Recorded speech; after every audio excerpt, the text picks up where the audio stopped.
casing stones all the way over it, which got removed and half of Cairo was built from it. What's interesting as well is the angle is 43 degrees. It's not the classic 51, 52 degrees of the Great Pyramid, so it appears quite squat. Inside there's 3 chambers. There's 2 kind of standard chambers, and then there's a corbelled roof chamber slightly higher up. We're going to go inside and take a look, and it really smells of ammonia. There may be a reason for this, which we'll talk about soon.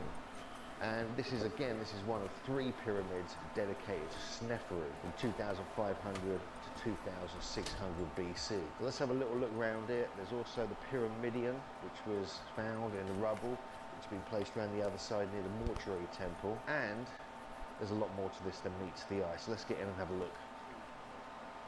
So we're heading in to the Red Pyramid here at Dashur in November 2024. Haven't been there for years, so I want to check this out again because there's some interesting features that people have pointed out over the years, which I want to take a look at.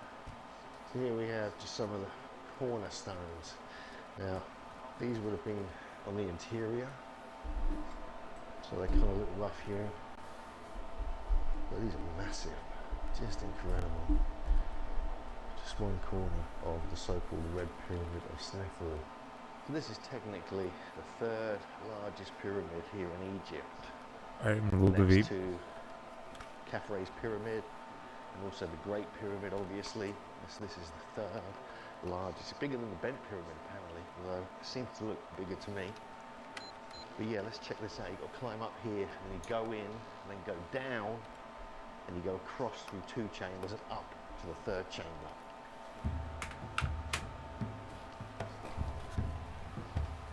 So we're heading down into the pyramid proper.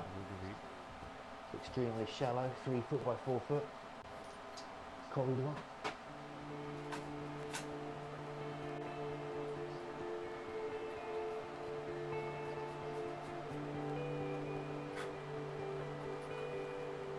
So here we are, we're in the 1st chamber of the Red Pyramid.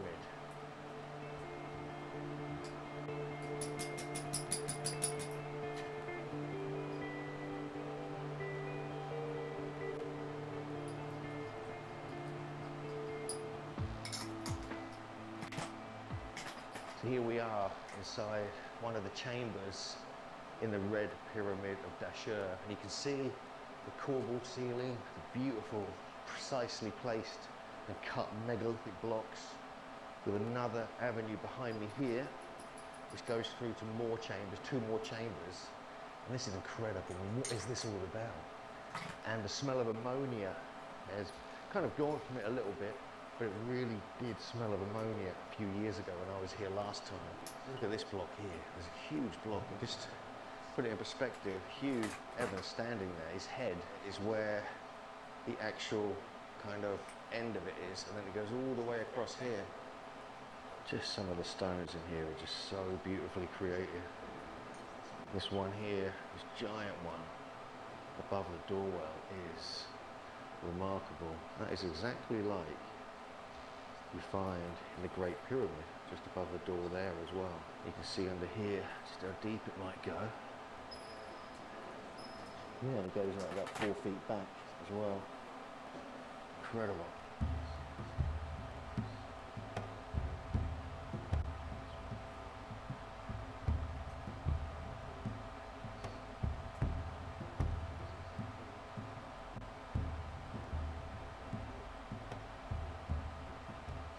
Amazing corbelled roof going all the way up there.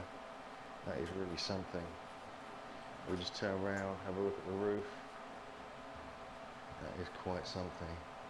And I remember my first time going in the Red Pyramid was really the impetus of my entire hypothesis that the Egyptian pyramids were designed to produce chemicals on an industrial scale, because these chambers are chemical reaction chambers. They have all the designs of manipulation of physics to create and facilitate chemical reactions, specifically the tiered vault of the chamber itself. And I knew that the staining was indicative of the chemical reactions that were occurring inside of these chambers, because the staining gets darker and darker the further you go into the structure, where it accumulates most in the upper vault of the second chamber before the reactant gases are moved into the final synthesis chamber, which is where the smell of ammonia is most pronounced in that final chamber. That smell is coming from the final chamber because that was the final synthesis chamber where the actual ammonia solution was being produced. Let's get in, take a look further.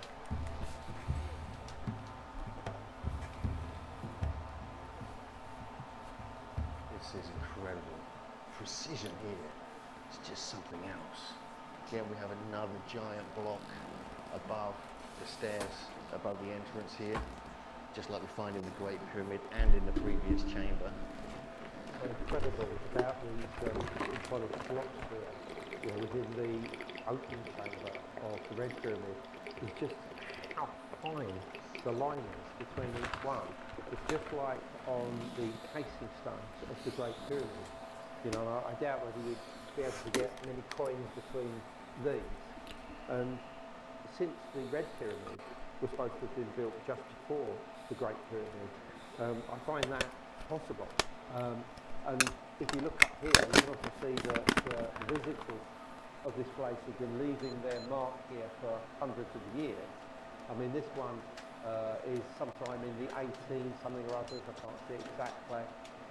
And what we know is that this has been open for a long time, and if you look inside the main sarcophagus chamber, it's a mess because people have been trying to treasure hunt there and ruin the floor and all of the blocks. So it's completely unlike this chamber, but it's so incredible. Plus you've got this corbelling here, and this is also a style which we find in the Giza pyramids, particularly the Great Pyramid in the Grand Gallery, for instance. So it's almost like the Red Pyramid of Gyges is a prototype of the Great Pyramid itself. So we're going to head up the stairs and we're going to go to the final chamber, which is one I really want to look at. But as we go up, we can see some of the corbelling on the roof. So we just climbed the stairs and look, you can see we're really close to this kind of corbelling roof, just like we find in the Grand Gallery of the Great Pyramid. This is quite spectacular craftsmanship, almost sort of bizarre factory-like look. You see there's graffiti on top of the kind of corridor. In a way, it's hard to see because of the sort of artificial lights they put in here.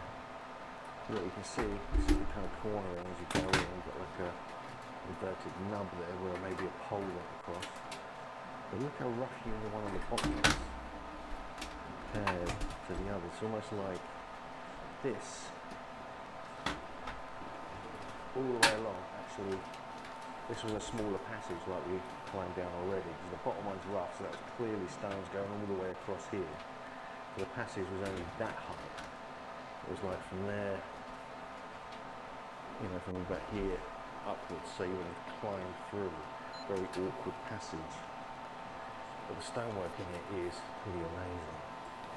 So going into the final chamber now. This is really interesting, this one. There's something I want to show you regarding the floor.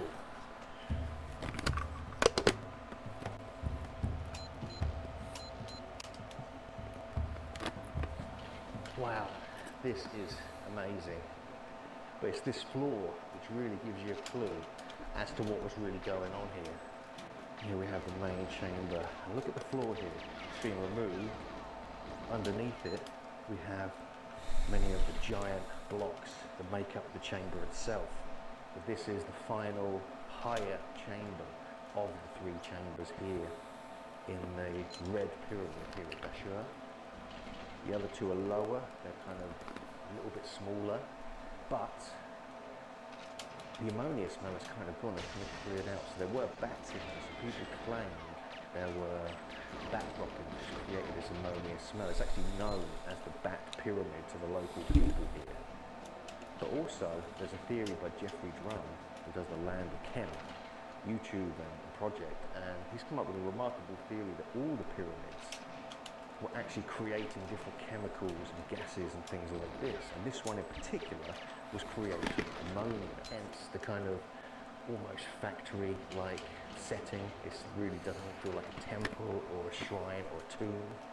So the first step in the process is filling the lower two chambers with water above the level of the connecting passage. So between the first two chambers, you have a connecting passage in the middle. And if you fill that connecting passage with water, it will fill both chambers to the same level.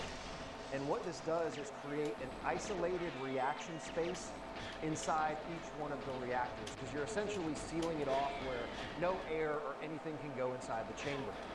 And you may have noticed that inside of the primary chamber, the first chamber, there is a hole in the western wall that has been filled in with concrete. And there's a bunch of staining right above this hole. So clearly there was something flowing up out of the hole into the upper space of the reaction vault. And I propose that this is methane gas, which is the initial reactant in our modern day Haber process for the manufacture of aqueous. We actually make liquid ammonia today. My hypothesis is that the red pyramid produced an aqueous solution of ammonia, which is ammonia gas dissolved in water, a little bit different than liquid ammonia, which is ammonia gas. Yo, Joe T, legend, man. What's up, brother? A little bit different. Thanks, man. I appreciate it, dude. Product, same chemical composition. Yeah, bro. I'm really lazy today. I don't think I'm just gonna try. I might play some Surface 200. I don't know. I can't do anything intense today. The methane gas, which is water insoluble, which means that it won't dissolve in the water. So the water essentially. I think I'm just messing around. Happy Thanksgiving to you too, brother. The upper vault of the chamber, and you'll notice that. And I'm switching, like this stick is done on this controller. Like it's done. So as you're pressing that gas, so I have a steel bowl on my other controller, but it's really slippery. I don't know, I might switch back to that controller. This is the controller I've been grinding on. S2, yeah. I got a 147 last stream with some pretty conservative strats.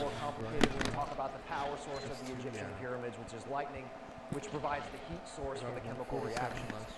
So essentially in the first chamber, it's a steam reformer where steam and methane react to produce hydrogen and carbon monoxide. Then you lower the water in that chamber. And as soon as there is an aperture or an opening in between chamber 1 and chamber 2, these high temperature, high pressure gases will flow through the connecting shaft into the second chamber. And there's actually tons of staining on the southern wall of the first chamber that shows that flow pattern moving from the upper vault through the connecting passage into the second chamber. The process is then repeated in the second chamber where the water level is raised.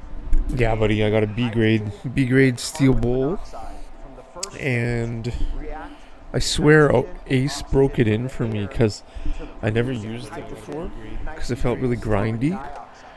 And then I put a whole bunch of like Vaseline in the bowl, in the steel bowl.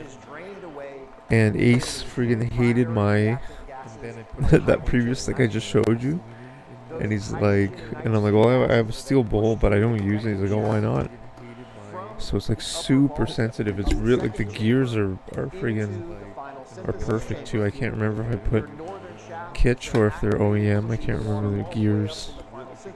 But it's pretty good. It's super slippery, man. It's like you're on ice.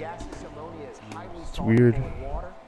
The plastic bowl is nice because you can feel like you can like stop and pinpoint, right? This is like you're on ice. Aqueous ammonia solution is drained out of the pit that now exists inside of the final synthesis chamber. And I have a speculation that so there's a lot of work that went into hauling. Yeah, I'll probably play some and digging that pit inside of that chamber. So there had to be something in that chamber Surface that 2 gave them the idea, okay, let's excavate into this chamber and pull out all these stones. So I propose that that is the outlet shaft that gave them the inspiration to start digging in that final synthesis chamber where they removed all of those stones out. Cool, man. What do you think of my description that it's slippery? It's pretty slippery, eh? inside. For the longest time, we believed that it was the staining from the bats that lived in the inside. Okay, I gotta be right back. Be right back in a Russian sec. team from an organization called the ASIDA project. They took samples, I believe it was illegally taken, but they did a microscopic analysis. So these samples, which something really nice. His name is Jeffrey Drum. He's also interested in chemistry and the pyramid. He's studying the pyramids from the point of view of chemistry. And he used the analysis of the ASIDA project to talk about what kind of materials they found when they were analyzing this. So Yeah, it is, I hope it doesn't grind soon. I put a ton of lube in there. organic materials from the staining of bats, because it is there, and also from the quality of the stone. But then they found, the ASIDA project found other elements like iridium and uranium and many. It's a big list, and they have it all listed. If you are interested to know, and it's a mystery still. But the other thing of interest here, which really gets me, is the whole floor, they say, has been removed. And actually the floor would have been here. It would have been the height of this banister here. Because you can see the rough-hewn stones have been damaged. It would be much harder to get to, because obviously they've exploded it to move it out of the way. But this floor has also been removed. I don't know where all the stones have gone or how they got out.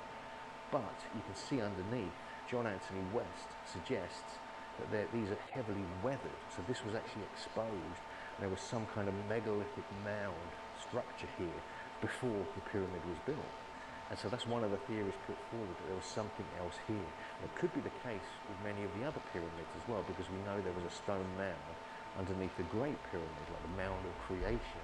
If you look here, you can see the potential weathering on the stones. But some of the stones are just so precisely cut, it's just like in the Great Pyramid. You can see the precision here. There's no gaps between them whatsoever. I find it fascinating that this was supposedly the third pyramid of Sneferu, and it really makes you question what was really going on here, the location of them, the kind of apparently random location. But it does make sense. I think Jeffrey might be onto something here, because it just gives a kind of rational explanation, and the fact that chemistry is no doubt, and alchemy as well, is no doubt a big part of the society of ancient Egypt. But even in here, you can just see the stonework is remarkable. It's very hot in there, by the way, if you do come in here. And precisely cut, but it's still a little bit rough. It's not like perfectly smooth. It's not like kind of granite smooth like we find in southern Egypt. Interesting, bro. But it is still pretty amazing when you kind of I like it. I just need to get used to it. Here, we have this going back out into the passage. We have the same kind of quality of stonework throughout the pyramid. So what is it? It's very abstract. We're having these three chambers with these beautiful coral roofs.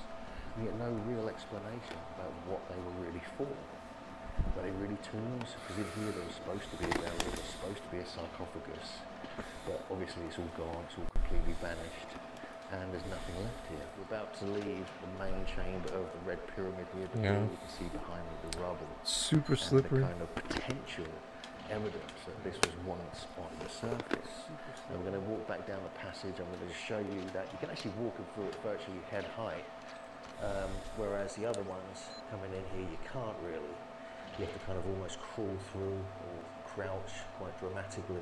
That's because a layer has been blown away from this particular spot. And now we come back out. What I need to do is I need to replace those gears on that other stick. I might do that tomorrow. The second chamber here. It's very dusty in here, so it's looking a bit hazy on the camera, so I do apologise. There's nothing you can do about that. And these are the steps you have to climb down. These stones look almost polished. And is this chemical residue? It's something that Jeffrey Drum was saying, that there's actual evidence of chemical residue in some. Actually, we might be able to see some here as well. If we look over there, what is that? What is all this kind of liquid on here?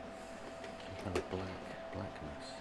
So is this evidence of chemical residue, or is this just something else like moisture and condensation over time? So the primary application for ammonia is for fertilizers. Ammonia is one of the most important chemicals that we manufacture in our modern chemical industry, and 90% of it is used for fertilizer. It actually led to the transformation of our modern society during the Industrial Revolution. And interestingly enough, the Haber process and the original configuration for the Haber ammonia It's like manufacturing I'm on ice. apparatus That's what it feels is like. the exact same as the configuration of the Red Pyramid. If you look at Fritz Haber's original apparatus for ammonia production, it's 3 chambers. 2 are at a lower level, and the third one is at an upper level.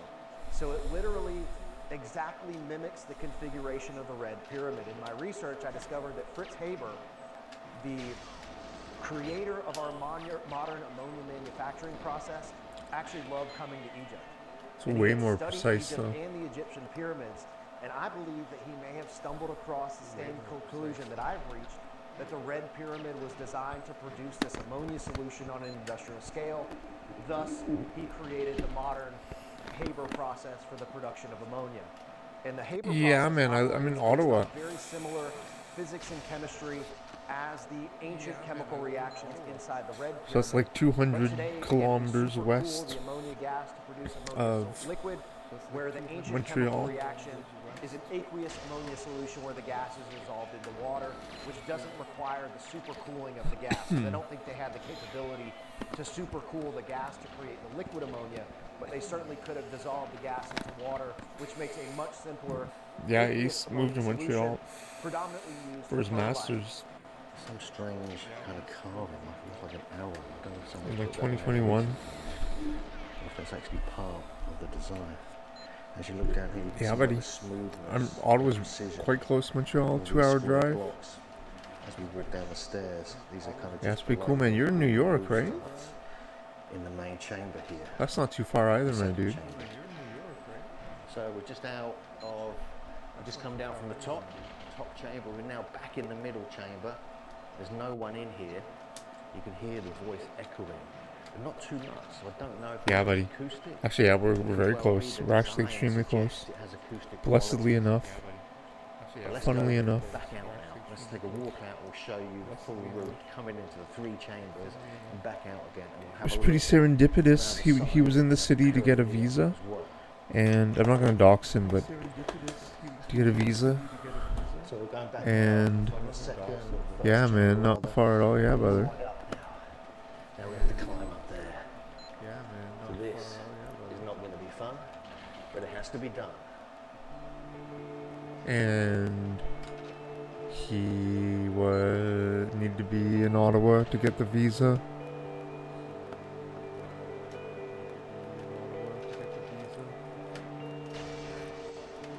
And the Canadian train was so delayed that he like missed his appointment, so we had to spend the As night. you can see, what's remaining So I of offered. the casing stone here survived Instead of him under getting a the hotel or rock. whatever.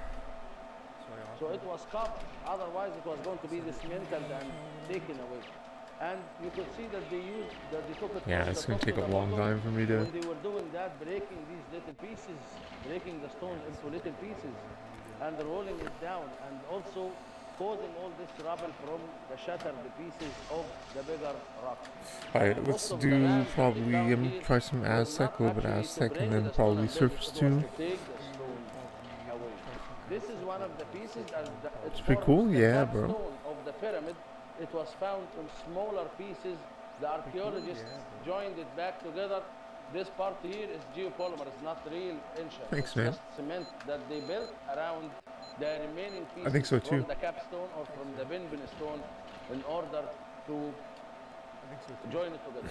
We can see the red color came out all the way to the surface of the fine limestone. This fine limestone is not local to the area.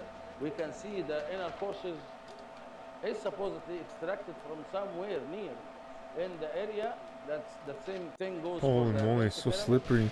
And the fine limestone crazy. is usually recognized to be brought from the Tora limestone, which is very pure calcium carbonate. And as I told you, these Wow. parts survive under the rubble. I might have to wait till I change the gears in the other On stick. The Red Pyramid is still perfectly intact. Thanks, joined man. together, kind of very neatly, almost like polygonal corners on them. That we find Appreciate here. that, Joe. Good examples You see some. They were just like But yeah, this is pretty much. These are damn good. the conditions. Agent 132 was the main. They're supposed to be older. I don't know why I did that. Just imagine I you should have trying just blasted him. to encase a structure like that from all sides. It is about 100 No, it's fine. Oh, double O is the best. 99 meters. You need to extract the whole down. And then transfer it and then build it. And then finish it. Because as I told you, according to everything we have seen, the stone was built, even the casing stone, on its rough, with its rough surface. So how are you going to It's the most fun. I love it. You're going to make scaffolding around this building? Or do what? How are you going to flatten this? I was Okay, you already built the practicing pyramid and the- passed all the shell. I just need to know, how did you finish Anyways. the last part? It cannot be finished and then built. Yeah, And the also 132 the I which did. were the stone patches. We may find some here, but I will show it for you. I got the Because there is AR one over there. at the There is start, a spot over there. and I got a That's for natural the stone stuck patch. The stone naturally mainframe. has a pocket of crystal or something like that. The engineers The use to fast empty it out reaction. and create another piece of limestone and patch it in the stone. So all these finishing happened after the casing stone was added. How did they manage to go and finish it all the way from the top to the bottom? We didn't have scaffolding.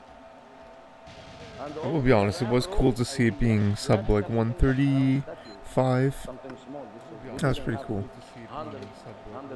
Because I always wondered like how fast can I actually which we found displayed pace. as the remaining from structures from the new kingdom. And it doesn't fit all the theories that talked about a ramp road and a pyramid is not really functional because you need to build a ramp road that is actually 3-4 times bigger than the size of the pyramid. So we just finished our trip to.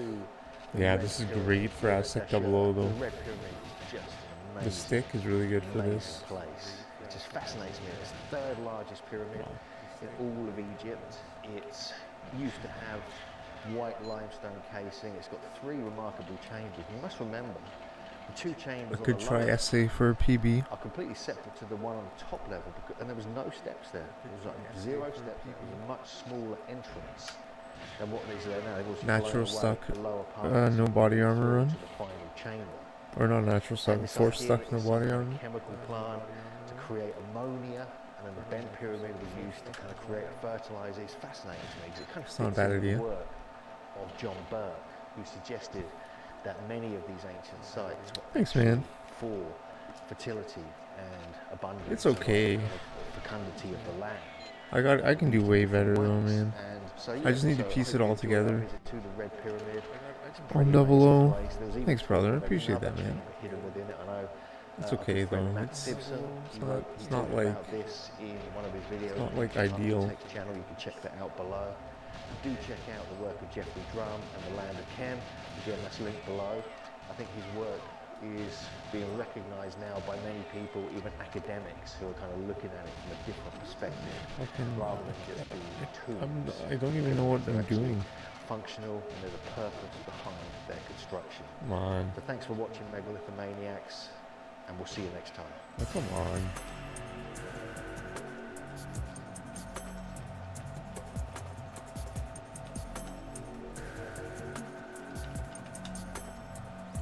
Wow, whatever.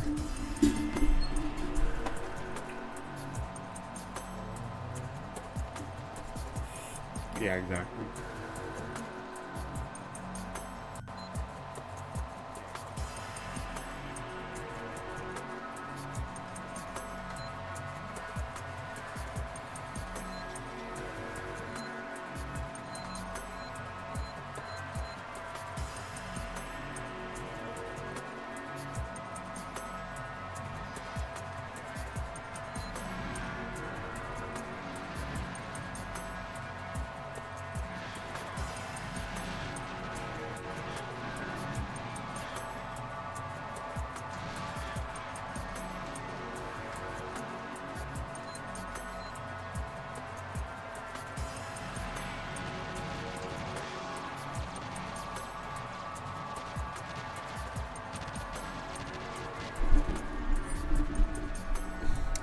Yeah, I mean, like,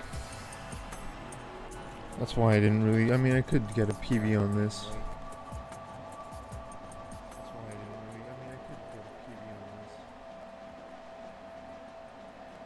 Thanks, brother.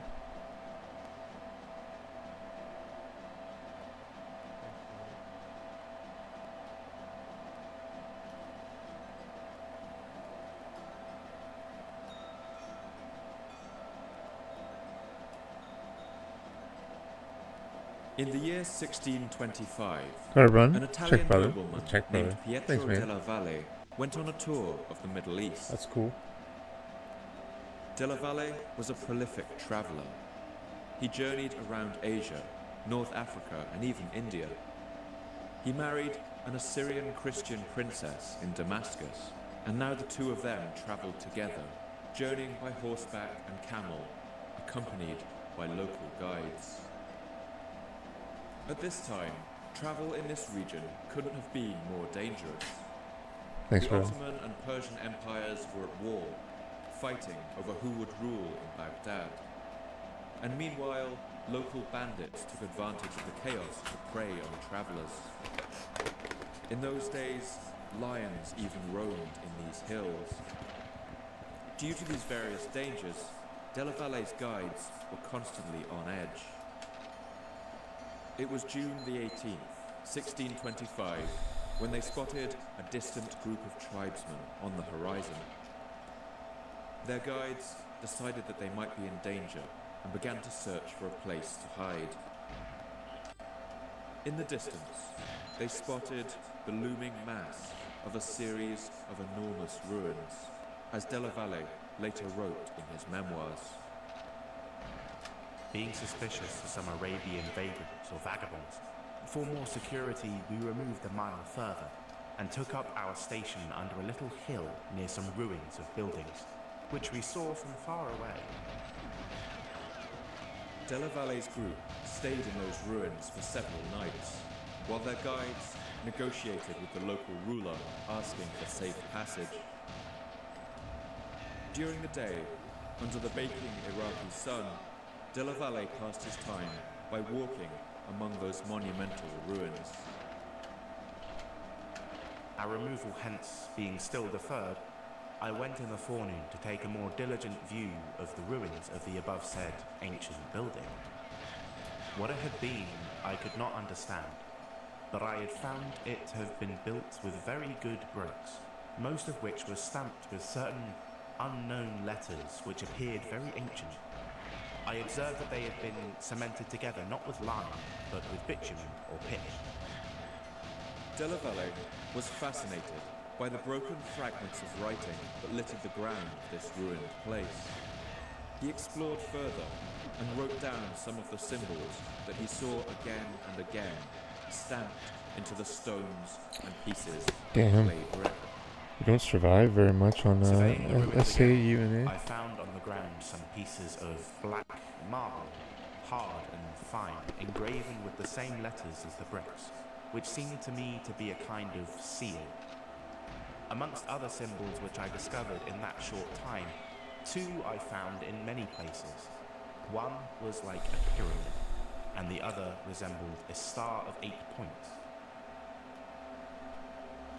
Della Valle and his wife didn't know it, but they had stumbled across the ruins of Ur, a city that had formed the center of one of mankind's first civilizations. This society was known as Sumer, and it was where so much of the world we know today first began. Eventually, negotiations with the local leader fell apart, and Della Valle's guides no longer felt safe camped out there in the ruins. They departed in the dead of night and fled to safety across the desert. In Della Valle's bags were a few of the clay tablets that he had found scattered around the ruins of Ur. These would be the first examples ever seen in Europe of a language that had been dead and forgotten for thousands of years. All the way home, Della Valle must have turned those tablets over in his hands, gazed at their mysterious ancient symbols, He must have wondered to himself, who had built those enormous mounds of brick and earth, all alone out there in the middle of the desert? What did the symbols on those broken pieces of clay mean? And if such a great city had once stood there, what in all the world could have happened to it?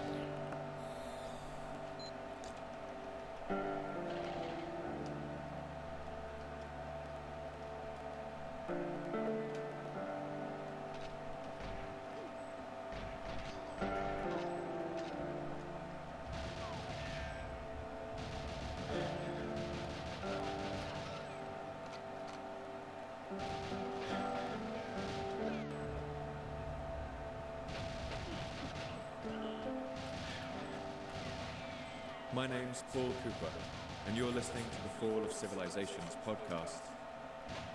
Each episode, I look at a civilization of the past that rose to glory and then collapsed into the ashes of history. I want to ask, what did they have in common? What led to their fall? And what did it feel like to be a person alive at the time who witnessed the end of their world?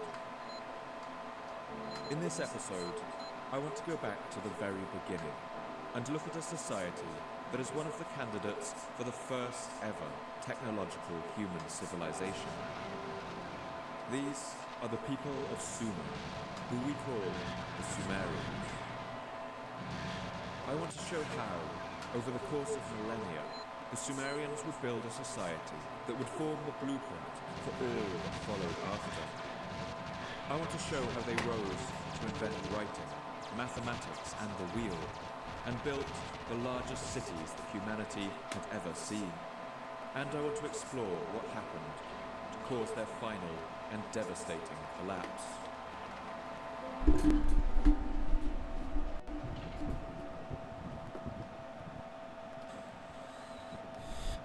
In the highlands of southeastern Turkey, a range of snow-topped limestone peaks rise over 3,000 meters above the flat plains beneath. These are the Taurus Mountains. The mountains of Turkey rise so sharply that rain clouds find it difficult to pass over them. Instead, these clouds pool in their hollows and valleys and give these hills an exceptionally high rate of annual rainfall. In spring and summer, the warm air means that the clouds are even denser, and violent thunderstorms rock these mountains too, echoing off the stones of the valleys. As a result, this is a landscape shaped by water. The steep sides of the Taurus Mountains have been eroded to form streams and waterfalls, while underground rivers have cut into the rock and hollowed out some of the largest caves in Asia. Just as it has shaped the rocks, water has also shaped the beliefs of this region's people. The name of these mountains, Taurus, comes from the Latin word for bull. And Whatever. the reason this isn't hard to Scam. see. Temples have been unearthed all across these mountains, decorated with terracotta statues of bulls. Since ancient times, the people who lived here worshipped the storm god Teshub. They believed he rode on the back of a bull, perhaps because the sound of the thunderstorms reminded them of the thumping of enormous hooves. Accompanied with the cracking and booming of these thunderstorms, these heavy spring rains drain into streams and join rivers already flowing down from the snowy mountain passes of Armenia. Soon, these small rivers join together and flow down from the mountains and out into the wide, flat plains beneath in two great, majestic watercourses that run together in near parallel for nearly 2,000 kilometers. The vast floodplain of these rivers is today the land we call Iran. In Arabic, this area is called Bilad el-Rafdi, the land of the two rivers. And in the West, it has been known since ancient times by its Greek name, combining the words mesos, or middle, and potamos, or river. Mesopotamia, the land between the rivers. These two great waterways are known as the Tigris I don't think and it's peace. Euphrates. For millennia, these rivers have brought life down into the flat floodplain of Iraq. I think it's a 2-second And PB. the source of that life comes from some of the most lifeless things. The rocks of the mountains themselves. Virtually all rocks are held together with tiny Yeah, that's what I flecks mean, of you know, different it's like- materials called quartz and feldspar. It's okay, I guess we could get like Quartz 140 is or a clear, something. glittering crystal formed from oxygen and silicon, while feldspar is a complex mineral derived from silicon. Together, they make up over 60% of the Earth's crust. And when rivers cut their roots through the mountain gullies and underground streams, their waters wash over the rocks and dissolve their soluble parts. But quartz and feldspar don't dissolve in water, and so these tiny crystals are carried along by the river in a cloud of glittering particles. Let's post it We now. call this substance We'll post it silk. now. We're gonna bop a lot of people. A lot of people are gonna lose a bunch of Sometimes known time. by I'm the sorry. poetic name, I'm gonna post it right now. and its particles are smaller than a grain of sand. But these tiny specks As a Thanksgiving have troll. enormous impact.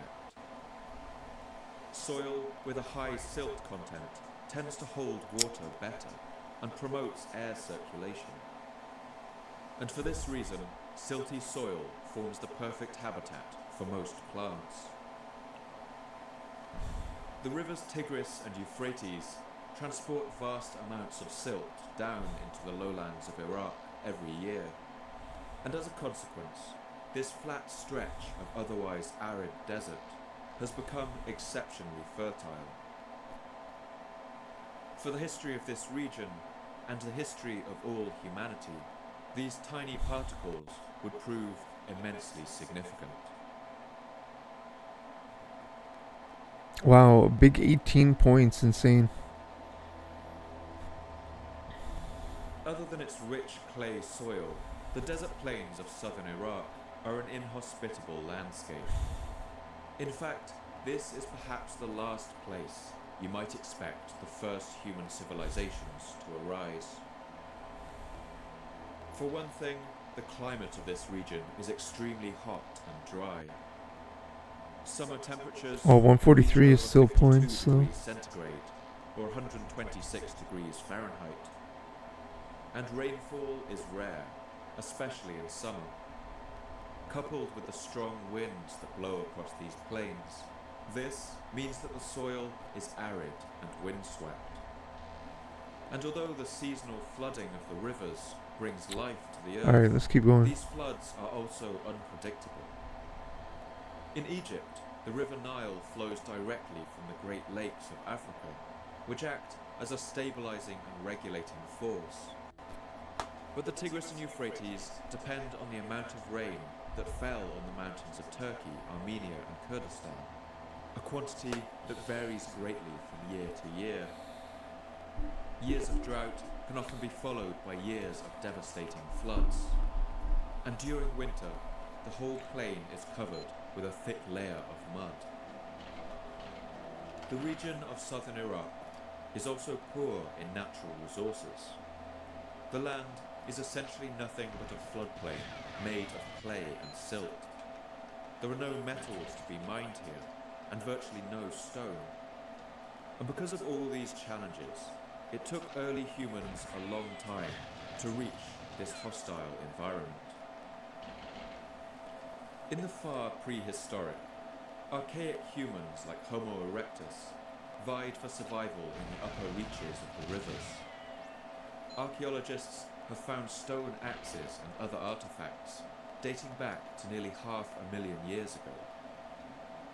But the riverlands of southern Iraq weren't suitable for this hunter-gatherer lifestyle.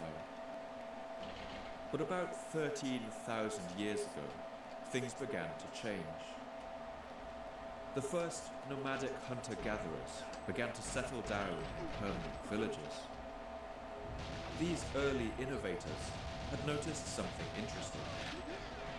They saw that when they threw away the discarded seeds of edible plants, that same plant would later sprout out of their rubbish dumps. And this gave them an idea. They realized that if you buried plant seeds in the earth, fed them and watered them, more of the same plants would grow. These were some of the first farmers, and once they found a I good don't have much patch of help. land, they quite understandably didn't want to move. They soon built houses nearby, and storehouses to keep food through the winter.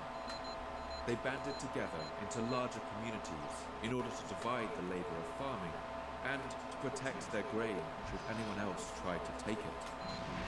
They learned how to take the clay from the ground and shape it into pots.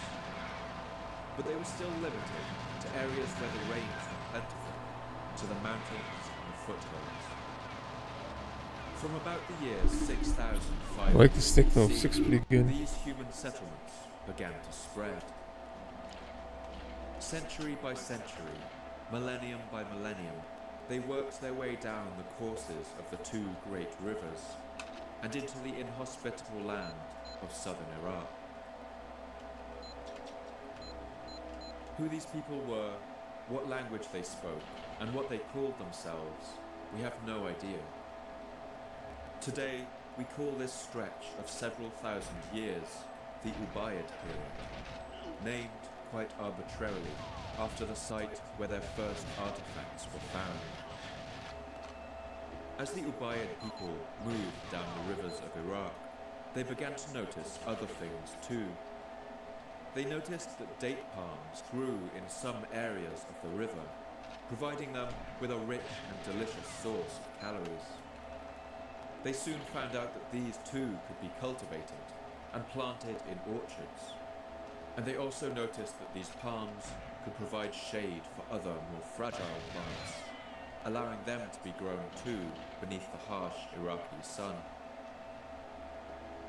And they made another crucial discovery too. They realized that they didn't have to grow their plants only on the banks of the river. With a bit of hard work, they could dig channels that diverted the life-giving water inland. Now they could grow crops just about anywhere, so long as you could dig a canal long enough. And the people of this region would soon become very good at digging canals. Worked properly in this manner, this landscape could be immensely productive. In their fields, the people here grew wheat, millet and sesame, and in gardens beneath the shade of their date palms, they also grew pomegranates, grapes and figs, as well as chickpeas, lentils, leeks, garlic, cucumbers and watercress.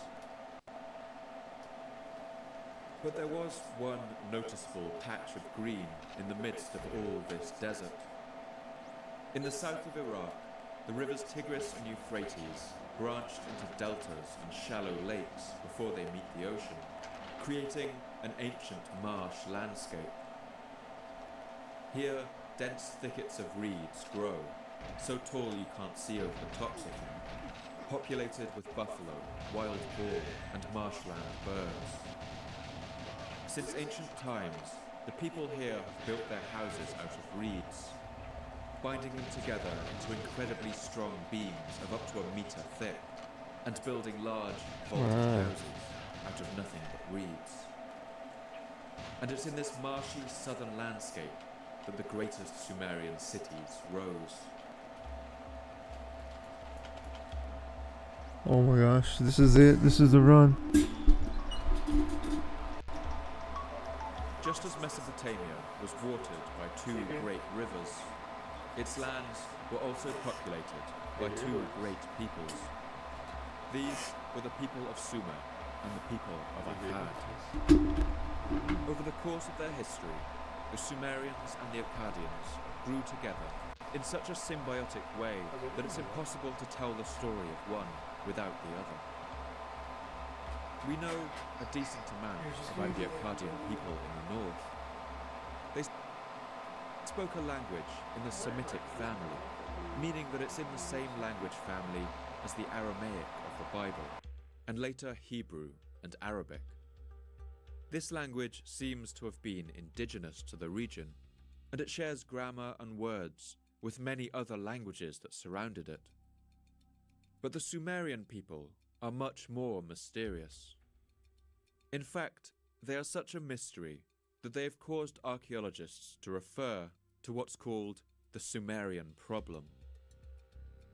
Sumerians spoke what we call a language isolate.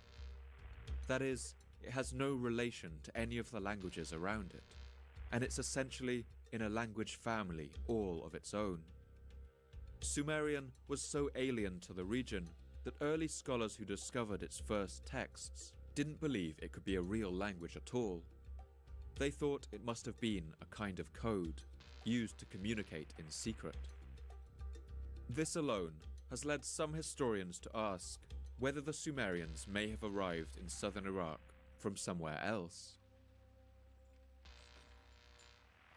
The Sumerian culture centered on the sea coast of Iraq's far south, and so some have suggested that they may have arrived by boat.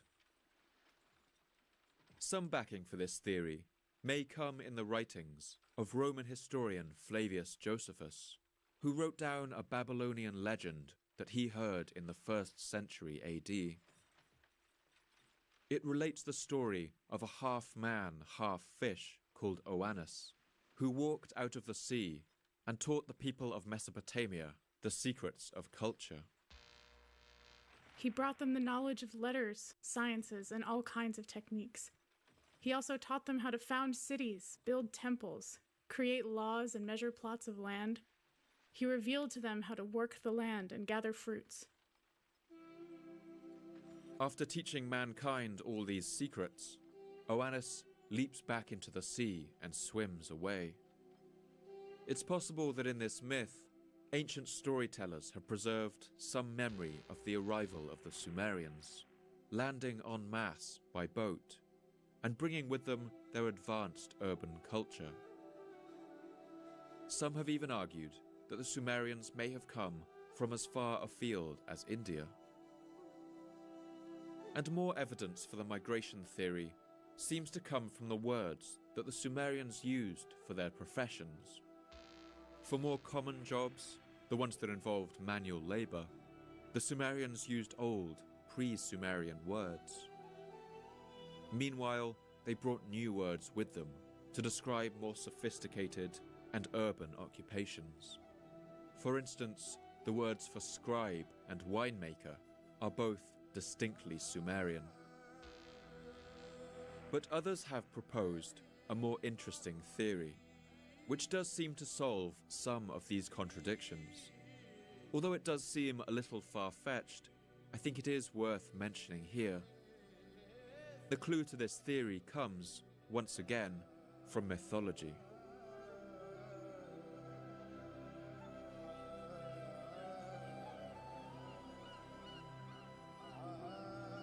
The Sumerian version of history was dominated by a devastating event of apocalyptic proportions. And if you were brought up reading Bible stories, you may find it familiar. The Sumerians believed that in a time long before, in the time of their most distant ancestors, a great flood had washed over the world. This same story would later pass on into the legends of the Babylonian Empire, and from there to the Hebrew poets who wrote the first books of the Bible. For this reason, the story of the flood is perhaps the oldest continuously told story, and it's in this legend that the clue to the origin of the Sumerians might lie. The story of the flood is so striking that many historians with varying degrees of credibility have tried to come up with some historical event that may have inspired it. And history is actually full of great inundations. When the last ice age ended around 10,000 BC, global temperatures rose between 4 to 7 degrees over a period of about 5,000 years. Up until that point, vast ice sheets had covered the land in the north of the planet, reaching as far south as Berlin. But as temperatures rose, these ice caps melted, and their water poured back into the oceans. Global sea levels rose an average of 2.5 centimeters a year, until by the end, the sea had risen an incredible 120 meters, or enough to completely swallow a 30-story building. Around the world, the sea engulfed vast regions of the coast. The land bridge that had once connected Russia and Alaska was submerged, separating Asia and the Americas forever. Low-lying regions of what is now Europe's North Sea flooded, turning Great Britain into an island. And in the Middle East, the effects were felt just as dramatically. During the low sea levels of the Ice Age, the Tigris and Euphrates had flowed for a further 600 kilometers, joining into a single river and meandering along a stretch of low-lying valley wedged between what is now Iran and Saudi Arabia. This grand river would have met the Indian Ocean around the region of Dubai today. Some historians have argued that Neolithic humans may have made their home in this fertile valley, having journeyed down from the mountains of Iran. But as the glaciers melted, the sea advanced, slowly at first, but with an increasing speed. Over the next 5,000 years, the coastline would have moved an average rate of 120 meters a year. That's over a kilometer every 10 years, or 1 meter every 3 days. If there were humans living in this low-lying region at the time, this event must have been utterly terrifying. The next centuries would see these people driven north by the encroaching waves, which swallowed whole forests and villages. These people would have been pressed into ever denser populations, forced to adapt as they went.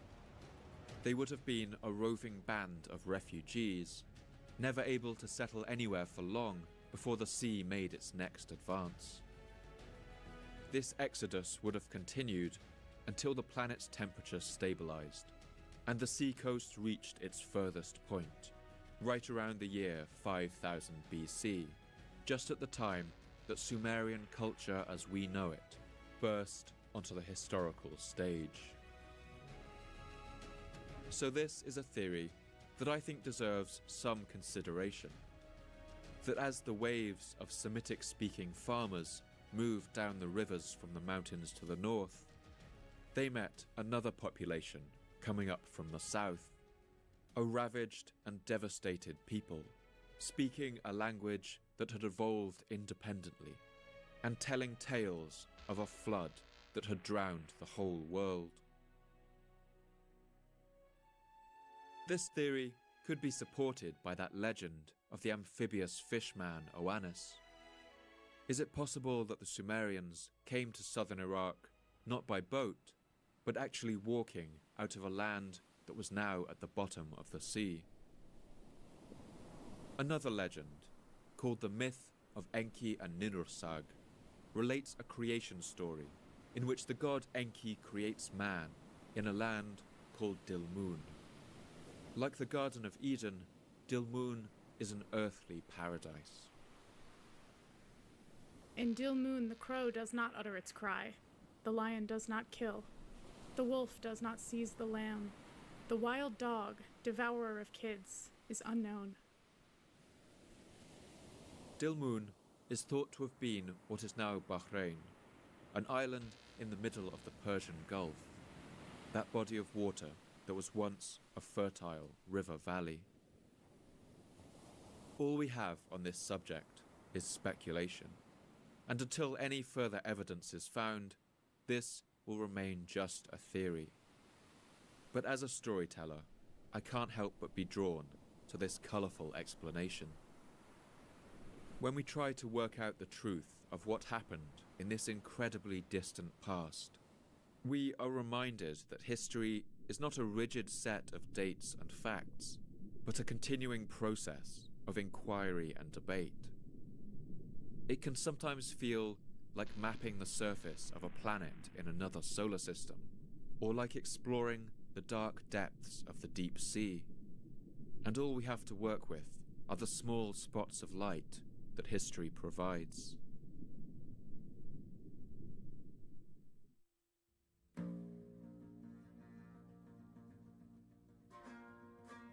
We may never know the truth about where the Sumerians came from, but there is plenty that we do know.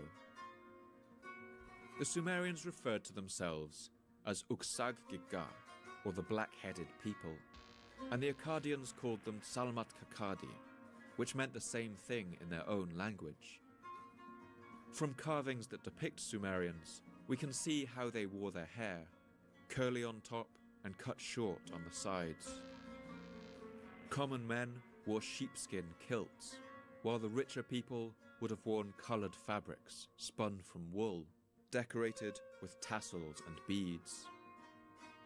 Among the wealthy, both men and women wore jewellery, anklets, bracelets, necklaces and ear ornaments, made of copper and sometimes gold. Remarkably, we also have a great deal of evidence about Sumerian music. Like everything else, the Sumerians wrote their music down on clay tablets. And we've also discovered other texts that explain how to play it, including how to tune the instruments. And so today, we're able to hear the sounds of the music that once played in the temples and courtyards of cities like Eridu, Ur, and Uruk.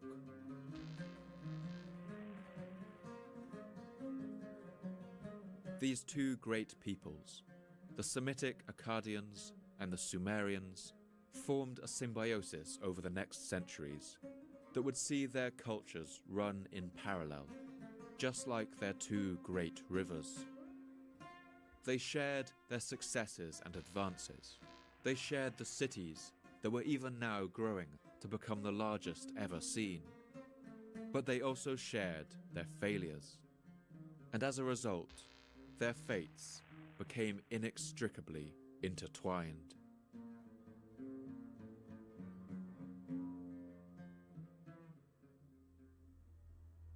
The Sumerians believed that the world was a roughly circular landmass, surrounded on all sides by a huge body of water. They believed that another ocean also lay above their heads, held in place by the solid structure of the sky, which occasionally let some of this water through as rain. They divided water into two types, that of the rain and rivers, sweet water, and that of the sea, bitter water. Sumerians called their homeland Ki Engir, which means the land of the noble lords. To describe the settled societies of the Sumerians and Akkadians, they used the word kalam, meaning civilized, while they used the word kur to describe the mountainous zones bordering the plains. Kur in the Sumerian language meant mountain, but it also came to mean rebellious, barbarous, and wild. And at this time, that's how the outside world must have looked to them. To their south and west, the vast desert of Arabia yawned, a rolling sea of sand dunes where nothing grew, home to fierce nomadic tribes. To the north, the rocky Taurus mountains of Turkey and Kurdistan hemmed them in, full of hardy mountain people, while the Zagros mountains of Iran formed the edge of their world to the east. Today, the Arabic word for the region of Upper Mesopotamia still holds within it a sense of this feeling of isolation. They call it El Jazira, meaning the island. But despite the challenges of their landscape, the Sumerians flourished. They had no stone to build with, so instead they learned to make bricks from the river mud, mixing them with straw, gravel, and broken pottery, and baking them. With clay, they made everything from pots and plates to sickles and writing tablets. They had no wood, so instead they harvested vast numbers of reeds, tying them together into bundles and plaiting them together into mats. The Sumerians invented or adopted the pottery wheel, the wagon wheel, the plough and the sailboat. Their buildings used complex arches and domes. They worked out how to cast metals, such as copper and later bronze. And the Sumerians were also avid mathematicians. They developed complex systems of measurement, as well as methods for dividing, multiplying, and calculating angles, even writing down the first ever multiplication tables on clay tablets. We actually use Sumerian mathematics every day. It was the Sumerians who divided time into the minutes and seconds we still use. And since their number system worked on a base of 60, rather than our system of 10, that's why we have 60 minutes in an hour. The reason for using 60 as the base of a number system is actually quite simple, and it's rooted in the design of our bodies. If you hold your hand out in front of you right now, you'll notice that each of your 4 fingers is divided into 3 segments. It's thought that ancient people would use the thumb of their right hand to tap each segment of the finger, counting up to 12. When they reached 12, they would raise a finger on their left hand, counting up the 12s. And when you had 5 fingers raised on your left hand, you had 60, and you had to start again. The fact that there were 12 cycles of the moon in each year would have confirmed for the Sumerians that this was the number system intended by the gods. The 360 degrees we still use in angle measurement is another relic of this system. Due to this spark of ingenuity, Sumerian society grew at a slow but steady pace. They dug vast networks of irrigation canals that extended the agricultural zone around the rivers and also allowed them to transport goods in canal boats. They built dams to regulate the flow of the rivers and ensure that the spring floods came in a more controlled way. In fact, the Sumerian language has a vast array of words to describe the different kinds of canals, reservoirs, dams and lock gates required to control their water. Gradually, the landscape of southern Iraq transformed from dusty salt flats and marshy swamps to a green patchwork of farmland. Many historians have argued that it was the digging of these canals and watercourses that originally led to the greater social organization we see during the Sumerian period. These extensive systems of water management needed careful planning, engineering expertise, and mathematical calculations. Work teams needed to be organized and paid in food and beer. Foremen and overseers needed to be appointed. And all of this led to a kind of early bureaucracy that gave rise to the first true states. In the 1930s, historian Arnold Toynbee famously argued that it was just these environmental challenges in southern Iraq that created the conditions in which civilization could be created. The desiccation of the region impelled the fathers of the Sumeric civilization to come to grips with the jungle swamp of the lower valley of the Tigris and Euphrates, and to transform it. The ordeal through which the fathers of the Sumeric civilization passed is commemorated in Sumeric legend. The slaying of the dragon Tiamat by the god Marduk and the creation of the world out of her mortal remains signifies the subjugation of the primeval wilderness and the creation of the land by the canalization of the waters and the draining of the soil. The tough semi-desert landscape created what he called a stimulus and response effect in these early people. Toynbee argues that in conditions that are too comfortable, people have little need of increased social organization or technological development. And in conditions that are too harsh, society finds it impossible to develop. He argues that it's in environments such as southern Iraq, where the challenges are numerous but not overwhelming, that a cradle of civilization can occur.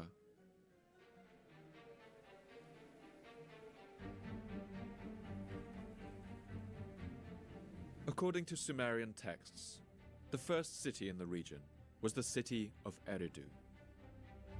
One controversial document known as the Sumerian King List describes Eridu as the place where the god Enki first decided that a king should rule. When kingship from heaven was lowered, the kingship was in Eridu. In Eridu, Alulim became king. He ruled for 28,800 years. Alangar ruled for 36,000 years. For obvious reasons, many historians have questioned the reliability of this source.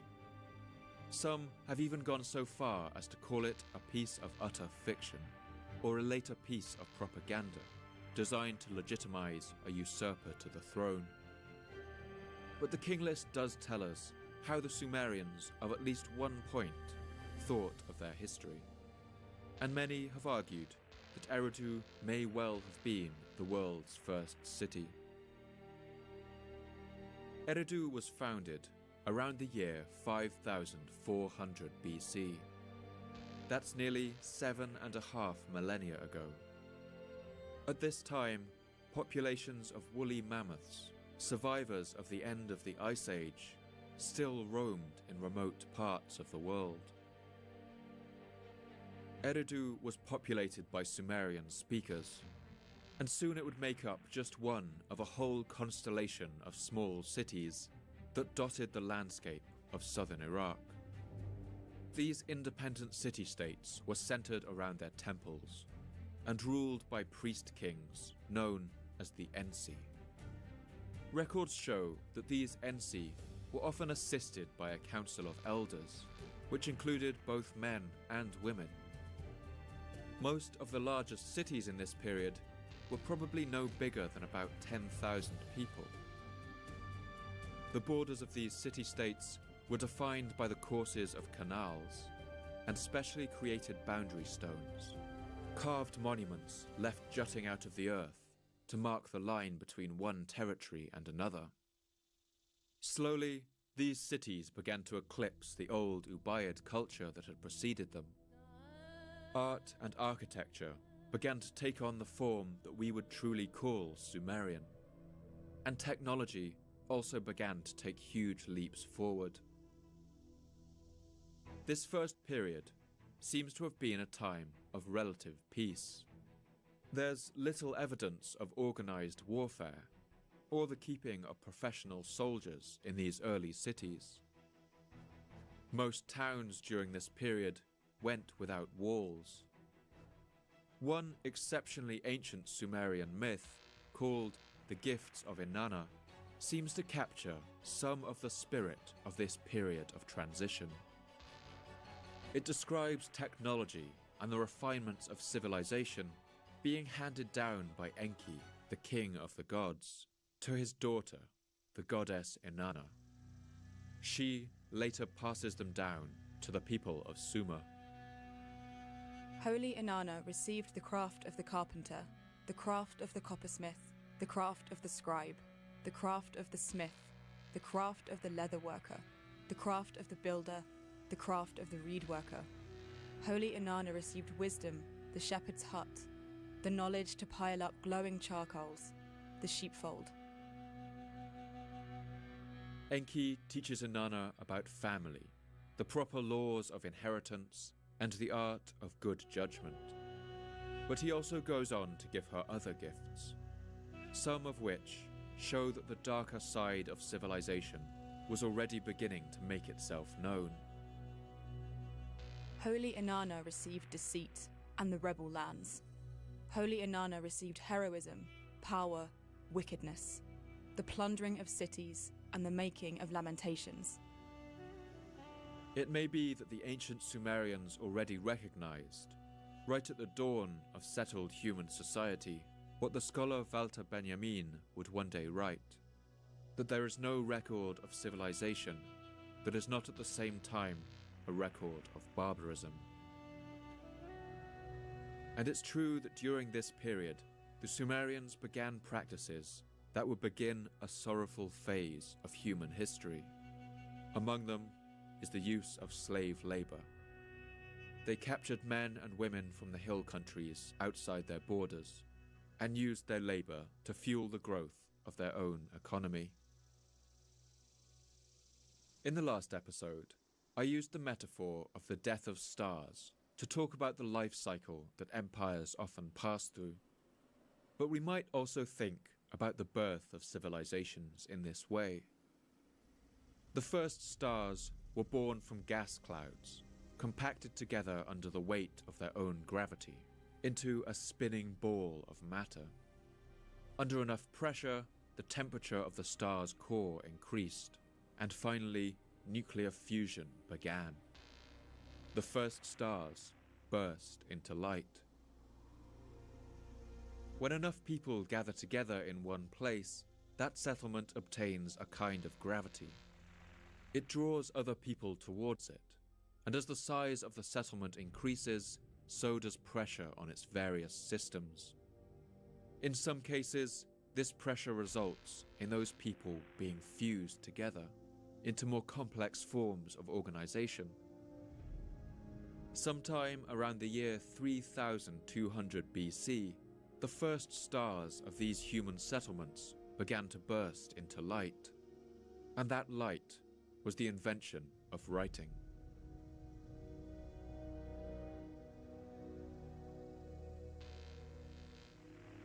One Sumerian epic poem, called Enmarkar and the Lord of Arata, gives the first known story about the invention of writing.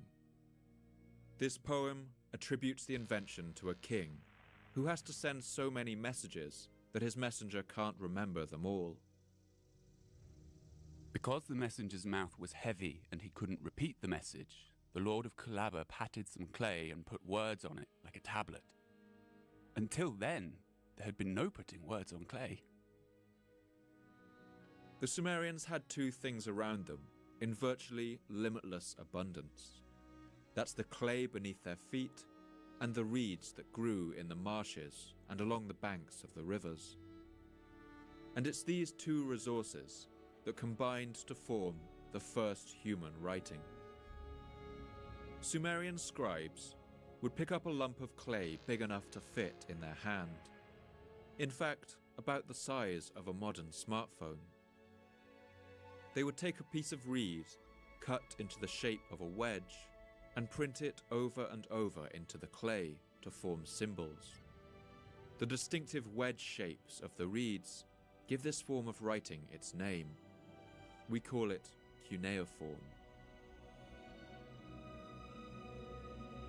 The oldest cuneiform clay tablets come from the city of Uruk and date to the late 4th millennium, probably around the 32nd or 31st centuries. This script originally consisted of pictographs, small pictures designed to depict objects so everyone could understand what they represented. These were first used to keep track of everyday things like rations and supplies, and on some of these very early tablets, you can still see very clearly what they mean. A bowl of food is depicted with an eating mouth next to 6 impressions, and a sheaf of wheat next to 5. This indicates that a worker can exchange this tablet for 6 bowls of food and 5 sheaths of wheat. Scribes would have had to work fast, copying hundreds of documents throughout their day, and slowly this pressure meant that the signs had to become simpler and more abstract. Before long, they no longer looked like the objects they described. After the year 3000, the number of symbols was reduced from around 1500 to about 600. And someone else had the bright idea that each symbol could stand for a certain sound, instead of a whole idea. This was the beginning of the first alphabet. But it meant that now only an educated few could understand writing. and soon a separate class of scribes emerged. The human brain would never be the same again. People could now read the words of kings and scribes who had died hundreds of years before, and they could also begin to write down everything that they had learned so it could be remembered, and more importantly, it could be built upon.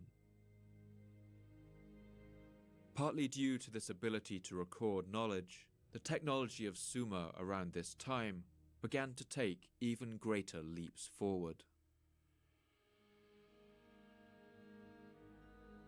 This next period of history would be known as the period of Uruk. The period is named after the city of Uruk, which by the middle of the 4th millennium BC had grown into the largest and most powerful city in southern Mesopotamia. One of the key ways that historians mark the shift into the Uruk period is by observing a dramatic change that occurred around this time in the region's pottery. If you're thinking that the pottery must have got more sophisticated and ornate as technology improved, then you're mistaken. In fact, the ancient pottery of the Ubaid period was exceptionally beautiful. It was made on a device known as a slow wheel and painted with distinctive geometrical designs in brown or black. It was a luxury item for the select few.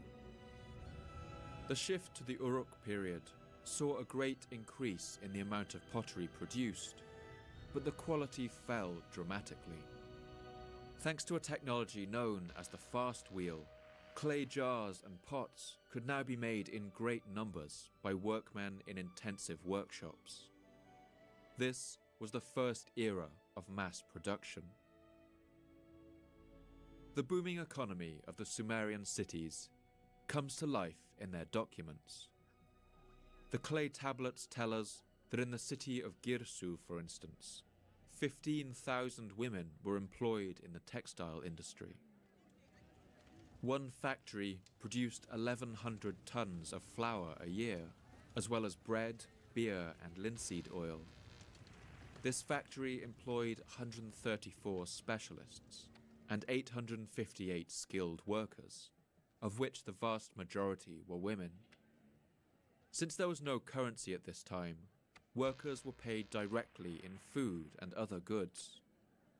The minimum ration of an unskilled factory worker consisted of 20 litres of barley a month, along with 2 litres of oil and 2 kilos of wool per year.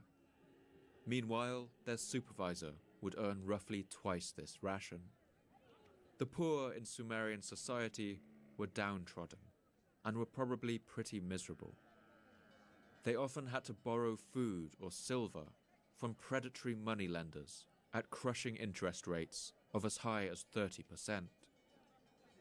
But despite this rising inequality, by the middle of the 4th millennium BC, economic advancement meant that the city of Uruk had grown into the largest and most powerful city in southern Mesopotamia. This was around the year 3500 BC, or over 5,000 years ago. By this time, nearly 2,000 years had already passed since the original founding of the first city at Eridu. That's enough time to take us from the present moment to the age of Julius Caesar. By this time, Sumerian civilization was already ancient, but the very earliest of the pyramids of Egypt would still not be built for another 900 years. In Britain, the Neolithic monument Stonehenge was at this time just a series of barrows and earthworks, and its large stones would not be moved into place for another 1,300 years. When writing was invented in Uruk in the 32nd century BC, the last population of woolly mammoths to survive the end of the Ice Age were still clinging to life on a rocky outcrop in the East Siberian Sea, known as Wrangel Island. By this time, Uruk would have had about 50,000 inhabitants. That's only enough to fill a modern medium-sized Guys, I am football sorry. stadium I But at this time, it had a was the phone largest call city I had to the take. Earth had ever seen. A positive phone call. The I'm world's sorry about earliest that. That was like surviving half an hour. piece of I gotta read the chat. known as the Epic of Gilgamesh, Cyrus begins Schmidt in this wrote city. It is the story bunch of shit. a king of Uruk named Gilgamesh, who likely Sorry, ruled bros. I'm sometime really in sorry. the third I'm gonna use the millennium. washroom and then I'm gonna finish this run. Whatever the historical facts of his reign are, Gilgamesh made enough of an impression as a ruler. that he Let's went go, down man. as This a looks legend good, man. If you get as this a PB, it might be the hero, longest pause in history. Sorry, 2/3 brother. God and 1/3 Sorry, man. dude. It's on And PB although there's right much now, more Joe. myth than fact in this Sorry, ancient guys. tale, the Sorry, Gilgamesh man. epic does tell us a little about how Sumerian society changed in the early centuries of the third millennium. Thank, bro. For one thing, Thank, it's homies. clear that warfare had begun to increase in the region. The tale opens in the powerful city of Uruk, and one feature of the city is mentioned as a great source of pride. That's a ring of enormous fortified walls, as these lines from the Epic of Gilgamesh show. Behold the outer walls which gleam like copper. See the inner wall which none can rival. Touch the threshold stone. It is from ancient days. Go up and walk on the wall of Uruk. Inspect the cornerstone and examine its brickwork. Is it not built of baked brick? It's clear that city walls were now a necessity, but we can tell from the great pride shown in Uruk's fortifications that they may have also been quite rare. In fact, throughout the story, the city is referred to repeatedly as strong-walled Uruk. We also get a sense of how the city was divided during this time, suggesting some level of urban planning from its rulers. These parts comprise Uruk. 1/3 for city, 1/3 for garden, 1/3 for field, and a precinct for the temple of Ishtar. At the height of the Uruk period, the city covered an area of 2.5 square kilometers. It had a port on the river, along with workshops and cluttered houses. At the center of the city was Uruk's famous white temple. I do apologize. It was elevated to We'll 21 just run them to meters load the vape, covered and then I in don't know what I'm white gonna do. gypsum plaster I'm that still gonna stream. reflected the sunlight and would have caused the temple to glow during the day. Really sorry about that, though. If you walked the streets of Uruk during this time, you would have seen markets full of produce like beans and lentils, pomegranates and dates, jars of date syrup and oil. In the richer parts of town, houses would be built from baked bricks, but elsewhere they would be mud and clay, dried in the sun. The houses would likely be arranged in a chaotic way, creating a labyrinth of alleys and warrens, covered by reed matting to keep them cool in the heat of the day. Farmers would be carrying large bundles of reeds and wheat on their backs, and herders would bring their long-haired sheep and oxen into the city. Here and there, you would see men sitting in circles in shaded courtyards, sharing a large jar of beer in the center, all sipping it through long straws made of hollow reeds. While the Sumerians did import some wines from the northern regions, it was beer that they loved most of all. They had over 30 different varieties, with names like white, dark, clouded, and sweetened with honey. Some of their beer was flavored with herbs. It was brewed directly from the wheat and barley of the fields, and if you bought the cheapest kind, it would often still have seeds of grain floating at the bottom. One cuneiform text has even preserved a kind of drinking song. I will summon I'm just gonna do no body armor. I went wide in the room. What pleasure, what delight. Whatever. Blissfully to take it in, to sing jubilantly of this noble liquor, our hearts enchanted and our souls radiant. We can imagine the conversations that these ancient people would have had around their jars of beer, probably not that different to the conversations you'd find in any bar or pub today. Some of these everyday concerns have been preserved in lists of ancient Sumerian proverbs. These groups of beer drinkers would doubtless have complained that they were not appreciated at work. I am a thoroughbred steed, but I am hitched to a mule, and must draw a cart and carry reeds and stubble. Others would have commiserated about one of the oldest human concerns, not having enough money. The poor man is better dead than alive. If he has bread, he has no salt. If he has salt, he has no bread. And as with drinkers in all parts of history, they would have fallen out and shouted insults at each other in the streets. If you were put in water, the Come water on, would man. become foul. If you were put in a garden, the fruit would rot. This shit anyway. At night, people usually slept on their rooftops, since the heat inside the houses would have been too much for them. The city would have been a pungent mixture of smells. Pottery kilns and brickworks would have belched smoke throughout the day. There were no drainage systems in the roads, and people would have thrown their waste out into the street. In the houses, people laid down layers of clay, crushed gypsum dust, and reed mats to create a soft carpet-like effect. From the epicenter of this great metropolis, the Uruk civilization sent out ripples across the world, and eventually a number of similarly great cities rose up around it. But as the 4th millennium drew to a close, another Sumerian city was rising in power, and soon it would take Uruk's place as the new center of Sumerian culture.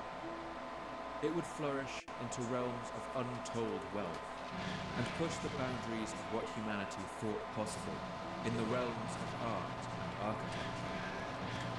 It's the city whose ruins we opened this episode with, and the name of that city was Ur.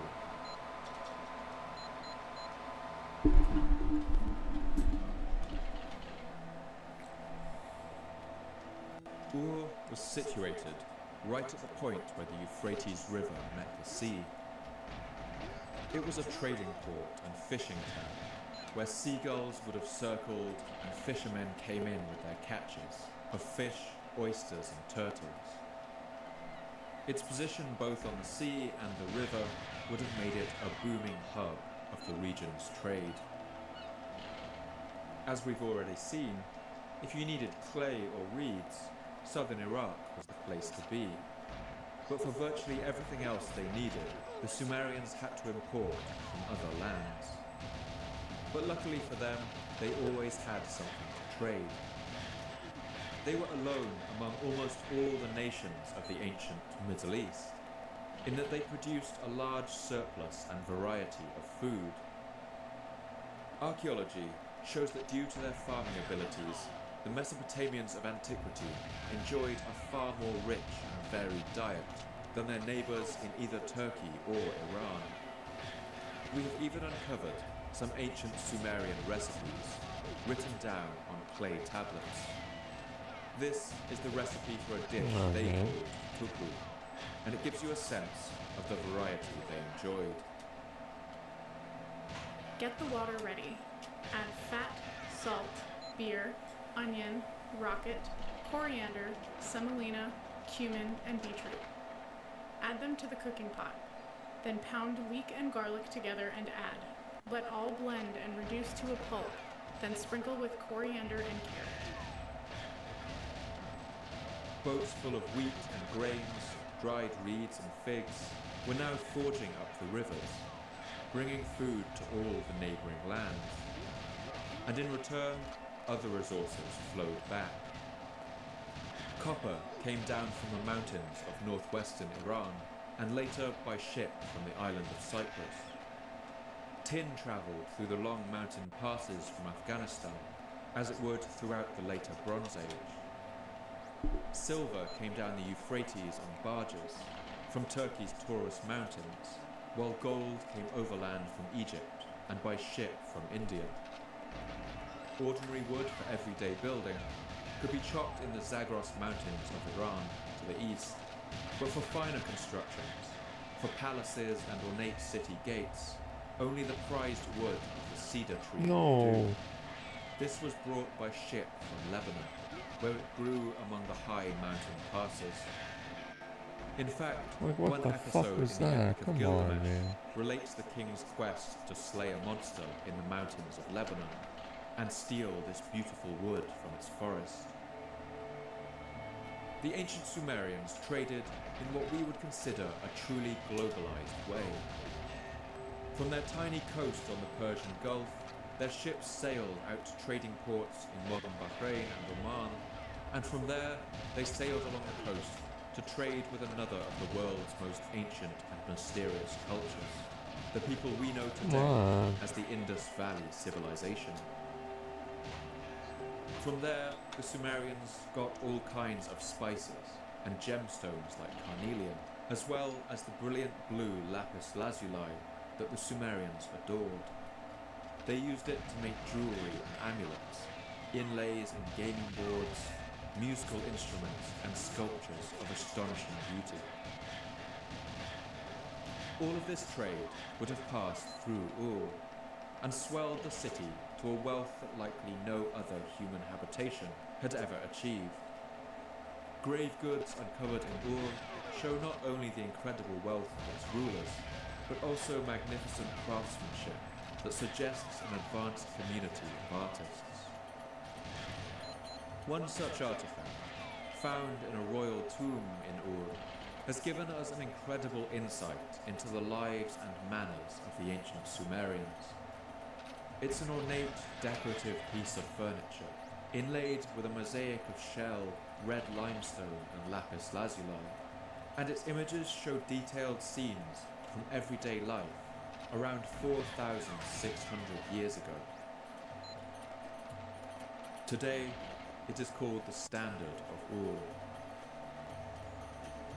On one side, the artifact shows images of the Sumerians at war, the chariots pulled by donkeys, the soldiers wearing leather capes and helmets, the men carrying spears and axes.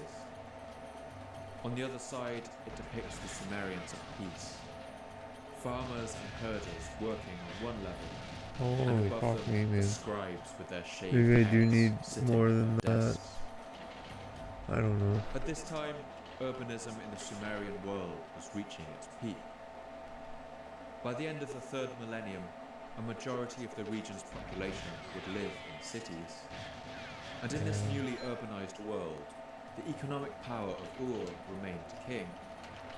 Over the next centuries, its power expanded and contracted, and at one point, some of its kings wrote inscriptions calling themselves both the king of Ur and the king of Kish, another city that lay nearby. This suggests that Ur may have subdued some of its neighbors under its political control. But by the mid-third millennium, it seems the influence of Ur began to wane. This was a new militarized age, when the power of trade and diplomacy seems to have no longer been enough. And one city, called Lagash, truly came into its own in this era of violence. Lagash was a slaving city. It had grown rich by raiding villages in the hills, kidnapping people and selling them across the region. Sometime around the year 2500 BC, Lagash fell out with its neighbor, a city called Umma. The dispute seems to have been over a stretch of farmland along the river, and it caused the two cities to go to war. One carved stone monument from this time, known as a stele, captures something of the spirit of this age. It is known as the Stele of the Vultures. The upper part of the stone is normal enough. It shows the king of Lagash, a man named Eannatum, leading his soldiers into battle. They wear leather helmets and skirts made of reeds, shouldering their spears. These spears would have likely been topped with blades of copper or bronze, and would have flashed red in the sun as they marched. The king is riding ahead of them in an early chariot, wearing an animal skin slung across his chest, with a spear and a container of javelins beside him. When the armies met, the stele shows King Eonatum of Lagash dismounting from his chariot and proceeding to lead his men on foot. They advance in a phalanx, a tight square of men with broad shields protecting their fronts, and a porcupine of short spears jutting out ahead. The fighting was bitter. Eonatum was struck in the eye by an arrow, but he lived on to see his army to victory, as the inscription on the stele records. Eonatum struck at Uma. The bodies were soon 3,600 in number. I, Eonatum, like a fierce storm wind, I unleashed the tempest. As the soldiers of Uma tried to flee the bloody battlefield, the stele shows the soldiers of Lagash cutting them down and trampling them beneath their feet. There's something to this carving that to me embodies something of a change in the spirit of Sumerian warfare. It's a particular kind of nastiness that revels in the suffering of your enemies, and this is shown most clearly in the part of the carving that gives it its name. These are the vultures flying overhead, carrying the severed heads of the soldiers of Uma in their beaks, picking at their tongues and eyes. It clearly shows a kind of massacre perpetrated by the city of Lagash, and it does so. Yo, Janine, Jersey vibes. How are you, Jersey? How are you, Jersey? How are you? Due to military Welcome. victories of this kind, the slaving Glad city you're here. of Lagash went on to conquer much of southern Mesopotamia. Lagash established what some historians have called the first true empire in the world, but its rule was short-lived. In these ancient times, administrating even one city was difficult, and the empire of Lagash, despite its military success, was soon critically overstretched. To make matters worse, King Eonatum seems to have ruled through what amounts to a campaign of terror. Unsurprisingly, his rule was unpopular, and revolts rose up against him. As the hated empire of Lagash fractured and collapsed, the ruler of one of its subjugated cities seized his chance. He was the king of Uma, the city whose defeat and humiliation is depicted with such relish on the stele of the vultures. Wow, man. And his name was Lugal-Zaghazi. It's not clear exactly what made Lugal-Zaghazi so successful, but it's clear he was animated by an ardent desire for revenge against the empire of Lagash. Perhaps he had even been at the battle when King Eonatum had slaughtered thousands of his fellow citizens. He rose in rebellion against Lagash, and quickly toppled kings that were still loyal to the empire in the cities of Kish and Larsa. Then he marched on the great city of Ur itself, and the mighty walled fortress of Uruk. These both fell in turn, and the rebel Lugal-Zaghazi moved his capital to Uruk. Finally, he marched on the city of Lagash itself, the heart of the empire. And it's here that fiery vengeance in his heart burst out. The city didn't hold out for long. Lugal-Zaghazi burst over its walls, sacked the city, and burned it to the ground. Even by the What's up, standards of Jersey? the time, Thanks for being here. It seems to have been a shocking act, as one piece of Sumerian poetry records with sorrow. Because the man of Amma destroyed How the are bricks ya? of Lagash, he committed a sin against the city's god. The god will cut off any hand raised against him. May Nadaba, the personal goddess of Lugal-Zaghazi, make him bear all these sins. After sacking Lagash, Lugal-Zagezi's momentum seems to have been unstoppable. He worked his way north Pretty up the gross. course of the two rivers, and soon he had conquered all the regions that Lagash had once claimed. One inscription written by him even claims to have conquered all the lands between what he calls the upper and the lower seas, meaning from the Persian Gulf to the Mediterranean coast. The great god Enlil gave kingship of the land to him, the region from the lower sea through the Tigris and Euphrates to the upper sea. 32 kings gathered against him, but he defeated them and smote their cities and prostrated their lords and destroyed the whole countryside as far as the Silver Meads. Admittedly, this is probably something of an exaggeration. The Sumerians had never been able to maintain distant colonies or occupy far-off lands for very long. It's more likely that Lugal-Zagezi pulled off something like a successful raiding party on the coast, perhaps looting some towns and cities and bringing treasure back to Uruk. But this was the first time that a Sumerian prince had ever made this claim. For them, this upper sea was the western edge of their entire world. And the idea of a king who might conquer all the lands between the seas began to possess the imaginations of all the kings who came after. But King Lugal-Zagezi, like the rulers of Lagash before him, had made the critical mistake of overstretching his resources. This empire was simply too big. Before long, civil wars and rebellions broke out between the various Sumerian cities. In this time of chaos, the other great people of Mesopotamia began to fancy their chances of ruling. These were the people who up until this moment had been something of a junior partner in the civilization of southern Iran. These were the people of Akkad. One man would soon lead them in an outright rebellion against the Sumerian Empire. He would go down in history with a name that in Akkadian means the one true king. That name was Sargon, and he ushered in the twilight of the Sumerian age. I don't think it's peace. It might be peace.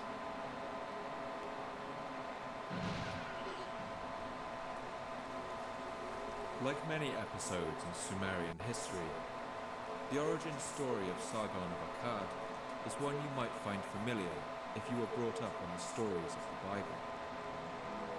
He was born sometime in the middle of the 24th century BC, and legend has it that as a baby he was found I don't think it's in a reed peace. basket on the banks of the Tigris. Yeah, I knew it. He was found by a gardener who worked in the palace in the city of Kish, and who brought him up as his son. But, like the biblical Moses, this foundling child had big ambitions. 142. There seems to have been something special about him. Something about his charming manners meant that he was soon taken on as a cupbearer in the palace, bringing wine to the lords and royalty of the kingdom. This was a position of high honor, and a way for a young man to gain influence at court. The young Sargon must have proven himself in other ways too. That's because he was soon entrusted with a mission of the utmost secrecy and importance. At this time, Kish was still part of Lugal-Zagezi's Sumerian Empire, stretching over all the lands between the two seas. The Sumerian king Lugal-Zagezi was away on a distant campaign, possibly fighting in the lands of Syria or putting down a rebellion in a far-flung province. The young Sargon was given a small band of fighting men and told to travel to the city of Uruk, where Lugal-Zagezi kept his royal court. Their plan was to strike the city in a surprise attack, to knock out the capital of this new empire and free the city of Kish from imperial control. It was a daring plan. The tall city walls of Uruk, immortalized in legend, must have looked daunting to the young Sargon and his men as they readied for their attack.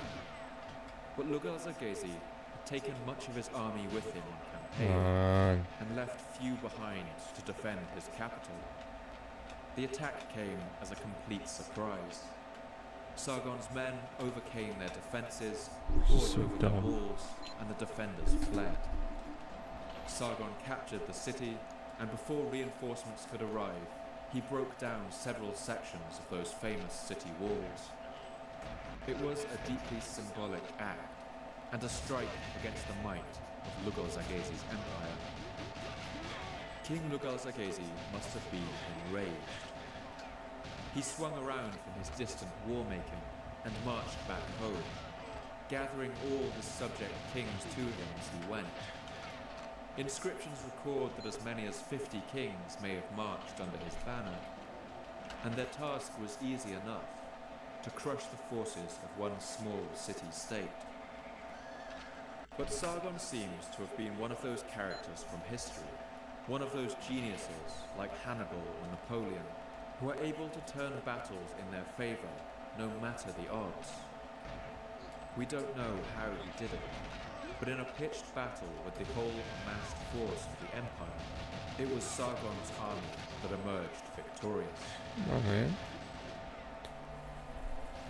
Lugal-Zaghazi was captured, and Sargon marched him through the gates of the holy city of Nippur wearing a neckstock, a heavy piece of wood clapped around his neck and shoulders like an oxen. This would have been humiliating, of course, but here again is where Sargon sets himself apart from other rulers of the time. That's because he seems to have had something of a merciful streak. The old king Lugal-Zaghazi wasn't killed. Incredibly, he was allowed to continue on as the governor of Uruk, so long as he swore an oath to the High King Sargon. Sargon founded a new city to act as his empire's capital, and he named it Akkad. From there, he would go on to conquer much of what the preceding empires had before, as one inscription beneath a statue in the city of Nippur claims. Sargon the king of Kish triumphed in 34 battles over the cities, up to the edge of the sea, and destroyed their walls. He bowed down to the gods, and the gods gave him the upper land, up to the cedar forest, and up to the silver mountain. And Sargon didn't make the mistakes of his predecessors. At each city he conquered, he made a point of destroying the city's walls, reducing its ability to defend itself, and therefore reducing the likelihood of it rebelling against his rule. He conducted a ceremony to symbolize his mastery over the whole land. He washed his weapons in the waters of both the Persian Gulf and the Mediterranean Sea. But once the dust of war had settled, his achievements went on. He made efforts to centralize the empire's administration and even reformed the dating system. His reforms strengthened the central state and increased the stability of the empire. In many ways, he was something of a progressive and enlightened ruler. But Sargon was also Akkadian, and he was what we today might call a nationalist. Until now, Sumerian had been the official language of royal inscriptions on palaces and temples. But during Sargon's reign, Akkadian began to be used in official inscriptions for the first time. The cuneiform alphabet was now re-engineered to write Akkadian, and Sargon also gave himself the new title, King of Akkad.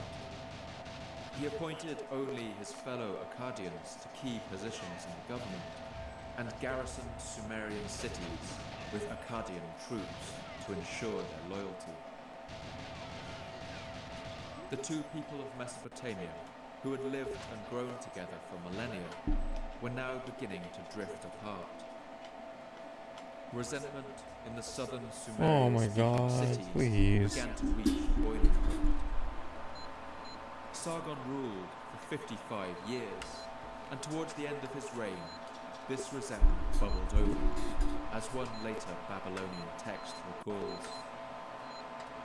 In his old age, all the lands revolted against him, and they besieged him and Akkad the city.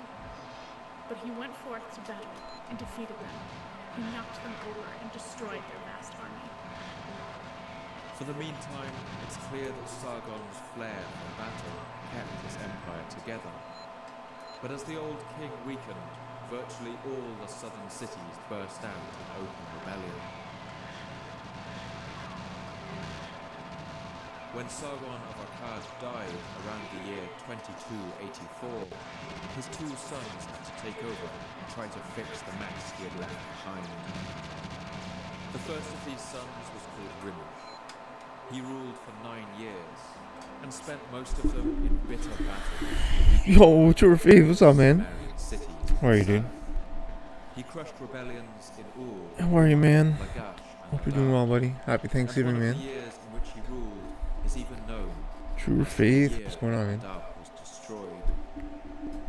When Rimush died, Sargon's other son, Manishtushul, took over. He seems to have resorted to the kinds of terror tactics that had Hope once you're doing well. made kings of Lagash so hated. It was Sargon's grandson, a man named I'm just messing Naram-Sin, around. who would return the empire to its former greatness. Just trying to bring the time down, but I mean, He managed to quell I the don't know. Sumerian rebellion in its southern heartlands and returned the empire of Akkad to stability. not really grinding out anything. And Naram-Sin didn't rule only by force. It seems he made some effort to reconcile the two intertwined peoples of Mesopotamia, breaking from his grandfather's title, King of Akkad, and ruling under the more diplomatic title, King of Sumer and Akkad. But this didn't entirely heal the rift that was even now continuing to grow between these two peoples. It's the green bean casserole. Part of the problem was that the Sumerian people were King no longer the in primary chat. cultural force in the region. For centuries, I don't even know how to make a green bean casserole. as a spoken language. Some of this may have been down to the official policies of the Akkadian Empire, What the fuck is that? discouraging the use of Sumerian in official documents. But it was also affected by the increasingly cosmopolitan makeup of the empire. Sumerian, as we've seen, was a language isolate, with a different structure and sound to all the languages around it. But the people who lived in all the surrounding lands spoke languages that were linguistic cousins of Akkadian, all in the Semitic family of languages. They had the same grammar, and even shared sounds and words with Akkadian. Learning Akkadian for them would have been like an English speaker learning French or Spanish, while Sumerian would have been like learning Korean. Akkadian Yeah, I don't was know, just man. I easier think to I'm learn, going for like one. Ideally, naturally become I would the have language a lot of trade health and I'd do a no body armor attempt, The but people of Mesopotamia had been largely I think it's gonna take bilingual time. for centuries. But gradually, all Sumerians Actually might play some learned S200. Akkadian, and I fewer got like and fewer 147 Akkadians yesterday, but I needed might to with learn pretty Sumerian. conservative strats, Slowly, the Sumerian language began to fade. so I might try But that. the days of the Akkadian Empire were also numbered, and the Sumerians would get one more chance to leave their mark on the world's history.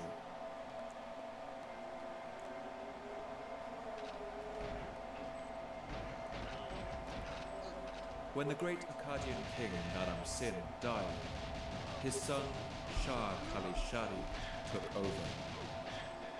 He was Sargon of Akkad's Fast. great-grandson. No, I'm And terrible. 4 years into his reign, Fuck a me. great celestial sign would have appeared in the skies overhead. Far out in the depths of space, nearly 200 million kilometers away from Earth, a giant ball of ice and dust, 40 kilometers across, flew past, sometime around the year 2213 BC. This was the comet Hale-Bopp.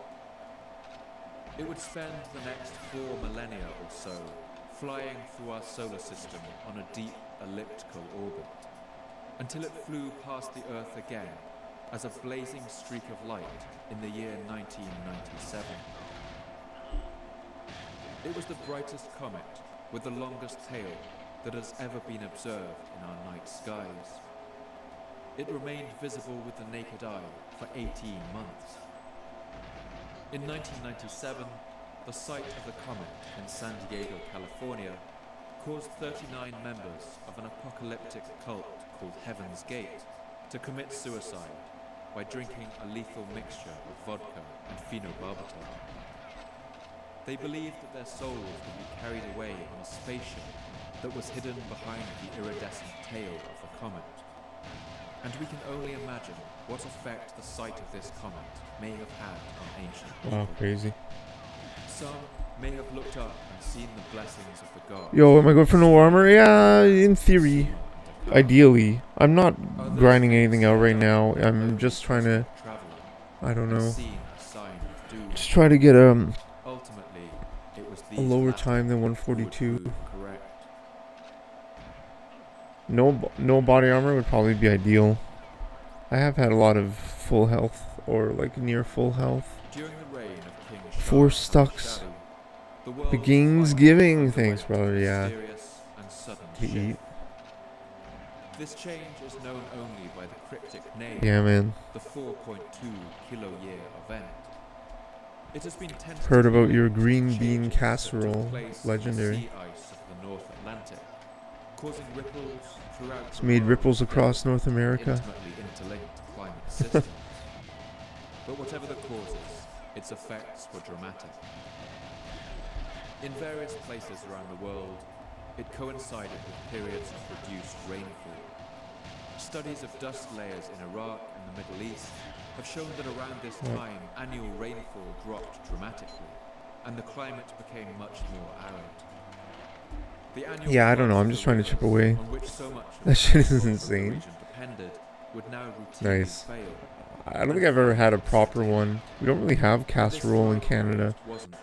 Casserole is like a very American dish. And some think it may have even lasted. I might be wrong though. 300 years. We might have casserole, who knows? This period of drought and the famines it caused were mentioned in Egyptian texts of the time too, and it affected cultures all around the globe. It's been linked to civilizational collapses in Egypt's Old Kingdom, the Indus Valley civilization in India, and the Langzhou culture in China. In Mesopotamia around this time, still ruled by the Akkadian Empire, it's clear that resources became suddenly scarce. The days of a booming surplus of food were over, and it's around this time Holy moly, the took me first long enough. towns and cities began to be abandoned in the drier zones of the north. After the death of King Shah Khalishari around the year 2193 BC, This is the run. a period of chaos and bitter civil war descended on the empire. I might be too far back though. The Sumerian king list records this period with an almost sarcastic tone. Then who was king? I don't know. I'm gonna try. Like my theory is, I'm gonna go for no body armor, but All this chaos if I get did shot not up, go I'm gonna unnoticed. change my strats. In the mountains Vash overlooking the yams, plains of grandma made. Mesopotamia, Wow. a nomadic It's tribe of amazing, people bro. known as the Guti were watching. Oh, I can taste it. I can taste the Who the yams. Guti were, what language they spoke, which gods they worshipped, we don't know. They seem to have been an unsophisticated nomadic people, and the ancient Sumerian texts reserve particular contempt for them. The Guti were unhappy people, unaware of how to revere the gods, and ignorant of the right religious practices. The Guti had raided and plundered along the borders of the Akkadian Empire for years, burning villages and stealing cattle. One remarkable letter, dating from the reign of King Shah Khalishari, was written by an Akkadian lord who owned land. Oh, that was so terrible. Guti territory. I can't wait to. He tells his workers to to ignore the Guti attacks and keep working. Although it's clear he does this while keeping himself at a safe distance. Cultivate the field and watch over the cattle. Do not tell me the Guti enemies are around. I could not cultivate the field. Post sentries at 1 mile interval. I don't know what I was thinking. I thought I primed it too late.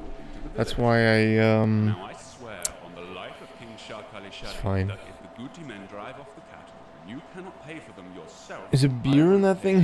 Yeah, right. No. I'm slow anyways. Yeah, no, it was. I thought I primed it late, so I thought throwing the grenade, I would. As drought ravaged the settled society. Thought they'd shoot me first, but I was wrong. They watched as the city dwellers fought over the increasing. With natural, wow. And it's in this moment of It's a weakness grind, though, that man. they chose to strike. The Guti gathered their forces That's and a. marched down. But yeah, that's like a for sure survival. Sumer. This time, not to In raid, theory. but to invade and take. It's like a guaranteed themselves. survival. You're right, man. It's pretty smart. One remarkable literary text relates the tragic Okay, we'll do events that. of those days. It was written a few centuries later and is called The Curse of Akkad. In this version of the story, What am I doing? the great god Enlil Fuck me. is angry at the king That of was really Akkad shitty. for disrespecting the gods, and he summons the Guti as a punishment. Yo, LA Goose, what's up, brother? Imagined as monstrous creatures No, I did not yet, my dude. with a language that sounded I did to not the yet. Sumerians like the barking of dogs. Enlil, what destruction he wrought. He raised his eyes to the mountain and mustered the whole mountain as one. The rebellious people, Did. the land whose people I was gonna is watch it outnumbered. now, but I wanted to Gutian, watch this that instead. land that brooks no control, Sorry, man. whose understanding is human, but whose appearance and stuttering words are that of a dog. Enlil brought them down from the mountain. In vast numbers, like locusts, they covered the earth. Nothing escaped their arm. No one escaped their arm. All of the lands raised a bitter cry on their city walls. It's not clear. I don't think I'm gonna back how up on many Secret Guti Agent. I think I'm just gonna but they were strafe it. enough to quickly overwhelm the weakened forces of Akkad. It seems the Guti practiced hit-and-run tactics, raiding supply lines and leaving scorched the earth fuck? behind them. Their attacks devastated the economy of Akkad, and the already drought-ridden and war-torn society began to fall apart. Wow, that's real For the footage. I first thought that time was since AI cities were footage. built That's and real. founded, the great crazy. agricultural tracts produced no grain.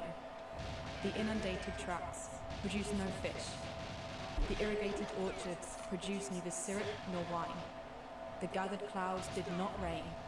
The plants did not grow. He who slept on the roof died on the roof. He who slept in the house had no burial. People were flailing at themselves. Want your from hunger. opinion? Sorry, buddy. The weakened Akkadian society folded completely beneath the pressure of the Guti attacks. The demoralized Akkadian army went out to meet Wow. this fearsome enemy in battle and was defeated. Soon after, the Guti swept down on the city of Akkad and burned it to the ground. They destroyed Sargon city Yeah, so this might be a grind, that but its ruins the first have never been found. mainframe could The be a Guti completion, attempted to so set up their own dynasty and rule over the lands of Sumer. But for a number of reasons, they were not Fuck, man. successful. After all, as empires in our own day have found out, it's much easier to conquer a country than it is to rule it. Cuneiform sources suggest that the Guti administration showed little concern for maintaining agriculture, written records, or public safety. The Guti were not literate and would have struggled to administrate an empire that for over a millennium had relied on the power of fuck, the written man? word. For reasons known only to them, and perhaps relating to their nomadic lifestyle, they didn't believe in keeping animals in pens. They released all of the What land's is this livestock footage? to roam about the countryside freely. Their policies soon brought even further famine. and caused a massive increase in the price of grain. Oh. Under neglect and lack of investment, Like, the fuck land's off, man. infrastructure began to crumble. The poetry of the Curse of Akkad shows how the roads of the kingdom began to fall apart and become overgrown with weeds, while long grass grew on the tow paths where oxen used to pull barges. The grass grows long on your canal bank towpaths. The grass of mourning grows on your highways laid for wagons. Wild rams and snakes of the mountains allow no one to pass on your towpaths built up with canal sediment. The destruction of the central authority of the Akkadian Empire meant that during this time a number of Sumerian city-states reasserted their independence. And it seems the Guti, weakened by their failing attempt to hold an empire together, don't seem to have been able to do much to stop them.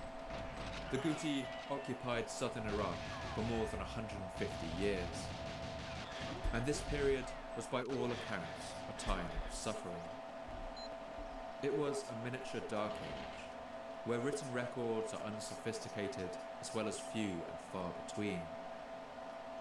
But as resentment to their rule grew, rebellions rose around the country, and one Sumerian man would see the opportunity this period of crisis provided.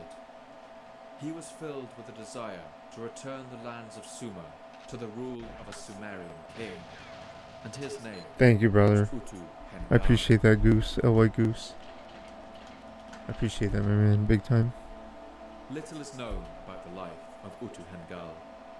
He was a Sumerian and may have been the governor of Uruk during the final years of the Gutian period. He must have watched as the ongoing famine ravaged his people, and the arrogant Guti kings refused to do anything about it, violently punishing any resistance to them. At this time, a new Guti king had just ascended to the throne of Sumer and Akkad. His name was Tirigan, and he seems to have been typical of the Guti rulers. He cared little for maintaining the land's infrastructure, and even destroyed elements of it to punish populations who rebelled against him, as recalled in the Sumerian king list. Tirigan's troops established themselves everywhere. Nobody would leave their cities to face him. Alright, man. In the south, in Sumer, he blocked the water from the fields. In the uplands, he closed off the roads. Because of him, the grass grew high on the highways of the land. Tirigan had been on the throne for only 40 days, and he was still in the middle of consolidating his rule. It's clear that Utu Hengal, the governor of Uruk, thought that this was the time to make his move. His plan may have been in place for years. Perhaps he sent out secret envoys to the other Sumerian cities of the south, telling them to prepare for war the moment a new king ascended to the throne. Fuck off, And man. then, when everything I might was in change place, levels. I might do like he struck. Surface 2, 00. When Tirigan heard of this rebellion, he must have Sub been enraged, 147. but he doesn't seem to have been the bravest of kings. He sent two of his generals, Maybe I should just men focus on this. I don't know. and Nabi Enlil, to lead his armies in his place, while he stayed back home in the palace. Meanwhile, the rebel leader Utu Hengal massed his forces and marched to meet the two Guti generals on the field. On his way to the decisive battle, he stopped at the temple of Ishkul, the Sumerian god of storms, and made an offering. He may have sacrificed a lamb or goat and sang an ancient prayer in the Sumerian tongue before the altar of the god. Then he marched out to meet Tirigan's armies. After departing from the temple of Ishkur, on the fourth day he set up camp in Nagsu on the Surangal Canal. He captured the generals of Tirigan, sent as envoys to Sumer, and put chains on their hands. Utu Hengal was victorious, and here again we see that the Guti king Tiragan wasn't the courageous sword. After getting the news that his generals had been defeated, he fled north to a city called Dabrum. I hate this fucking game, man. There's a lag in the grenade. Fuck me, man. Then Tiragan, the king of There was the grenade Guti, lag. ran away alone on foot. Whatever, we can do He that thought again. himself safe Fucking in hell. where he fled to save his life. But since the people of God Dabra damn knew it. that Utu Hengal was a king endowed with power by Enlil, they did not let Tiragan go. Grenade lag is Utu just so Hengal fucking arrested stupid. Tiragan, together with his wife and children in Dabrum. He put handcuffs and a blindfold on him. After centuries, the Sumerians finally rejected both Guti and Akkadian rule. For the first time since the reign So of Sargon, laggy, man. a Sumerian king would once again rule over the lands of Sumer. Utu Hengal made the Guti, the fanged snakes of the mountains, go back to drink again from the rocky crevices. He brought back the kingship of Sumer. Thanks, man. Successful rebellion. Thanks, brother. I appreciate that. Known today What up, Jim as the Billy? third Legend. dynasty of Ur, I'm just messing around sometimes here. called the Neo-Sumerian Thanks, man. Empire. That's nice of you, brother. Others have even Appreciate called that. this the Sumerian Renaissance. It was the final flourishing of Sumerian culture, but it was a flourishing that would leave an indelible mark on human history. Thanks, man. Jim Billy, how are you, dude? Despite I was bringing playing the some kingship back to S200 Sumer, yesterday. the rebel king Utu Hengal didn't rule I for got long. He 147. died in unusual circumstances after only 7 years. Pretty shite. Apparently killed when a river dam he was inspecting burst, sweeping him away in a flood. If you think this sounds suspicious, it's because it probably is. One of Utu Hengal's more ambitious governors, a man named Ur-Nammu, came to the throne soon after. And some historians have certainly raised questions about whether he had a hand in that dam burst. Too bad, mate. So there's two in a way. Any dam burst at all. What do you have again, my man? Ur-Nammu proved to You be have a an pretty good effective time. ruler and an outstanding administrator. If I remember right. He standardized bronze weights that merchants used in the You market. have 133? That's and created a insane, man. standardized weight that would lay It's down amazing. the foundations for the first currencies. He divided silver into a unit known as the mina, which was made up of 60 shekels. Ur-Nammu I knew you also had wrote down 135, or I code thought you had laws, but 135. today is That's the crazy, earliest 133. surviving example of a legal code, 3 centuries older than the more famous code. Sub 130 and move on. Wow. Here That's are a fast, few man. examples of the laws contained. You're learning it quickly. Number 17. If a slave escapes from the city limits and someone returns him, the owner shall pay 2 shekels to the one who returned him. Number 18. If a man knocks out the eye of another man, he shall weigh out half a mina of silver. Number 19. If a man has cut off another man's foot, he is to pay 10 shekels. Among all his other On the way. achievements, Ur-Nammu was also a prodigious builder. He constructed buildings at the cities of Nippur, Larsa, Kish, Adab, and Umma. He rebuilt the kingdom's roads and irrigation ditches after I'm the gonna long watch you decades of run. neglect under the Guti rule. But more than anything, Ur-Nammu loved to build ziggurats. These are the distinctive stepped towers that were the hallmarks and pinnacle of Sumerian architecture. Each one rose in 3 layers like a wedding cake, with steps leading up to the top. They would have been painted with white gypsum paint. The priests who kept them may have grown plants and trees on the terraces that lined them, and birds would have roosted high up in these tall towers. Under Ur-Nammu, soon every Sumerian city would have 25 ziggurats, 54s. and they formed the Yeah, focal man. point of the cities. The It took me greatest like of these 30 was hours the or ziggurat something. that Ur-Nammu Really a built long ass in his time. own city of Ur. I wouldn't stress about it. The ziggurat of Ur is enormous. In its day, it would have soared up to a height of 30 meters, or nearly 10 stories, towering You have over it though, all like I other believe in you. low-lying buildings in the city. It was built purely from baked clay bricks, 350. Oh and wow. held together with the tarry substance bitumen. Yeah, I gotta watch maybe one of your runs too. It's thought that it would have taken at least 1,500 workers. I needed more 2 than 5 boosts for my years 53 just to though. build its base. Farmers up to 20 kilometers away would have been able to see this enormous shape rising on the horizon. To them, it would have testified to the power of the city of Ur and the god who lived there. But despite this late flourishing, Yo, red guy.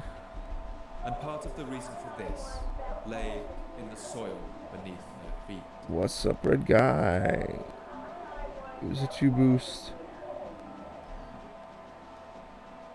Cal and Sean reckon it would have been a 53.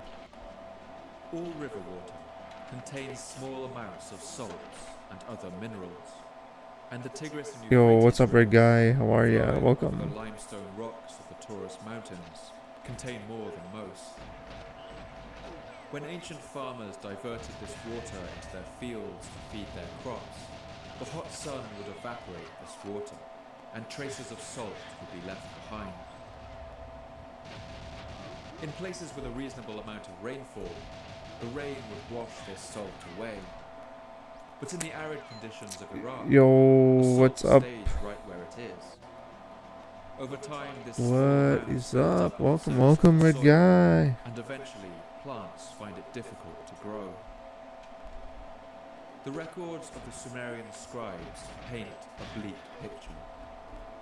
They kept meticulous notes of crop yields year on year, and from around 2350 BC, their texts show the gradual reduction of crops across the region. One telltale detail shows us that the salt content of the soil might have been to blame.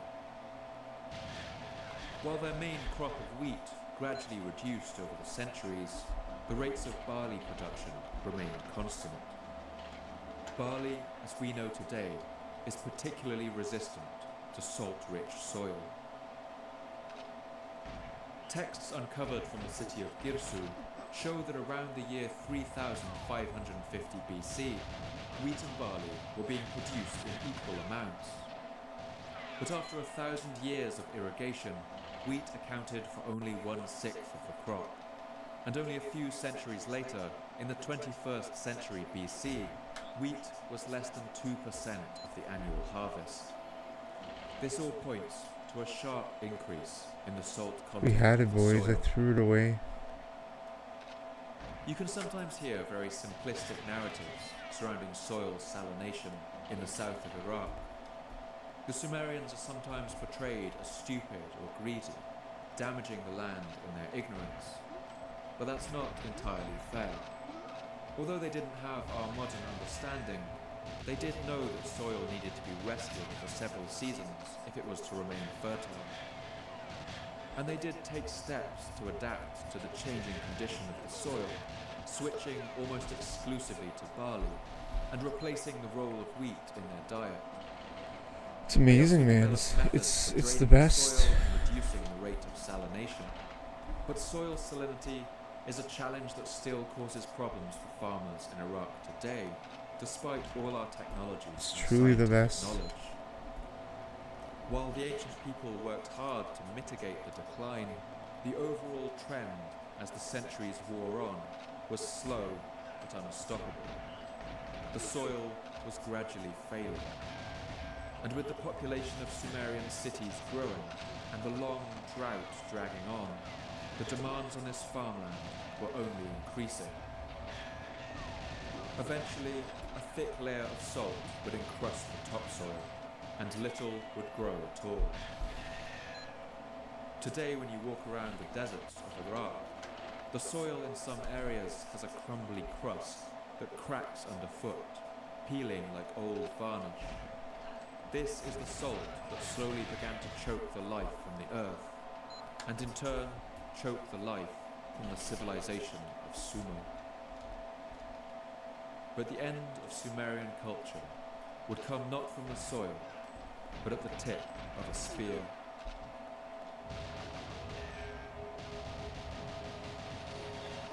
As the Sumerians Wow, that auto aim was really amazing. Decreasing barley crops from the salty soil, it seems that once again, hostile What is this outside nonsense, forces man? began to sense weakness in this once great empire. After their failed attempt at empire building, the nomadic Guti had retreated to their mountains and returned to their nomadic ways. But they still posed a threat to Sumerian lands, just as they always had, raiding towns and making away with cattle. Putting a stop to these raids was the focus of much of the King Ur-Nammu's reign. He raised an army and marched into the Guti lands with the aim of putting a stop to the threat forever.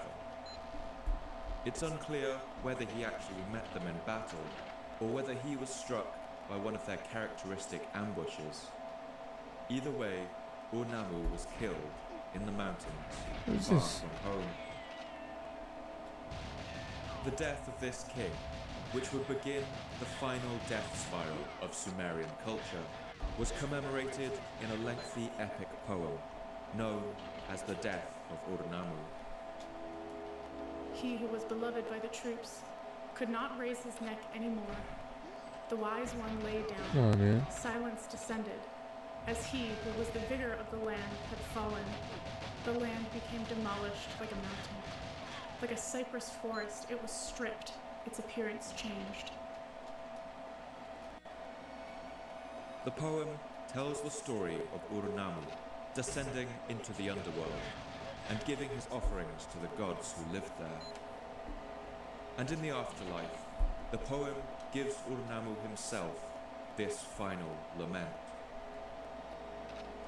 Now, just as the rain pouring down from heaven cannot turn back, I can never return to see the beautiful bricks of Ur. 4 Sumerian kings would follow The back Ur-Nammu. was bullshit. Some, like the king Shulgi, enjoyed successes on the battlefield and developed and reformed the economy as much as they could. But their reigns were characterized by ongoing threats from the wild mountain regions. The drought was still biting. The soil was becoming increasingly choked by salt. And as food got scarce, more and more nomadic people were driven to raiding and plundering to feed themselves. By now, What the the fuck Guti is were this? far from the only people who threatened the border of Sumer and Akkad. One tribe in particular, known as the Martu, posed a particular threat. So The laggy. Martu were a Semitic sheep-herding people from the mountains of Syria. Yo, Cyrus, what up, brother? How are you, man? Like the Guti, the Sumerians considered them to be wild and barbarous. Secret and tended agent. to describe them Jimmy Billy's secret contemptuous, agent. but also fearful terms. Good, The man. Martu, Nice. the powerful south wind, who from the remote past have not known cities. The Martu who know no grain. The Martu who know no house or town. The savages Oh, I of was the saying. mountains. The Martu who eat raw meat, who are not buried after their death. Another text Nice, Cyrus. describes them in similar animalistic terms as the Guti. It's the best. The hostile Martu have entered the plains. The Martu Oh, man. are ravaging people with canine instincts like wolves. And it's clear that around this time of drought and famine, Oh, that was a the Martu gift. were I did finding not their shoot way him of in the life chest. Syria That was such a increasingly gift. impossible. Environmental pressures It's not were fast, pushing though. them It's not. further south into the rich farmland of the river valley, into the land of the Sumerians. 1.2, maybe Despite the weakened power of the Sumerian 4 state, the later years. kings of Sumer were determined to stop the Martu 1.2, incursions. maybe 4 years, 5 One years, something king like that. named Shu Sin even ordered the construction of a wall that stretched almost 300 kilometers between the Tigris and Euphrates rivers. It would be called the Martu Wall, and sometimes the wall facing the high lands. What form exactly this wall took is unknown, since its remains have never been found. But it was likely an earthwork rampart, dotted with forts, and perhaps fronted with a moat fed by canals. It was more than twice the length of Hadrian's Wall, and essentially turned the rich farmland between the Tigris and Euphrates into an island fortress, with the rivers on either side, the sea to the south, and the wall to the north. It would have been an enormous engineering work, and shows that even in its final years, the Sumerian state still demanded considerable manpower and energy. Come on! But ultimately, the wall would prove useless. Like all walls, it was only effective. It wasn't fast, anyways. Garrison manning It was a slow, dark room. Soon it would become clear that the building of this wall was not an act of strength. No, it was all me. Of an empire falling in on itself.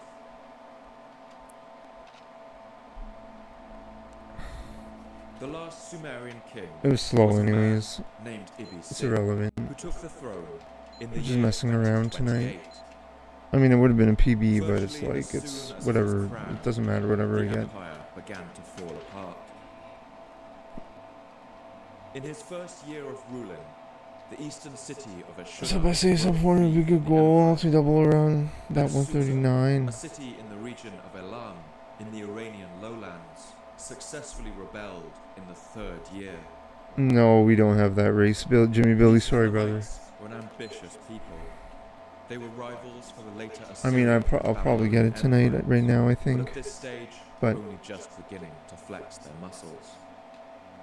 Their rise would spell the I'm end not going to do of the that Sumerian first essay. age. The fracturing Sumerian Empire Yeah, buddy. could no longer maintain its defenses along the Are we 300 really? No. kilometers Yeah, of the right. Great No, no. Martu Wall. And so, Cool, in man. the fifth Yeah, buddy. year of his reign, the wall that Ibisin's What father had built failed. strategy are you doing on Agent? The Martu poured over the defences and overran the rich farmlands that lay behind. The effects of this loss were immediate and devastating. Food shortages fast. ran rampant. In years 7 and 8 of Ibisin's kingship, the price of grain increased to 60 times the usual cost. People would have starved. in Oh, the wow. streets. The famine was hitting Yeah. the capital city of Ur especially hard. And it's clear that at this It's gotta be point, pretty clean the run. King Ibisin really began to panic. Desperate I to believe in feed you. his I'm just people, saying. It's gotta King be really Ibisin clean. summoned You could one do of it though, his that makes generals sense. and told him to travel north to the city of Isin to buy grain and pay many times its usual cost. Aw, man. This I don't know why I general was a reloaded. man called Ishbi-Era, and it's clear that he wasn't the most trusted of the king's generals. In another letter, This is hard as those, the king yeah, had buddy. even claimed that Ishbi-Era was Akkadian, not Sumerian, Oops, inferring shit. that his Sorry. loyalty may have been in question. But at this point, it's clear the king didn't have much choice. One remarkable letter from this moment has survived. It was sent to the king Ibisin by this general, Ishbi-Era, once he reached the city of Isin. It Come on, paints a vivid picture of Sumerian society's collapse. You order me to travel to Isin and Kazalu to purchase grain? With grain reaching the exchange rate of 1 shekel of silver per gur, 20 talents of silver have been invested wow, in insane. the purchase. But I heard news Oh, that that sucks. the hostile Martu have entered inside your territories. I entered with the entire amount of grain. Now, I have let the Martu, all of them, penetrate inside What the the land. fuck? Because of the Martu, I am unable to hand over this grain for threshing. They are stronger than me, while I am condemned to sitting around.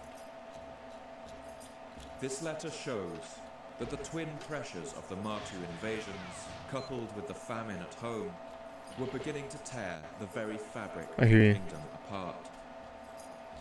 The Akkadian general Ishbi-Erra urges the king to send a fleet of 600 boats up the river to transport the grain. Oh, brutal.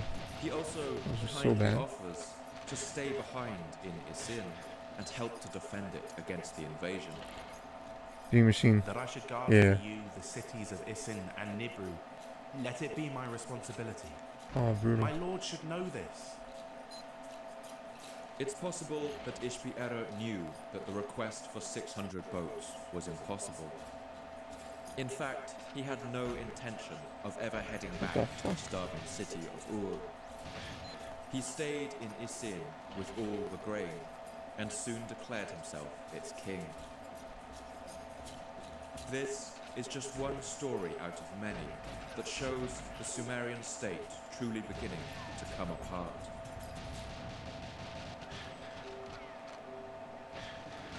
Facing threats on multiple sides, the king Ibbi-Sin entered into a frantic series of last-ditch measures. He ordered fortifications built at the important cities of Ur and Nippur, but these efforts were in vain. Ultimately, the Sumerian Empire fell apart, one city at a time, until only the capital of Ur remained, surrounded by hostile forces.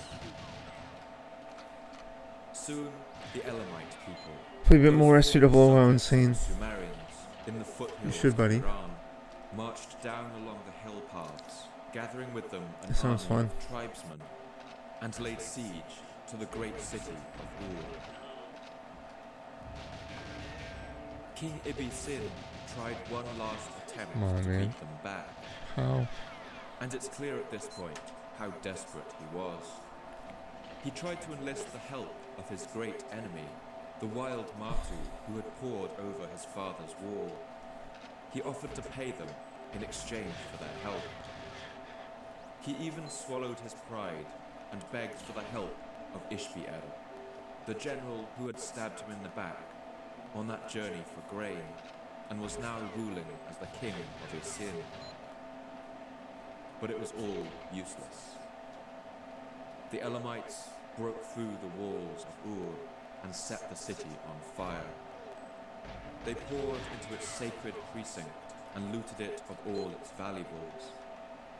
We can imagine them storming up the steps of Ur's great ziggurat, killing priests and plundering its treasures as they went. The surrounding fields were burned, and the waterways became contaminated with disease. The armies of Elam stormed the royal palace and captured the king Ibbi-Sin. They took him away in chains, marched him back to their homeland and imprisoned him there. This was the last king of Sumer, a civilization that had endured for millennia, and he would die in chains, imprisoned by his enemies in a foreign land. The ancient Sumerians, who saw the destruction of their cities, reacted to their sorrow in the same way that humans always have. They wrote poetry. In fact, for each of their great ruined cities, they wrote a lament. One of these poems, called The Lament for Ur, relates with tangible anguish the horror of that time. The gods have abandoned us. Like migrating birds, they have gone. Ur is destroyed. Bitter is its lament. The country's blood now fills its holes like hot bronze in a mold. Bodies dissolve like fat in the sun. Our temple is destroyed. Smoke lies on our city like a shroud. Blood flows as the river does, the lamenting of men and women. Sadness abounds. Ur is no more. The fall of Ur was one of the great turning points in ancient history. It marked the end of the unified Sumerian state, and the region entered a small dark age, in which individual city-states once again vied for control over the ruins of the fallen empire. The wars of this period turned Sumerian cities to blackened heaps of burnt brick. The people mourn. Yo, what up, bro? What up, brother? Shards littering the approaches. Dang, that sucks, The dude. walls Sorry, were man. gaping, the high gates, the roads were piled with dead. In all the streets and roadways, bodies lay. In open fields that used to fill with dancers, the people lay in heaps. And meanwhile, the drought dragged on, and the salt-ridden fields were no longer producing enough barley. Come on, man. Faced with these problems, the Sumerian people began to flock out of the region in huge numbers. Refugees carrying with them their meager belongings and weeping for the home they had left behind.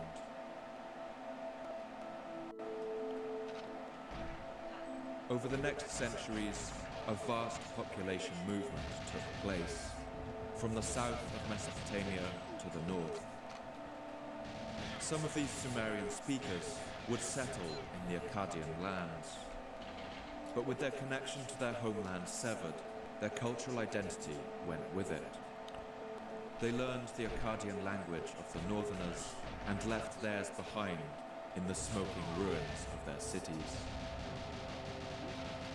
The Matu, those wild hill people so detested by the Sumerians, would themselves settle down in the cities they conquered along the river valley.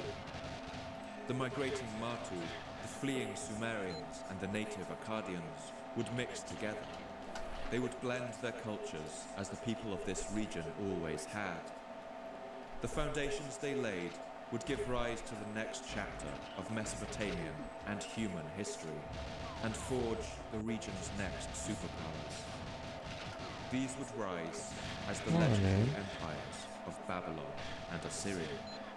But those are stories that I will save for another time.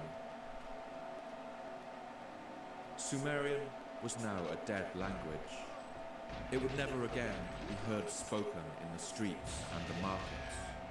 But it did remain in use for at least another 2,000 years, preserved in the temples and scriptures of later empires. Just as Latin once survived in the churches of medieval Europe after the fall of Rome.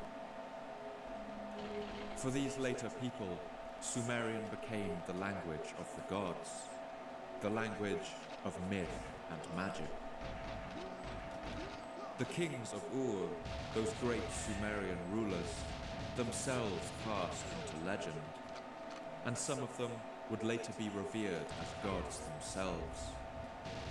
And all the kings of Mesopotamia, in Babylon and Assyria for the next 2,000 years, would rule under a title that gave them a kind of ancient legitimacy, reaching right back to the first age, to the dawn of mankind's journey into civilization.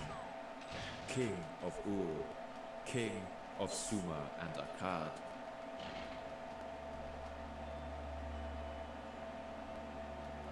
Even after the fall of the Sumerian Empire, many of its great cities would continue as population centers into the post-Sumerian era. Among these was the great coastal city of Ur, situated at the mouth of the Euphrates, which would rise and fall a number of times over its history. Yeah, that's pretty far. Owen Sound is very far given birth to Ur, from me. and it was the landscape that would bring about its demise. Today, if you stand in the ruins of Ur, the sea that once lapped its shores is nowhere to be seen. In fact, early archaeologists It's at least like 300, 400 to see kilometers. the remains of millions of seashells scattered in the sand here on this lonely stretch of desert. As the millennia passed, the continued depositing of silt along It's with true that like changes for in a global major sea snow levels have squall that isn't combined to too push far the from me, you're world's right. Gulf Coast back to its present position, about 150 kilometers to the south. The Euphrates River that once brought the rich bounties of trade down from the north has also disappeared, its course having changed over the centuries. In fact, around the barren mounds of earth where the city of Ur once stood, there's nothing at all but the lone and level sands of the Iraqi desert, boundless and bare for miles around. Water had always been this city's lifeblood, and the loss of the river and the sea meant the slow death of Ur. People soon left its houses and its streets. They stopped working its fields and maintaining its irrigation canals, and soon the land dried up and the topsoil blew away in the wind. The priests extinguished the fires that burned in the top chamber of Ur's great ziggurat, and stopped leaving their offerings there to the moon god Sin. The markets closed, and the mud brick buildings of the city began to crumble. The wooden beams of the roofs rotted and fell in. The sands and desert winds rolled through its streets, and the dunes buried its fallen walls. Before long, the greatest city the world had ever known was just a mound of ruins, where the occasional desert traveller would pass by, and where the Italian traveller, Pietro della Valle, would one day shelter with his wife from a threatening group of bandits, and discover the scattered fragments of writing that the Sumerians had left behind in their forgotten language. Somewhere buried in the ruins lay the clay tablets on which the lament for the city's destruction was written. May that storm swoop down no more on your city. May the door be closed on it, like the great city gate at night time, until distant days, other days, future days. In your city, reduced to ruin mounds, may a lament be made to you. O Nana, may your restored city be resplendent before you.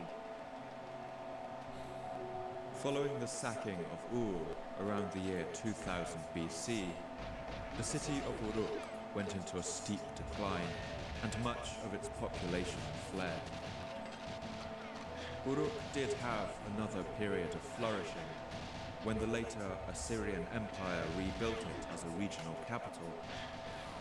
But as the Euphrates River changed its course, Uruk too would be completely abandoned.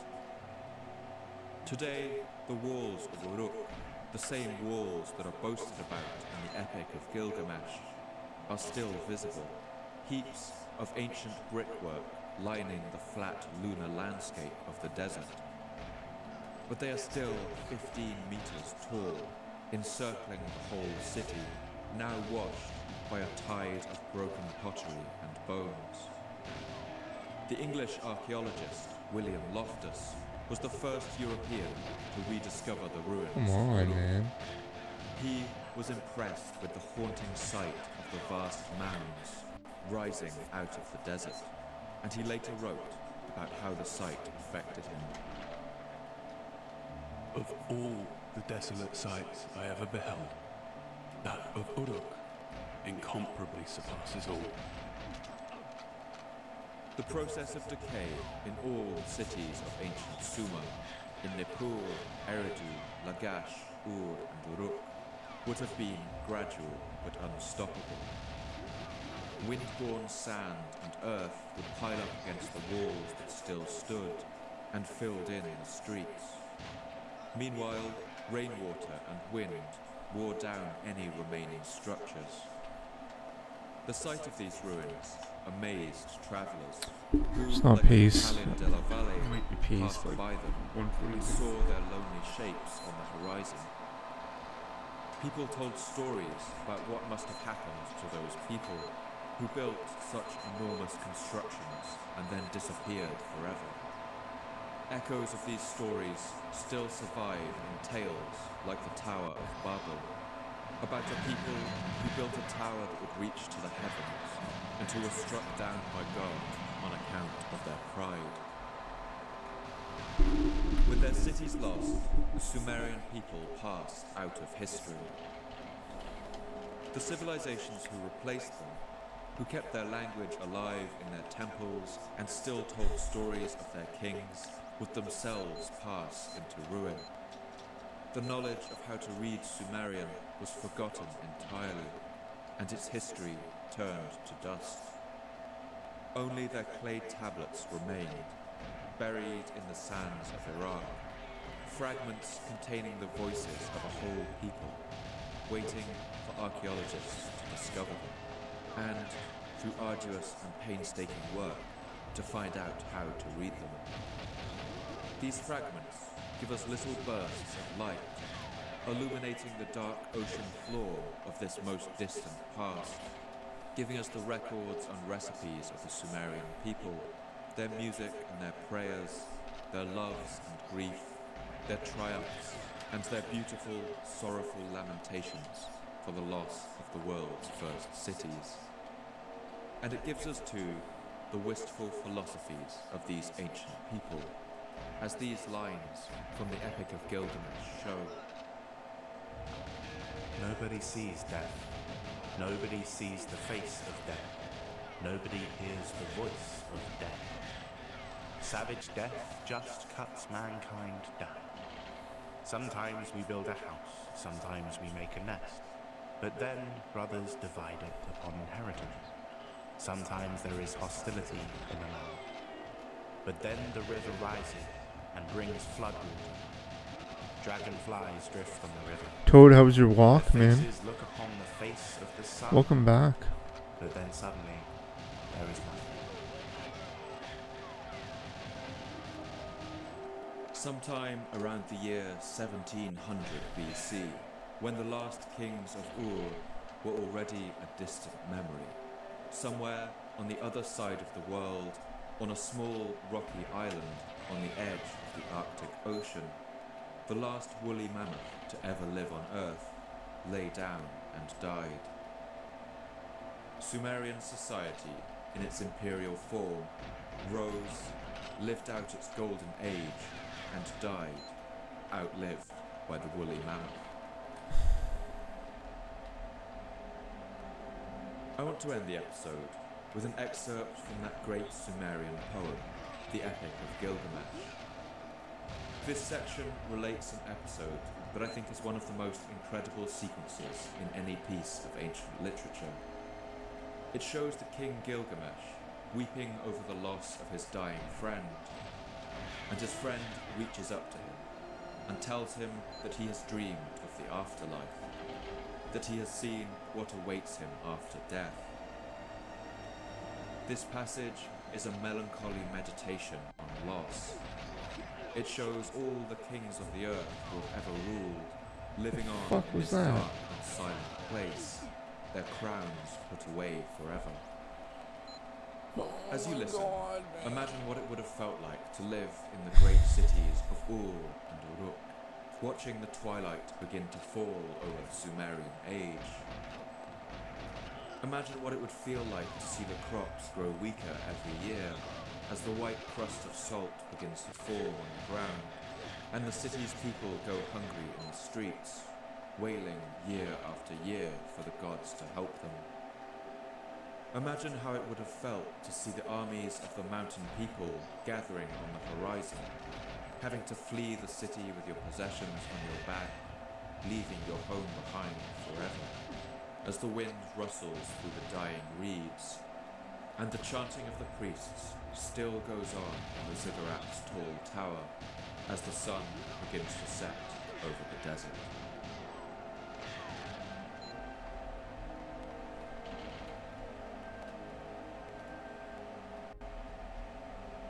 Listen, my friend. This is the dream I dreamed last night. I stood before an awful being, the somber-faced man-bird. He turned his stare towards me and he led me away to the palace of Akala, the Queen of Darkness, to the house from which none who enters ever returns, down the road from which there is no coming back. There is the house whose people sit in darkness. Dust is their food and clay their meat. They are clothed like birds with wings for covering. They see no light. They sit in darkness. I entered the house of dust, And I saw the kings of the earth, their crowns put away forever, rulers and princes, all who once wore kingly crowns and ruled the world in the days of old. They who had stood in the place of the gods stood now like servants. In the house of dust were high priests and acolytes, priests of the incantation and of ecstasy. And there was Ereshkigal, the queen of the underworld, she who keeps the books of the dead. She raised her head, she saw me and spoke. Who has brought this one here? Then I awoke, like a man drained of blood, who wanders alone in a waste.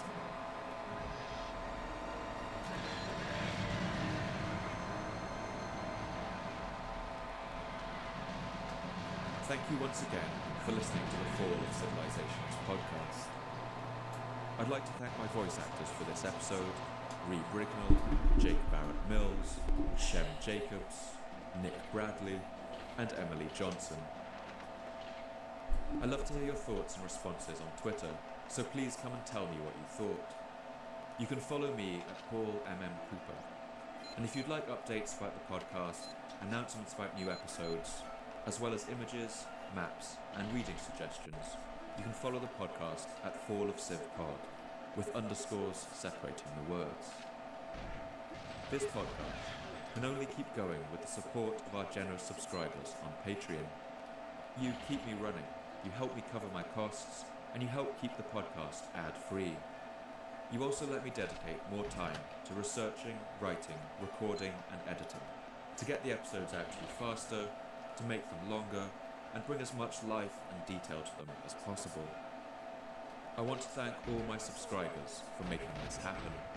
If you enjoyed this podcast, please consider heading on to patreon.com/Fall of Civilizations _podcast, or just Google Fall of Civilizations Patreon. It's PATREO. This episode has touched a number of times on the power and necessity of the written word, a gift that ancient Iraq once gave to the world. And I thought it would be fitting to take a moment here to promote a charity that really needs your help today. Its name is Book Aid.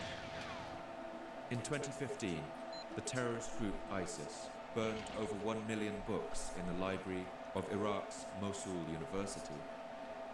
Today, the Book Aid team is trying to rebuild that library and give the students of Mosul some hope for their future. If you think you can spare anything, please head onto bookaid.org and see how you can help today. For every £2 you give, they can send another book to Mosul's University Library, and there's also a list of other ways you can help, to provide resources, equipment, and even training to bring the gift of the written word back to the place where it first began. For now, goodbye and thanks for listening.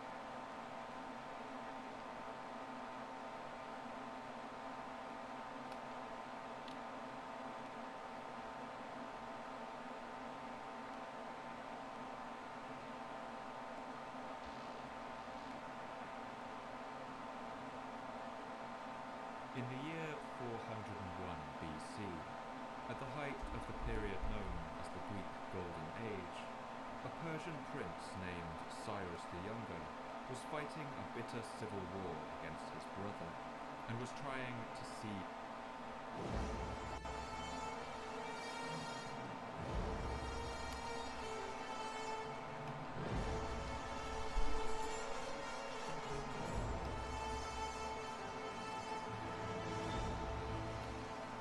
over 3,000 years ago, before iron had been tamed, before Rome had arisen, before the ashes from which classical Greece would emerge had even been scattered, was forged in bronze.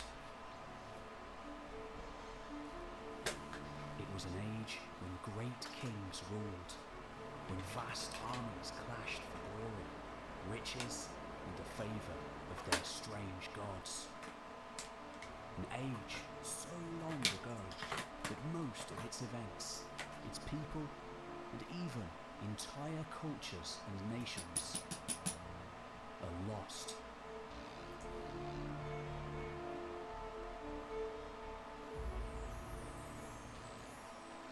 By the late 19th century, historians thought they had identified the major powers who'd held sway in the late Bronze Age.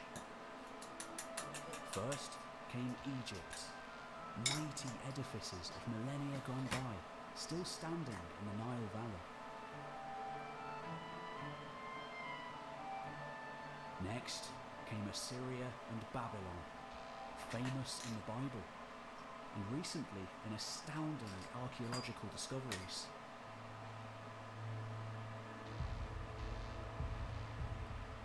Finally, by the end of the century, and most importantly for many Europeans, came Mycenae, almost certainly the Achaeans of Homer's Iliad, mythic fighters of the Trojan War, whose exploits formed the literary foundations of much of the classical world to come.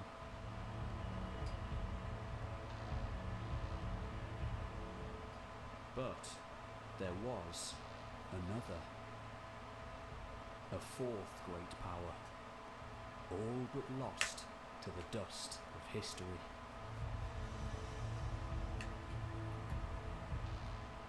The Hittites. Here.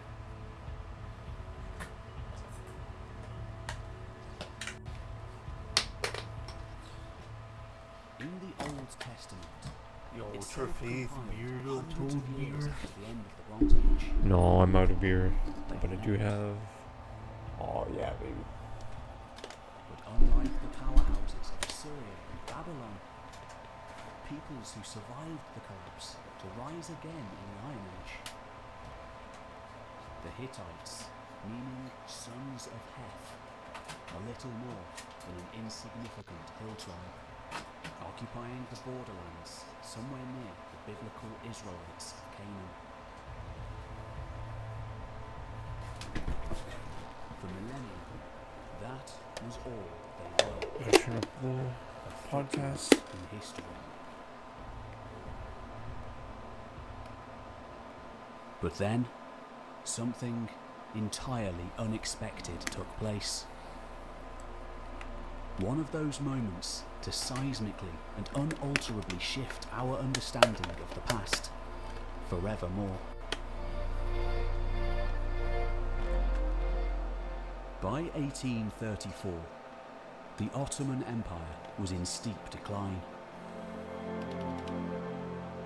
In an effort to modernise and revivify his realm, the Sultan, Mahmud II, opened up the erstwhile sealed borders of his massive realm to foreign visitors.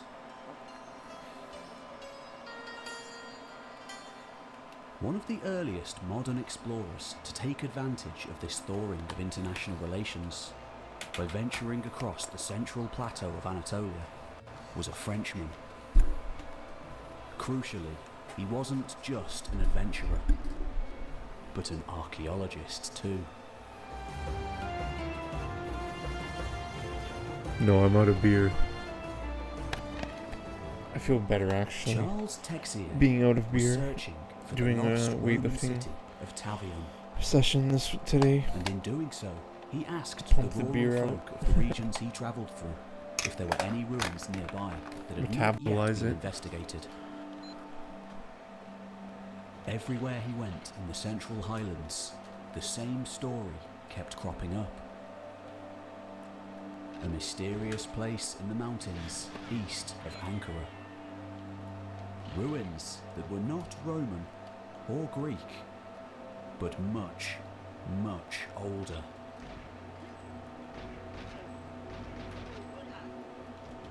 Intrigued, Texier set off at once.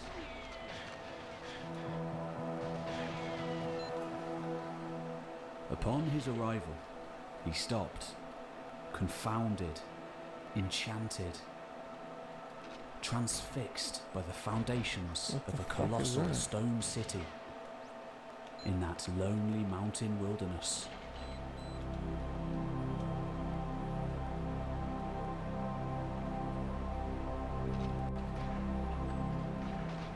The ancient ruins were decorated with carvings of strange people. Long-haired, beardless, wearing boots upturned at the toe. Deducing that these were not Egyptian nor Assyrian, certainly not Roman or Greek. At the time, all he could do was As a marvel. job hunt, man, it's going okay. I had an interview with a temporary Within the ruins, Texier found fragments. temporary hire. Good, thanks, bro. Of cuneiform writing. The temporary hire at the Canadian government, 90 days. They might hire me in Ottawa. The same style of script used by most empires of the ancient world. Examples from Assyria Maybe. and Babylon recently being pored over by European scholars. Yeah, pretty much. I'm just giving it. No, I don't know how much. Well, I don't know how much But it pays. Charles Texier Probably had not very just good. stumbled upon one of the Probably greatest terrible. discoveries of his age. For that city, It's like a temporary sprawled worker. out over the windswept plains, was Hattusha. I don't even know if I'm gonna continue going, depending what the pay rate is. Far from an obscure hill tribe, but in its day, one of the most powerful empires the world had ever seen. But thanks, man. Thanks for asking about me. Today, after more than a century and a half of continual research, we know that that hill tribe recalled in the Yeah, Bible it'd be indoors. was but a half-recalled remnant of a once colossal state that sprawled over northern Syria. It'd be like and a the clerk entirety of job. Anatolia, commanding That's position a ring clerk. of vassal states, including famous Like a glittering secretary or cities whatever. like Troy, and boasting an army that struck fear into the hearts of their rivals. Their great No. king, known as the Labana, Thanks, was buddy. revered as the sun incarnate. No, it has to be on site on the other side of the Every bit city. the equal of Egypt's pharaoh, or the trade-rich king of Assyria. Arguably far more powerful than the brash lords of Homeric Greece.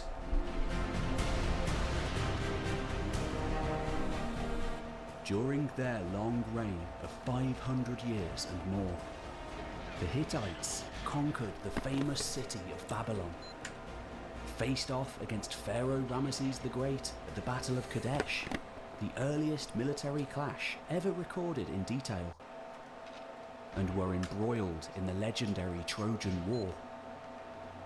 Perhaps the real antagonist.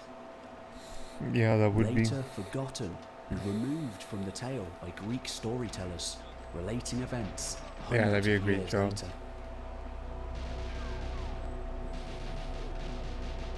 And of course, they were there when the Bronze Age world collapsed,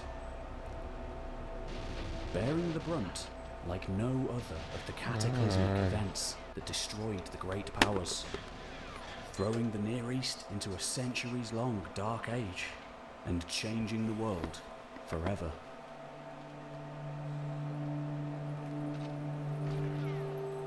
This is the entire history of that little-known great power of the ancient world. It's an epic tale insane. of fortunes won and lost, and how such a vaunted civilization can be lost so completely to the sands of time. Well, it said I can only work 90 days in that, like, sector. They said I could work for the government if I find other work, but just in that sector it's maximum 90 days. Yeah, exactly. Hello and welcome to History Time.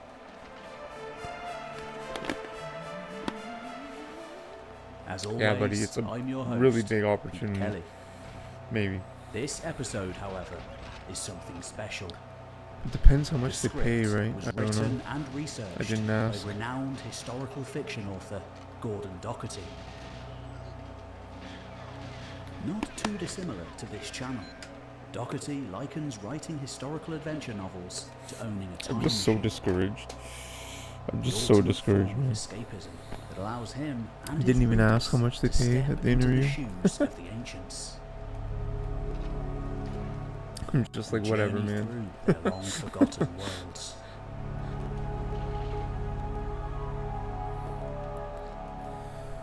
Yeah, it's Best ridiculous. of all for us, his latest series, Empires of Bronze, is set in the final century of the Bronze Age. A time that saw the mighty Hittite Empire rise to unprecedented heights before vanishing completely from history. Well said. Empires of Bronze tells the incredible story Yeah. of Hatum and his people, of the legendary wars and adventures at the dawn of history.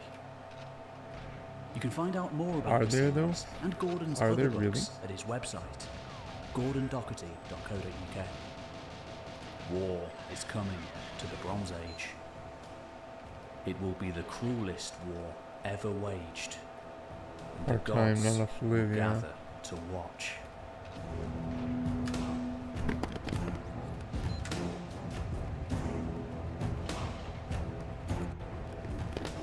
Shortly, we'll return to the world of the Hittites. But first, a quick word from the sponsor of this video. This video is sponsored by 80,000 Hours.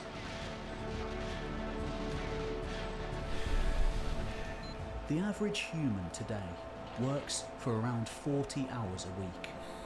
If we add those hours up over the 50 weeks in the year, over the average career of around Seems 40 years or seems so, things, it yeah. adds up to a Bro, massive Jank is 80,000 hours. Not including Jank rest is or definitely sleep. the word. That's an impressive amount of time. More than enough to make an impact. It's terrible, man.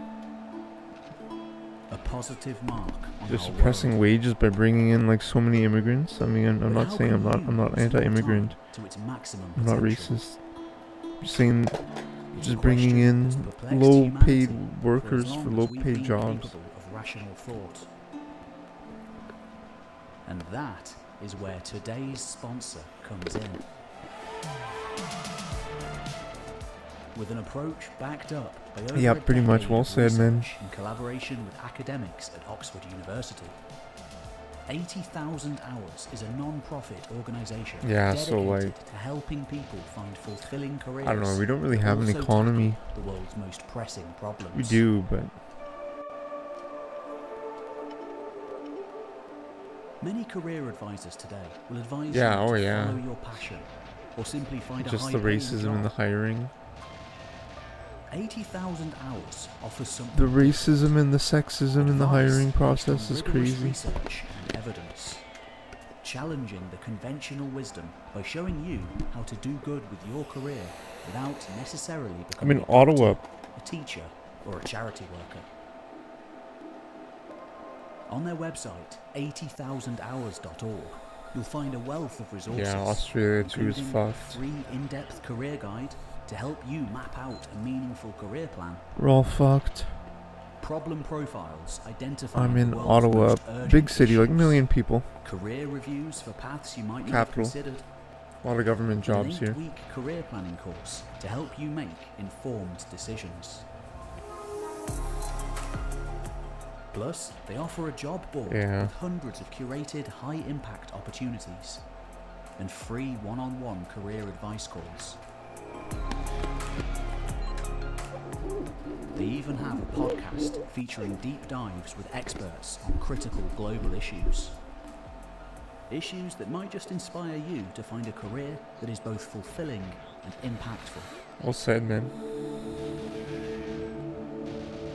And best of all, because they're independently funded, everything 80,000 Hours provides is completely free. Ready to start planning a Why? meaningful career that makes a positive impact on the world? Head on over to 80000hours.org/historytime today to get their free career guide and join their newsletter for ongoing advice and opportunities.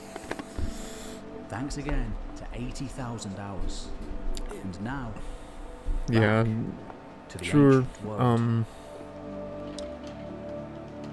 I think it needs to be a well-paid job. Whatever it is, it needs to be paid well, which might align with my background of like education. First explore the world of their predecessors. People are dumb, vote for it. Yeah, really. By around 3000 BC, as the Copper Age came to an end and the Bronze Age began, the central plateau of Yeah, that's a good Anatolia point. I applied to be a was server occupied at by places. indigenous people. I applied to be a server at like Perkins and shit. No callback. Hattians spoke I submitted my their own resume. distinct native Went in language, person. which does not seem to have been either Indo-European like the Hittites. More in line with me, yeah. A service. Two main language groups Yeah, I dominated did. Well, yeah, regions I mean, nearby I'm at the applying for time. everything.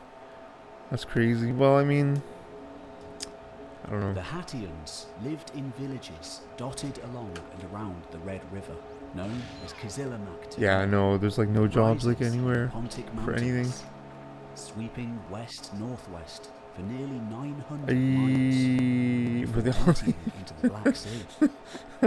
No, they. The But yeah, they Hattians were created great immigrants. works Yes. of art, worshipped But they seem numerous like Canadians. deities, and in time, Canadian built accent. impressive settlements that still survive today, like Elijah. It's fine.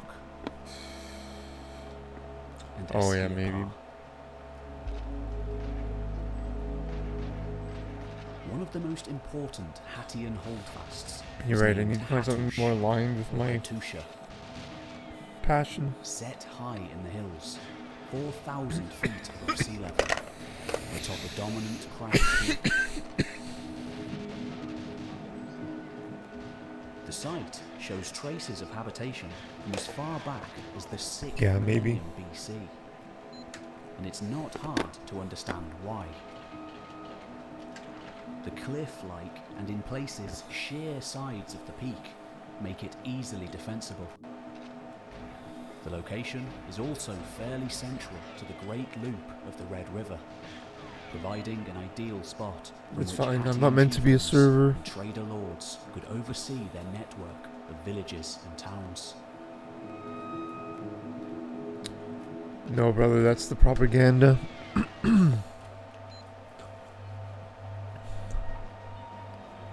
That's the propaganda, my friend Over the Jimmy. following Really. centuries, the Hattians There's established there's trade like just no networks, work, not and they don't just with hire the distant races. Aegean lands to the west, They explicitly known today in discriminate archaeological against circles like as the Caucasian Great men. Anatolian caravan route.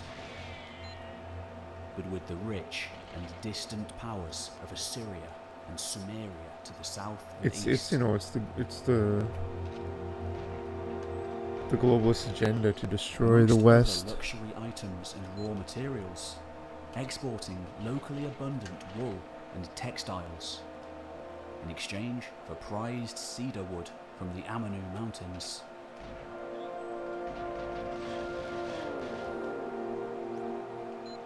As the 3rd millennium BC progressed, Oh, the thanks, trade man. system matured. If you're thinking of me, thanks, brother. Assyrian merchant enclaves Or maybe for began to her. spring up in some of the larger Hattian Thanks, brother. settlements, West is giving destroying them itself. quite a bit of power and influence Yeah, in the true. Hattian state.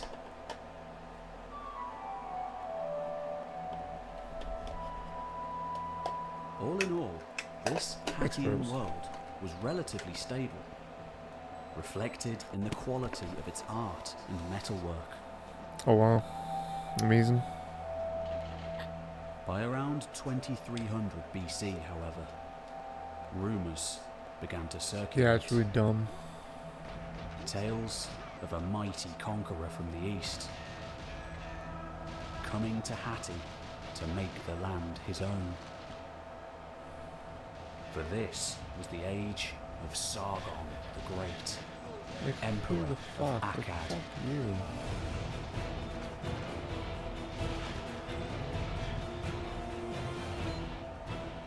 Often lauded as the first identifiable emperor in history, Sargon, a Yeah, it's powerful okay though. Mesopotamian warlord, had recently risen to become the first But yeah, ruler like Canada is of the definitely mighty dying. Akkadian Empire, forging Sumeria together. We're still with a riding like the sword, gravy train. as well as much of northern But like it's Mesopotamia, like, the Levant, and it's now fucked.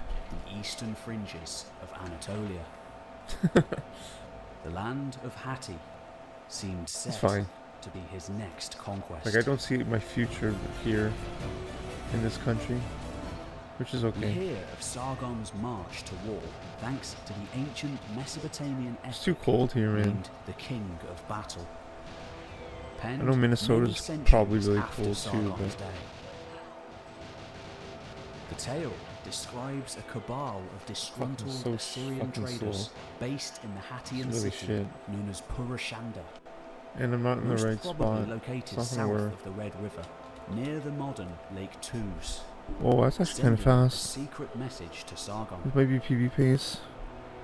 I'm gonna do inviting body them armor. to attack It's the not gonna open the city glass though. in the hopes that he might give them Slowly dying. better rewards It's than like I don't those get how currently anyone can offered afford by the houses. city's Yeah. Hattian chieftain Yeah. named Ner Dagal. Oh yeah, and the open racism in the job applications, right? Sargon Like, it's duly so leads crazy. an army into the Anatolian It's highlands. completely fucked. Like But his I'm troops I'm become just chilling, afraid man. of being so far from their native Akkad. And in such an unfamiliar landscape, Bro, when compared to actually, their I was Mesopotamian actually homelands getting into. and I'm looking into fertile like presence. Bitcoin now and like crypto. I finally bought some last week. Today, Ace the told me uplands of to talk Anatolia to. are I still should talk a to you, wild David, and about windswept land. fucking crypto and shit. I bought some. Hot, dry, and arid. in the Toad, summer, he's been trying to get me to buy crypto for like and snowbound 3 years now. throughout winter. Oh god. This No, because regularity of like. snow, in fact, is So I the bought like reason some for the XRP. I upturned bought toes some like on Bitcoin. Hittite I bought some footwear, Lumen. serving Bought some as Solana. snowshoes of I sorts. found the website pump.fun. That's cool, man. You know, pump.fun. As Sargon's With host the meme advances coins, in this unfamiliar you pump terrain, it. You buy he the meme consults coins, and then when the it hits like goddess 60,000 market cap, I think, or receiving 120 a market cap favorable now, prophecy. it goes to like the Radium The network. Akkadian warlord These meme inspires coins. his troops on through impenetrable mountain passes and dense forests. And you purchase them with Solana. They storm Purashanda's defenses. It's pretty crazy, man. Ner Dagal to his knees. But I at mean, the just city like gates, the. where he submits to Know Sargon. nothing about it. Yeah, it's Just like reputable. that, a great southern stretch of the Hattian Trading and state investing, yeah. No, was pump is lost. just like The gambling vulnerabilities on of meme the coins. Hattians exposed But to the but like superpowers of the East. understanding how the money system is, the dollar, Centuries the passed inflationary with no thing further of the recorded dollar. attacks or losses. Perhaps some Hattians Yeah, thought they had reached an age exactly, of man. peace That was one and of the other stability. walls that I was faced with my Others, investment no in life doubt, insurance remained because the wary and like the watchful retirement for another attack plans, from dangerous eastern powers. the amount, like people retiring like $150,000. I'm like, that is not enough money. There's no way that's Few, gonna be enough money. surely, Like they're would gonna have be screwed, expected an attack you know. from the north. But yeah, with crypto, you gotta kind of expect that you'll either lose it all or lose some. Oh wow, insane. As the third Like millennium 5 mil BC probably, drew to a yeah, like it's close, crazy. A powerful Indo-European speaking warrior tribe Yeah. came sweeping So, down I upon mean, the region from the vast Eurasian steppe I'm lands just to learning north, the crypto thing. I bought some possibly Bitcoin at via its the like westerly peak. route of the Danube basin, It's made some across money, the but just like Bosporus Strait, last week, or taking a more it easterly dipped a path bit and through then the went back Caspian up. Gates, Yeah, the driving inflation's their herd ridiculous. animals and horses before them, encroaching on the lands of the And just with settled like folk Trump they came across. saying he's gonna support This cryptocurrency was a storm from which the Hattians would and never remove recover. the was SEC Gertzler or whatever. Tried to We don't know what these new arrivals called themselves. put regulations on crypto. call But it securities or seems whatever, they first carved out do their well own at least the status next year or based so. around the Yeah, city interesting. of Only think 1 year, eh? on the edges of Interesting. Hattian lands. And there they perched like vultures. Okay, let's finish this run. The names of two of their leaders come down to us. Pithana and his son, Amitta. It wasn't long before father and son and their armies began to encroach upon Hattian territory. Seizing strongholds like the city of Nisa, also known as Kanesh, and Zalpura. Finally, Amitta marched on the capital of Hattusha. There he overthrew Piotzi, the Hattian king. Such was his fury that he claimed to sow the high peak and the surrounding lands with weeds, laying a curse on the site. At night I took the city by force. I have sown weeds in its place. 4-year Should any king cycles. after me attempt to resettle Hattusa, let the storm god of the sky Next strike fall. him down. Interesting. Take some profits. Interesting. If Yeah, only I he mean, had I'm just known like upon whom that curse buying to would fall. hold right now. I mean, right For now. only a few centuries later, around 1650 Because I BC, see it one of Anitta's being used descendants, more frequently, a and it man gives it named it's Laban, empowering did to exactly someone that like is Having paid now really fully poorly in a subjugated job. the indigenous Hattian tribes, I see it being like very Laban empowering. set up a new capital Might be wrong, on the though. weed-strewn heights of Hattusha. There he was In adorned theory. with a crown sporting a winged sun on the brow.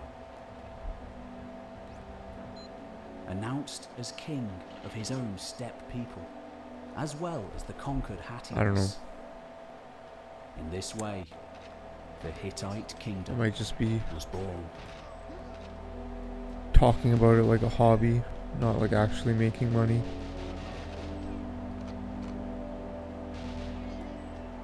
But I see it now The as influence definitely of being the Hatti future. was so great that the Hittites never actually referred to themselves as that name we know today. Like the term Byzantium being a modern one to describe the inhabitants of the Eastern Roman Empire. The Hittites, both in their earlier years, later imperial age, and succeeding biblical times, continued to refer to themselves solely as the people of the land of Hatti. The name Hittite actually originates from the book of Genesis, chapter 10 in the Bible, wherein they are described as the descendants of Noah via Ham. And just even the like Thus, massive Hittites, inflation or by Hittites. giving like billions of dollars to countries overseas. Nevertheless, the name Just like has printing it out of thin air. And you can't do anything about it.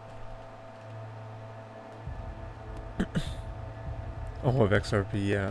Despite his Millions, wow, violent it's seizures insane. of Hattian lands, I Laban definitely don't have and his millions of steppe XRP. people otherwise proved to be refreshingly wise and inclusive. I have some. If Embracing Facebook the shuts culture of the down, region, it'll go to zero? Really? venerating the local gods, Why? and even Why is in that? time identifying know that. themselves as part of the Hattian people they had conquered. They also took command of the lucrative trade networks, ending the Crazy. Assyrian domination of wealth, Why? and adopting their own system of cuneiform writing to help manage the administration of their new lands.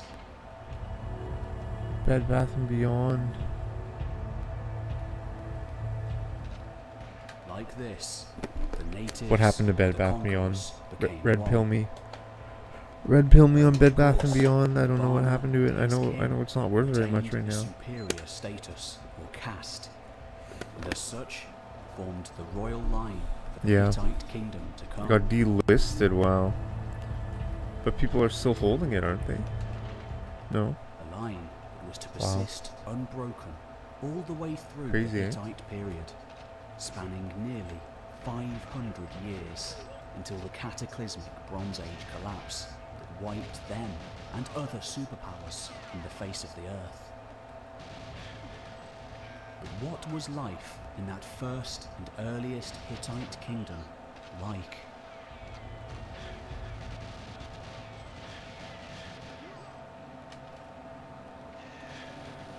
XRP. Because people who believe in it are so psychotic, yeah. In Like, 1906, because, an well, that's why extraordinary I discovery bought was it, made because at the great ruins I see it of being as Lascaux.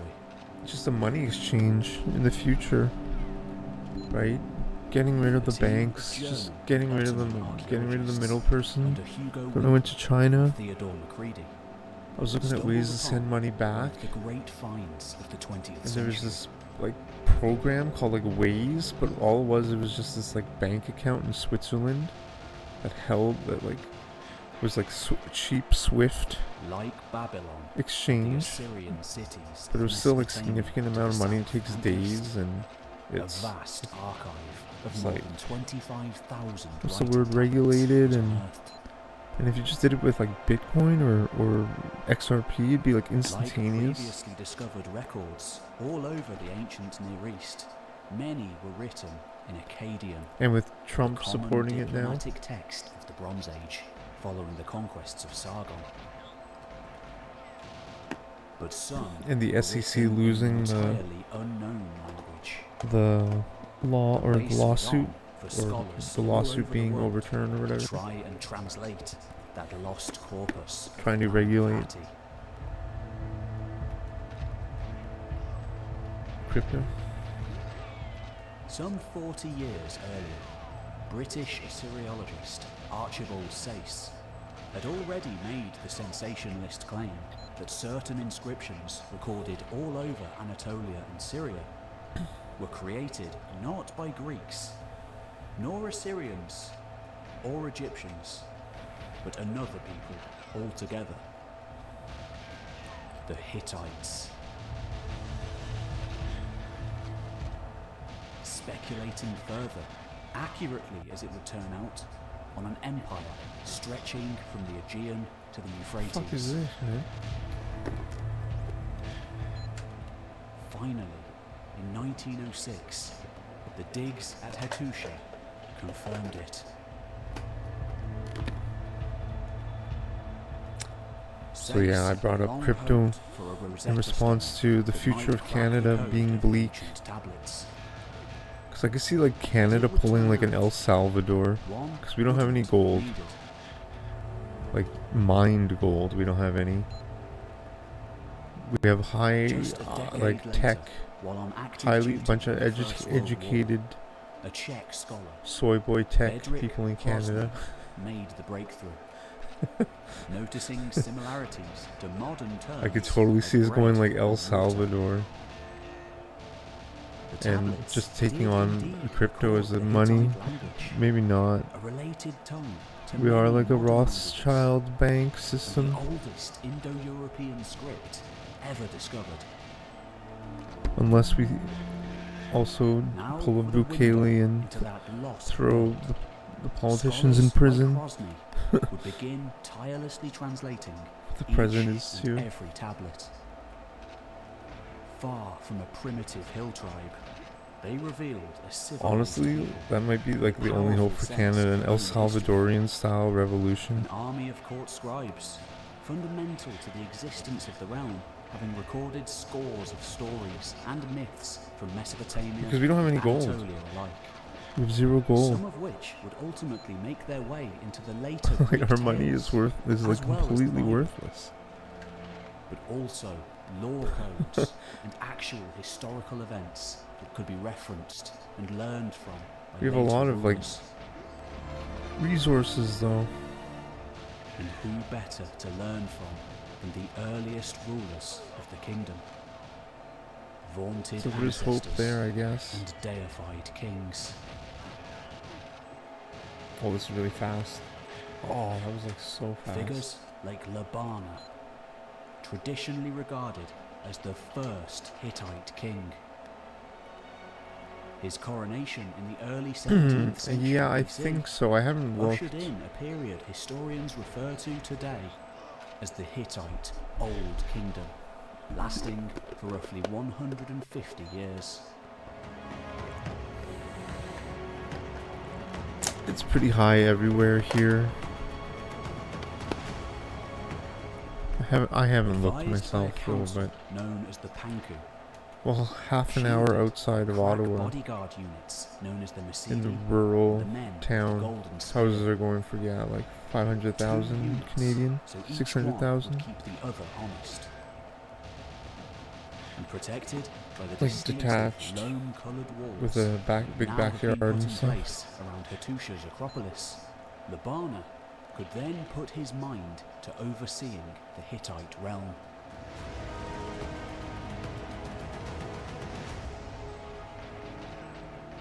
Where I'm living, my suburb here, a detached home as well as some loosely would be 700,000 Canadian dollars. A detached 2-floor. times of war.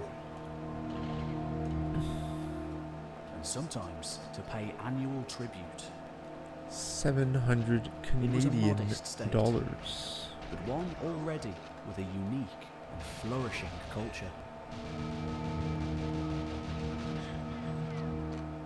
Like most people of the ancient world, gods were everything to the Hittites. I don't think you can find anything under like 400,000 now, honestly. 400,000 is probably the lowest for like a townhouse. Those cities like apartments are going for 300,000. Temples. In fact, most Hittite cities sported numerous temples, which employed In most like of the Toronto. residents. And they had no shortage of gods. The Hittite pantheon is perplexing, non-linear, and unfamiliar to the Jesus, modern yeah. theological eye. It seems Edmonton, that their yeah. chief deities were Tarhunda, the storm god, Well said. and his spouse, Areniti, goddess of the sun. That said, each major city had a local storm god, a sun goddess, or some specific deity of its own, rapidly expanding the godly ranks. Wow, 1.1 million? Moreover, the Really? Hittites Wow. were not just polytheistic, I didn't know it was that but high. pantheistic too. They worshipped the very ether around them, believing every spring, That's tree, crazy, that makes sense. rock, and meadow to possess a spirit.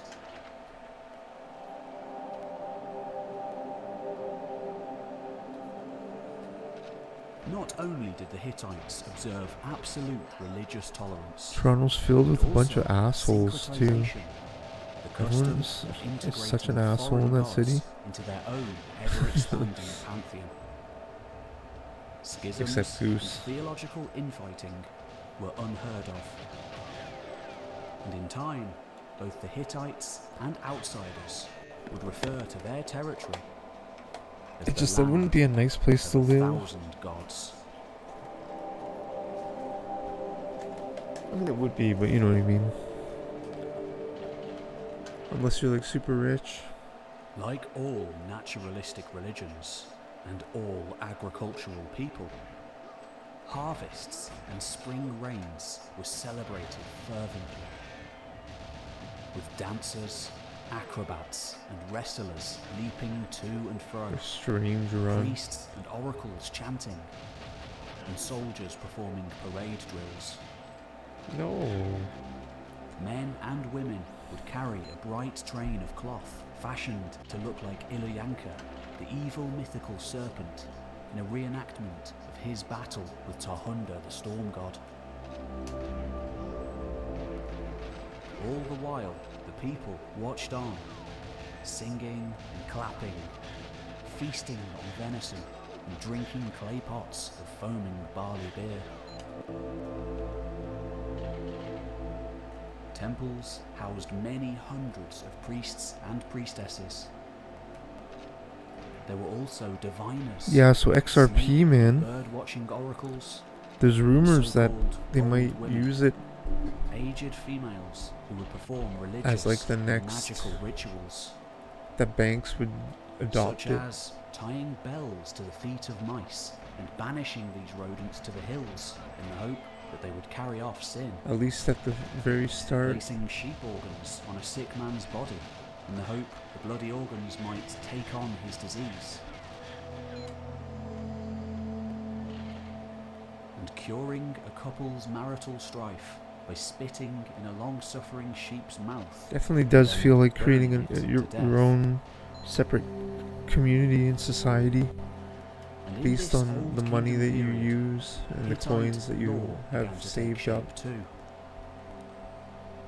From the tablets excavated at Hattusha, we know that unlike their Assyrian neighbours, who were developing a reputation as gruesome torturers, with It impalement at least and skin evens the alive playing field a being little two bit. favoured methods of cruelty. Kind of. The Hittites favoured financial penalty over death or mutilation. Also, though slavery was widespread, Hittite slaves had rights, with the possibility Like, I can of see being able Bitcoin to being work like the towards end their of the own freedom. future of, not the end of government, but less government.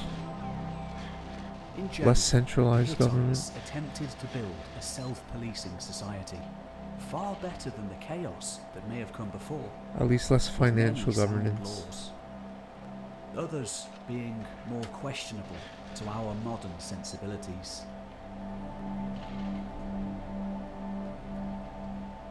For example, if a fire started in your house That's what blockchain and is, burned down your neighbours, right?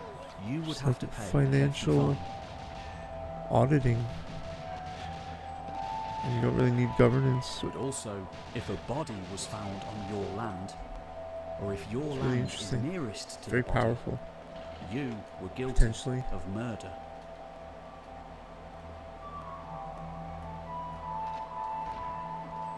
If a merchant was robbed in a vassal state, then the vassal state was guilty of the crime. Bestiality was punishable by death. Specifically, unless it was with a horse. If you served up unclean food for the king or the gods, you'd be forced to eat human excrement and drink urine as punishment.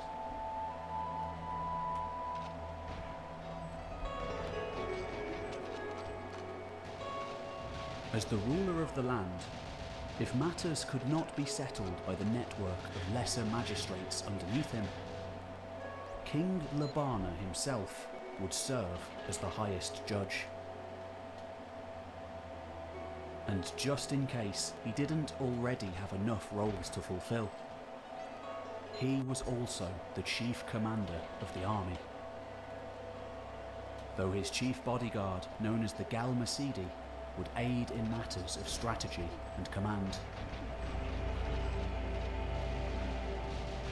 In these early days, the Hittite army had yet to make its mark on the world stage, but the foundations of their later military system were put in place.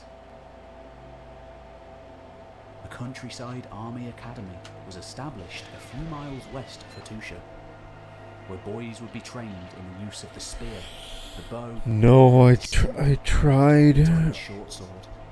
When you need like.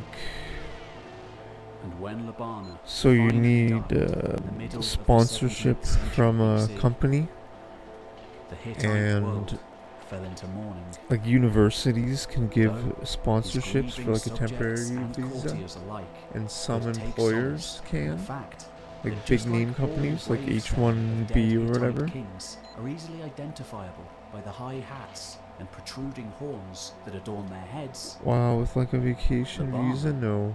had become a god. I guess I tried. You need a social security number. Joining the In order to ranks make of money Pantheon in the United States, you need a as a social new security deity. number. and tradition you need to would pay persist taxes. throughout the entire Hittite I mean, you know all this, but I mean, like... So I got a social security number when I started working at University of Miami, In but 1595 BC, Babylon was one of the great cities of the world. yeah. I could target companies that are looking for foreign work or universities Beating again. heart of a powerful empire. I could try that again. Go Founded back to the by one belly of of the the most famous beast, kings of in the woke history. beast. Hammurabi, Universities in 2024 are not a fun place to be. the land that had prospered for centuries, making great advances, not just in legal matters, but in astronomy, mathematics, literature.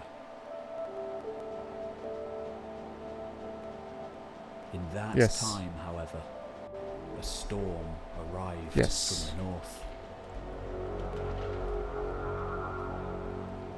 Out of the extreme edge of the civilized world, the distant din of Yeah, my man. hooves Canadians and Americans can spend The 6 thundering months in wheels each of chariots country, from the Northland respectively.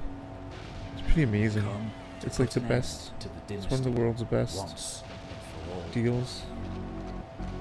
For a new power had well and truly arrived on the international scene. This was to be the age of the Hittites. Yeah, man, 6 months.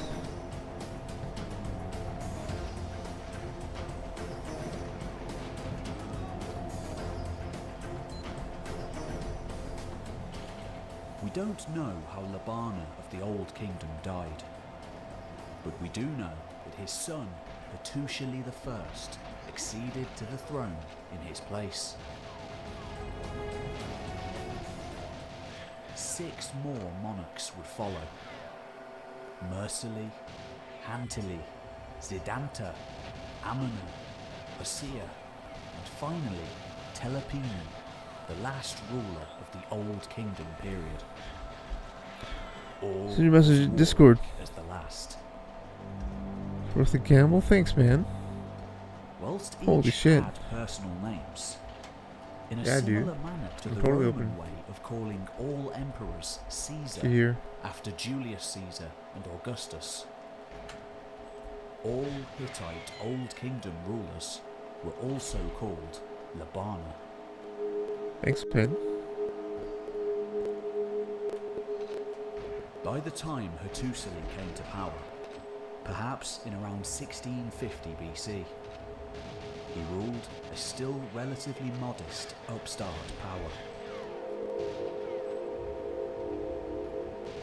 To the southeast of the Hittite world lay the Hurrian kingdom, roughly equating to modern-day Syria. The Hurrians and the Hittites had previously enjoyed cordial, or at least stable relations, having shared much of each other's culture for centuries. But, according to the Hittite texts, when the Hurrians began to interfere in the trade routes that brought Assyrian tin to Hatti, Hattusili had no option but to act. Along with copper from Cyprus and elsewhere, Wow, tin man. from Assyria was essential in the manufacture of bronze. Without bronze, the Hittite king could not equip his armies. Without armies in that martial age of the Middle Bronze Age, his kingdom would stand no chance at survival.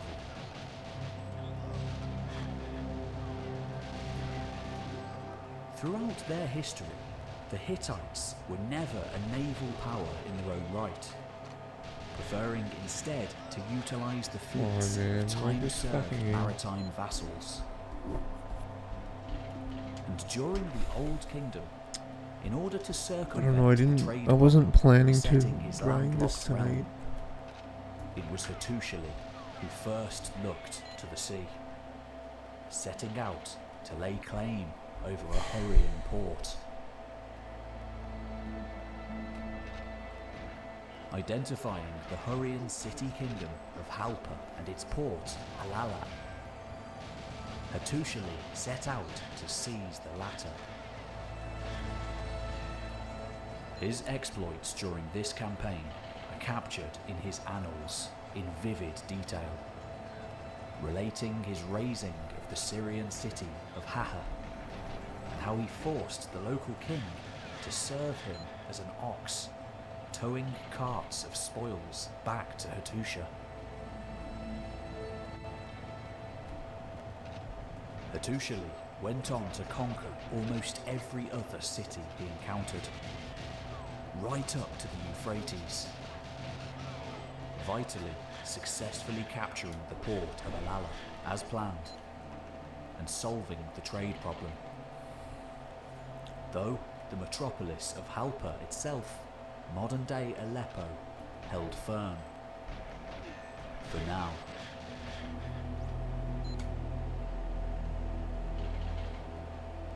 Because of his exploits into Syria, not only did Hattusili become a god upon his death, but was famed for his valor in future generations. Winter's here. As one of the greatest That rulers sucks. the Hittites ever had.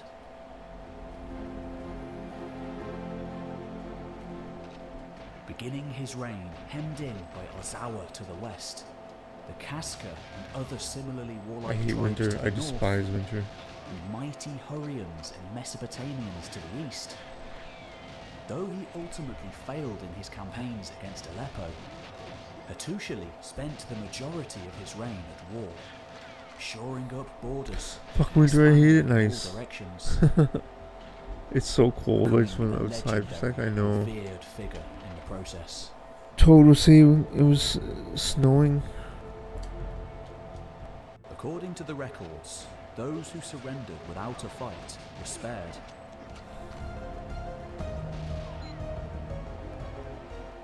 But full fury was meted out to those who didn't, such as the unfortunate king of Haha.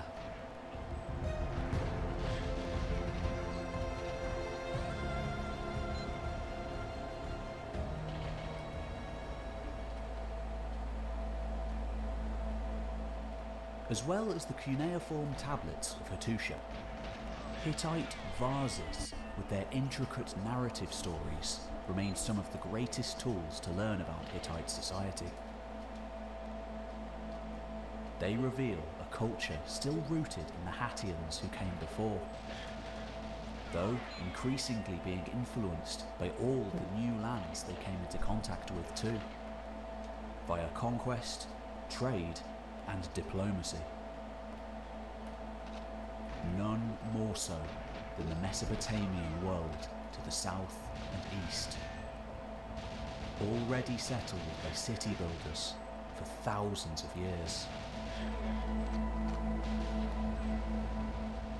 Not wishing to go to war against the mighty and old gods of Mesopotamia. In those years, in a similar manner to other expansionist peoples like the Romans and the Aztecs, new deities were constantly absorbed and added from conquered and incorporated peoples, as well as distant diplomatic partners. It paid dividends to have the gods on your side. In time, paving the way for empire.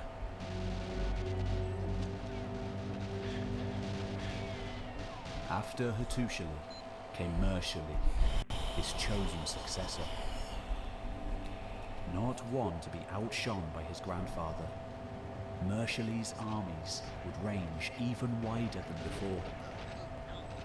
Not only razing Halpa to the ground as an example to other defiant states, but successfully seizing Aleppo.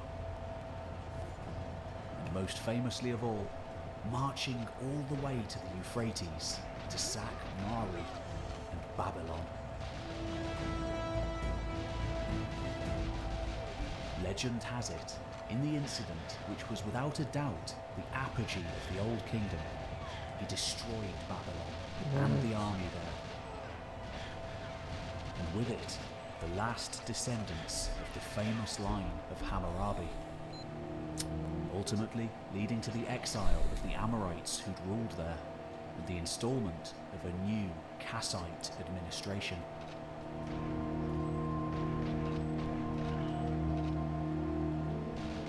Though the extent to which this was the intention remains unknown. And then, just as quickly as the Hittites had arisen to power, they collapsed, sharply and swiftly into internal chaos and outside invasion.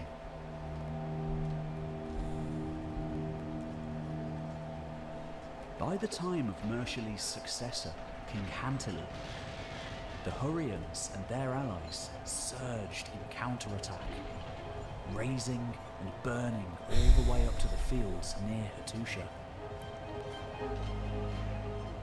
Just in case this wasn't enough, drought brought famine, and the whole kingdom shrank into a husk. How? Rebellions, both out on the periphery and inside the heartlands, threatened to extinguish the Hittite state completely. Oh. Finally, after decades of turmoil, one ruler emerged to bring a degree of stability to the ailing realm. The final king of this period, Telepinu, one of the most revered the Hittites ever had, not only succeeded in re-establishing the borders and pacifying the rebels, but also made a name for himself for issuing a particular edict that would become integral to the longevity and success of the land of Hatti. While all 7 of the Old Kingdom monarchs were of a particular steppe warrior bloodline and upper caste, their journeys to the throne certainly weren't all planned or peaceful successions. Regicide and constant plotting having become a huge problem for the nascent Hittite state, casting a black shadow over every one of its rulers. Just to name a handful of examples, Hattusha I, getting wind that his sons and his daughter were plotting against him, named his nephew as his successor. Yeah, I might play like max another half hour, maybe less. Mercifully, Maybe much Hattusha's less. grandson reigned for some 30 years, only to be slain by his brother-in-law, Hantili, and a crony named Siddhanta.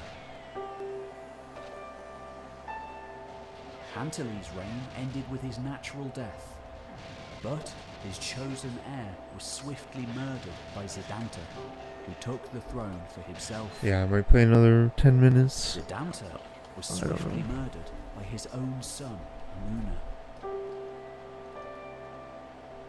And the list goes on and on. By 1500 BC, the situation was clear. The Hittite realm could never grow strong while the eyes of the king and his powerful nobles were constantly looking over their shoulders. It was Telepinu, that last of the Old Kingdom rulers, who sought to put an end to this. When he overthrew Hosea, he chose exile instead of death for the toppled king, proclaiming that no more blood should be shed for the throne. Oh, man. A situation that, at least in theory, would largely be adhered to by his successors. Inheriting a state on the verge of collapse, with hemorrhaged borders to the west and east, Telepinu's reign would be long and impressive. Over the next 25 years of peace and prosperity, as he stabilized the realm successfully, it seemed that his philosophy of no infighting was paying dividends. Until he heard the news that Hosea, the man he had usurped, and his sons had been murdered. Angered, Telepinu stuck to his principles, exiling the perpetrators rather than having them executed. But his patience and his faith must have been stretched to breaking point when his own wife and son were assassinated by rivals. Bereft, it would have been understandable had he ordered the deaths of all those involved. Somehow, however, he found the resolve to pardon them instead, codifying his message of non-violence in what has become known as the Edict of Telepinu. In this, the king outlined a new system designed to eliminate the ambiguity of royal succession.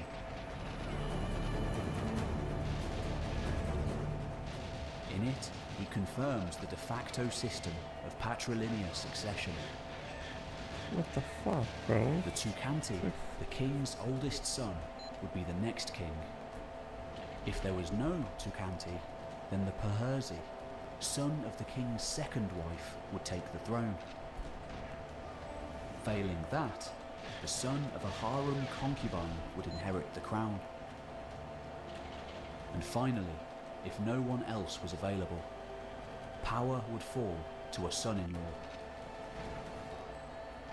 Ironically, Telepinu died with no successor. And the state entered a brief interregnum, identified today by historians as the moment at which the Old Kingdom died. And yet, from the ashes, just as it would for centuries to come, the Hittite realm would be born anew.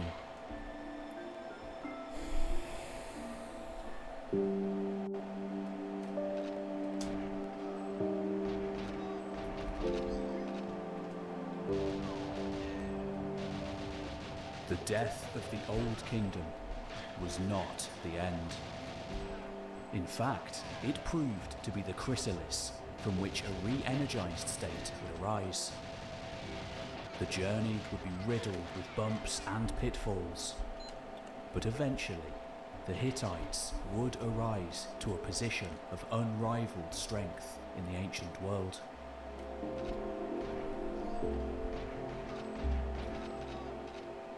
Historians and archaeologists talk of the second and third phases of the Hittite era as the Middle Kingdom from around 1500 to 1400 BC, give or take a few decades, and the New Kingdom from around 1400 to the final destruction of Hattusha by around 1200 BC.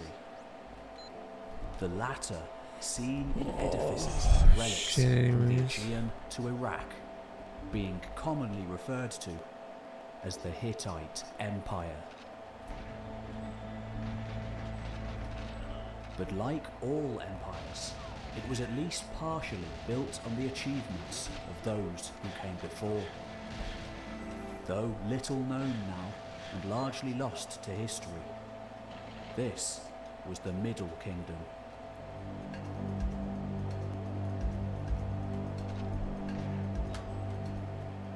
Like all great powers of the ancient world, the Hittites recorded their affairs in meticulous detail, immortalizing their words and edicts on soft clay slabs, using styluses to make the wedge-shaped markings of cuneiform script. The clay would then be baked hard in an oven, and the resulting tablets, sometimes wrapped in an outer layer of clay and sealed for privacy, like an envelope, sent to the intended recipients. Often also being stored in one of their great tablet vaults, such as that discovered at Hattusha. It is due to the discovery of these vaults that we know so much about the Hittites today. Their gods, their customs, their diet of sweet bread, venison, and barley beer, their fashion of long hair, earrings and shaved faces, beards being exclusively reserved for the gods, and so much more. It remains curious then that the Hittite Middle Kingdom, the period What? I of did not roughly hit him. 80 years Like, oh, following the like, death come of on, King man. Telepinu, I did not is hit him. relatively scantily documented. On the face of it, it appears to have been a weak period in which 6 kings rose and fell. At least 2 of these rulers meeting their demise on a usurper's blade. Telepinu's code of bloodless succession remaining the ambition, if not the reality.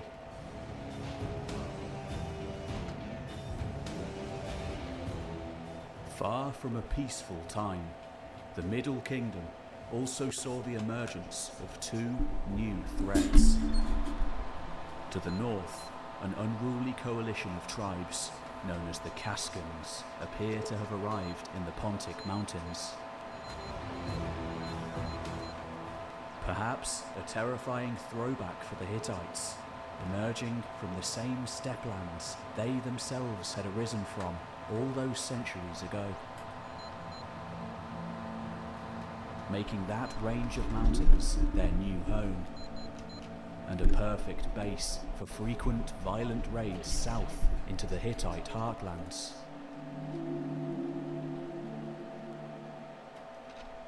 In the southeast, a new warrior faction known as the Mitanni had arisen from the ashes of the old Hurrian dynasty, itself perhaps having an Indo-Aryan warrior elite at its core.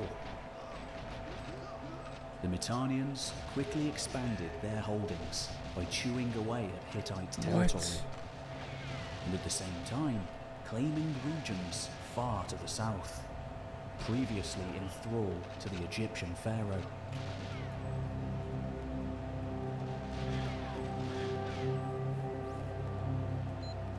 At this time, the Hittites and Egypt only seem to have had minimal dealings, being so far apart and separated by the Mediterranean Sea. Not to mention nearly 2,000 kilometers and innumerable petty kingdoms on the land routes. And yet, each recognizing the danger posed by Mitanni, they forged a tentative defensive alliance against the new upstarts.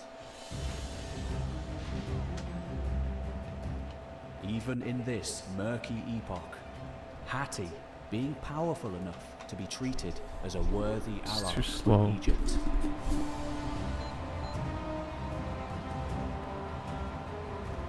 At this time, like Egypt, the Hittites almost certainly considered the Mitanni as their greatest adversaries. Little did they know, however, that it would in fact be the Egyptians who would come to be their gravest enemies in times to come, as well as another power to the north, from beyond the fringe of the civilized world. The Kaskans.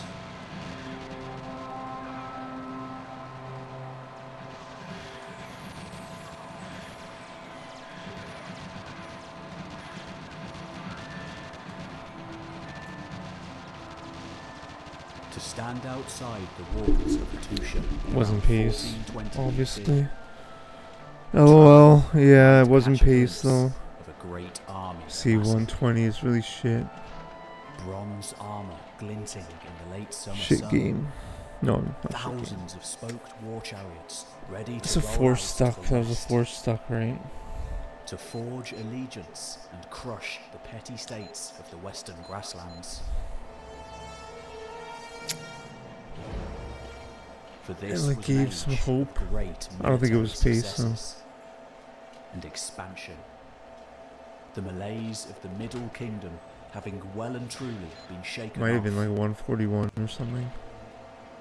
In its place, coming a new, domineering system of kingship, in which the monarch possessed a supreme aura of divinity. And though it would continue to have its ups and its downs, the new kingdom had arrived, eventually flourishing into full-scale empire. Tudalia was one of the earliest to wear the crown in this new age, perhaps taking the throne in around 1465 Oh my BC. god, man. Though consensus varies on his reign, scholars sometimes giving him a wildly lengthy reign all the way up until 1390 BC. It may be that there were 2 or even 3 Tudalias. Nevertheless, the one who was in power in around 1400 BC was a powerful figure. As well as calling him Labana like all kings before, his subjects also knew him as my son, a title equivalent to your majesty, of supreme veneration, denoting him as the appointee of the gods here on the mortal world. Indeed, it was this godlike personality cult of the king that helped forge a real sense of Hittite identity and supremacy, and to knit together the early fabric of empire.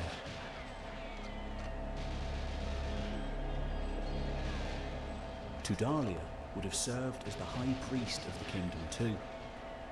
The tablet caches discovered under Hattusha describe the kingly duties of this day. An endless itinerary of religious ceremonies, travelling to and fro from city to city, to give offerings, instigate sacred festivals, and lead holy processions. I don't know, man. I might just try one more force stock and then call it a night. I'm not gonna just grind this forever tonight. I'll do one more force stock. I'm trying to get a fast force stock. Looking to reassert Hittite authority, one of these Tudalias and his great army marched and rolled out to deal with a gathering confederation of some 22 tribes in Anatolia, known as the Asuan Confederation, then putting pressure on the western borders of the realm. His victory Wow, that was a blessing. further strengthened his growing reputation. I did not shoot his chest. Captured from the enemy a crack chariot wing known as the Lords of the Yeah, Bridle, that's pace. who would go on to form the core of the new Hittite chariot corps. In time, the military academy near Hattusha was expanded to include chariot training paddocks. Here, Hittite boys would be taught to drive these war cars, the heavy tanks of their age, even employing a Hurrian man named Kukuli, meaning colt, as their chief trainer. Astonishingly, his training manual survives to this day, outlining the diet, regimen, and training exercises horses and drivers had to be put through to produce such an elite chariot team.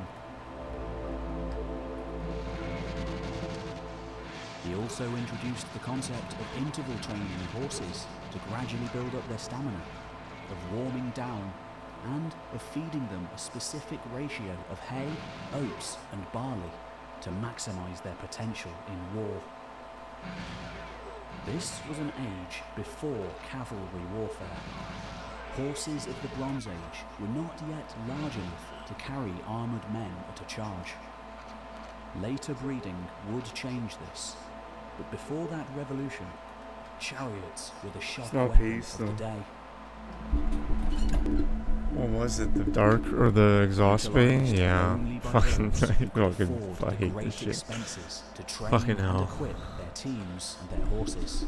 Oh, we'll do it again. We'll just keep doing it forever and ever. Time, the Hittites had thousands of them. Damn it. But the fates would not give undiluted success to Tudalia. It's just so fucking dumb. During or shortly after his foray to the west, perhaps taking advantage of the absence of much of his military, the Cascans descended from the northern mountains to raid the heartlands of the realm, even forcing the royal throne in Hattusha to be evacuated to the nearby city. Yo, play Goldeneye. What's up, brother? How are you, man? Thanks, dude. I'm about to sign off, though. Plunder, however, I might do 1 or 2 more runs. Retreated to the Thanks, Play Poker. I appreciate that, man. More worryingly, the Mitannians, maybe one more try. One more force stuff. Aggressing once more in the east, sponsoring attacks on their borders with the Hittite realm. As events progressed, an all-out Hittite-Mitannian war became inevitable. Yo, thanks, brother. Strengthened with his new chariot corps and an army of foot soldiers hardened in the western campaign, Tudalia led his forces southeast, crushed the Mitannian army and razed their key cities, including Halpa once more. The Hittites were back. It's fast. Yet, once again, in what must have been a depressingly predictable fate, Man. the rise to empire experienced another dramatic setback. The years after Tudalia's reign saw a series of massive attacks from all sides. Okay, it's pretty fast. From the rebellious Ozawans to the west, Same piece as the last Asurans to the east, and of course, the Casca to the north, that harrowed the entire Hittite realm. Even mighty, supposedly impregnable Hattusha was sacked. Their territory reduced to a small husk once again. In Egypt, the gleeful pharaoh Amenhotep III boasted that Hattusha was finished and paralyzed. Tahuntaradu of Arzawa, now acknowledged as great king, the position previously reserved for the Hittites. Though it is also possible that the situation could have been greatly exaggerated for political purposes by the man who was to put things right again. That man was Sipiliuna I, one of the greatest of all Hittite kings, rising to the throne by around 1350 BC. In the coming years, a degree of stability emerged, and the growth towards empire resumed. However, Sipiliuna came to power with blood on his hands, having murdered his own father, the previous king, in order to become king ahead of his older brother and heir apparent. What? A Come breaker on. of the Edict of Telepinu, he could never quite shake off his reputation as a betrayer and kinslayer. Nice, no man. matter how great his achievements were. Despite this ignoble start, Supiliuma went on to earn the moniker the Great Restorer, regaining all of the territory lost since the time of Tudalia I. Perhaps most importantly of all, he crushed and completely subjugated the Mitanni, razing their capital of Washakuni, placing them under the rule of his son-in-law, and ending their empire for good.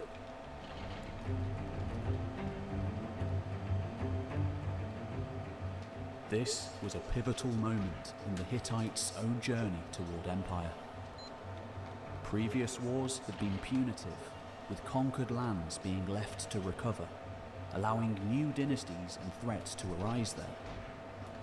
By instead making a client state of a dangerous enemy, furthermore claiming actual ownership over their lands, the Hittites made the whole Near Eastern world sit up and take notice. And this was just the beginning. Supiliuma set off south to Syria, using the powerful Hittite infantry and crack chariotry to conquer many cities, including Damascus.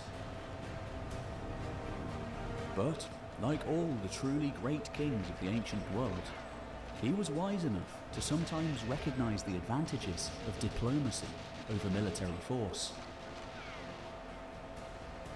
Approaching certain vital cities and kingdoms with an offer of vassalage.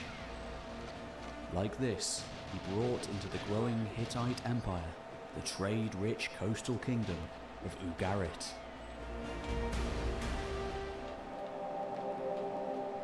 Ensuring for his people an abundant supply of wine, oil, grain and timber, not to mention Ugarit's fine naval fleet.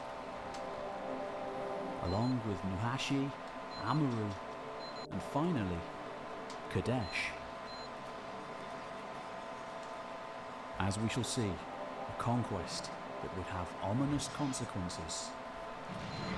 For the first time, the Hittites beginning to share a border with Egypt.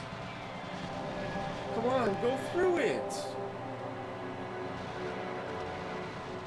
The Hittite realm, which had for so long been a medium-sized kingdom confined to the Red River region, now sprawled over not just Anatolia, but much of Syria and the Levant too. Eager to retain their own imperial assets and stabilize the new situation, the other foreign superpowers were quick to recognize the emergence of the Hittites as an equal.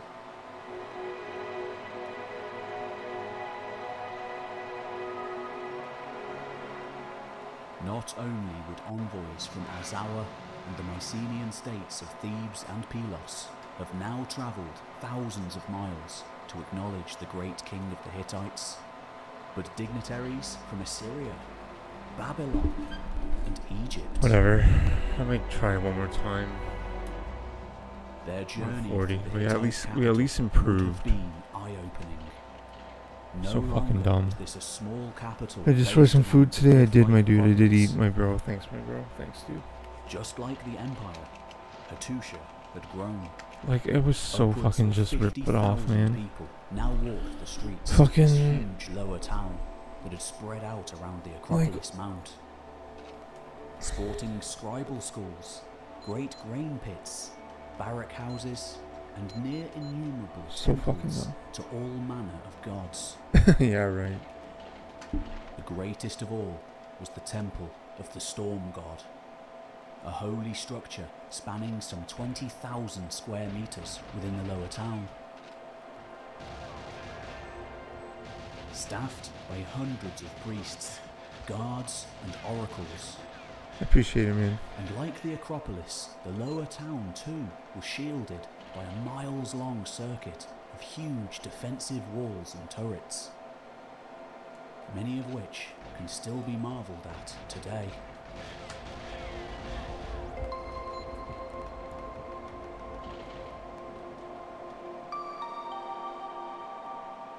As the foreign envoys processed up the one-good sloping path towards Hattusha's Acropolis, the bronze-girt palace For like a guards week, I could ship you thrust some. aloft a left-fisted Hittite salute.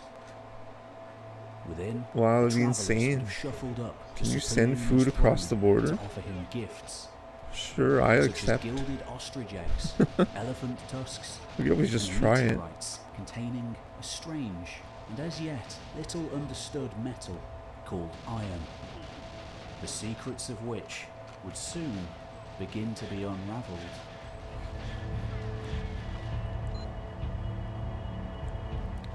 Might crush some After more soon 20 here, though. years of No war, worries, man. Sir I Palladium's appreciate it. No state worries, dude. emerged How about you enjoy that? triumphant Whoops, I'm on ashes of double O. war.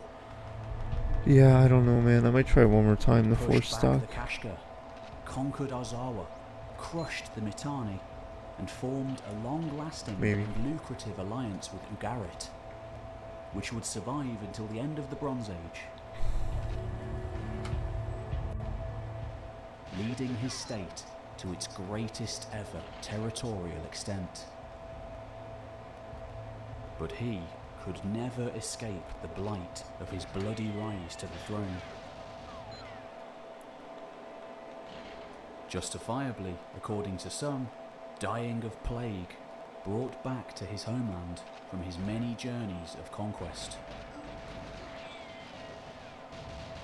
Today, Suppiluma's legacy is striking, with a capital to rival Ashur, Babylon, Mycenae or Memphis, an army matching any other in the world, a whole suite of vassals bound to the throne, and a trade network booming across the now extended territory. What the fuck? The full-scale Hittite Empire had arrived.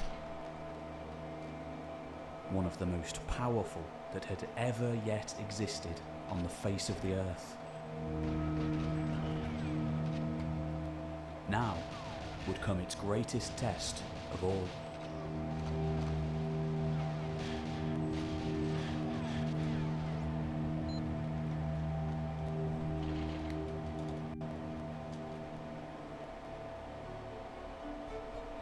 In the headquarters of the United Nations, a cuneiform tablet stands on prominent display. It is a replica, pledging eternal friendship and lasting international peace. The original, found at Hattusha in 1906, dated precisely to 1269 BC, was housed That was in not the Istanbul true. Museum. Come on. Force no armor is the way to go. Interesting. Much of what it says for the future. Also etched on the vast Ramesseum temple in Egypt. For the future grind. All of these relics, separated by time and space, record the very first peace treaty known in the world. The end of a centuries-long conflict between the two superpowers of the ancient world. Wow, that was a blessing. I'm too far back though.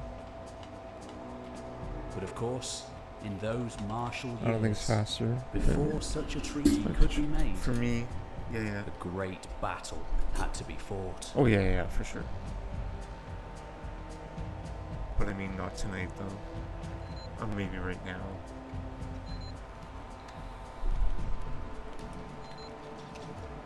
The kings who ruled the Hittites after Suppiluma went from strength to strength, expanding westwards as they had already done to the east, making vassals and allies of a whole host of new states, including Mira, the Siha Riverland, Hapala, and most notably, Wilusa, also known as Troy. Under the firm grip of Masuli II, Hittite control now stretched from the shores of the Aegean to the banks of the river Euphrates.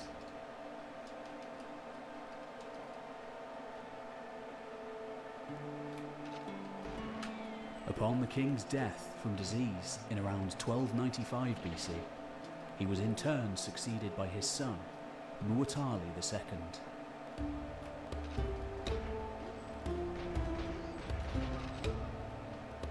One of the first building blocks of the empire, however, was about to become dangerously unstable. To the south, the Egyptians had never quite forgiven or forgotten Suppiluma's capture of a particular Syrian city, famous today, Kadesh.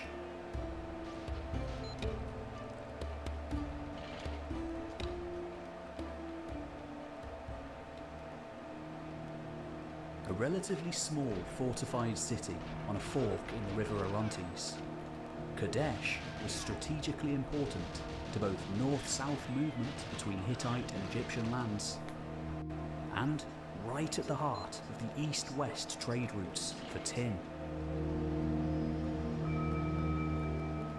A powerful figure at the head of a new revitalized dynasty, Pharaoh Seti was determined to bring Kadesh back under Egyptian control.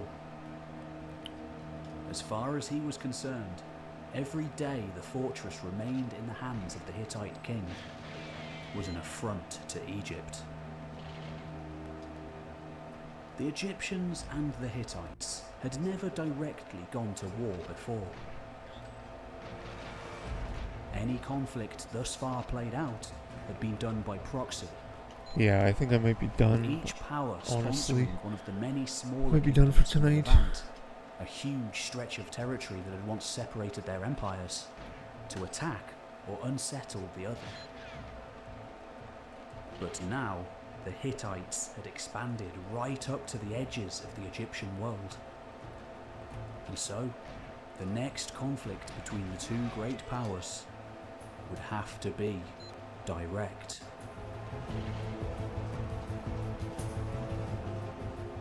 Pharaoh Seti did not ponder upon the intricacies or consequences of this predicament for too long, however.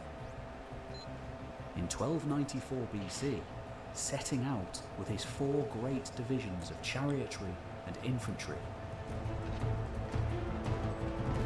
What the fuck? Oh my... What? He promptly seized Kadesh and the other nearby Hittite vassal state of Amurru for good measure.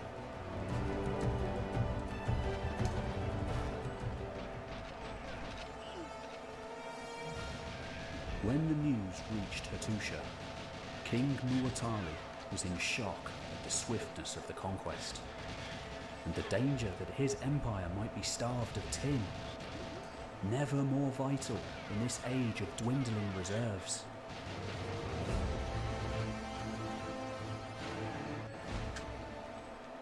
The following spring, once the snow-blocked passes around his heartlands had cleared, Muwatalli sent a rapid response force to try to retake Kadesh and Amurru.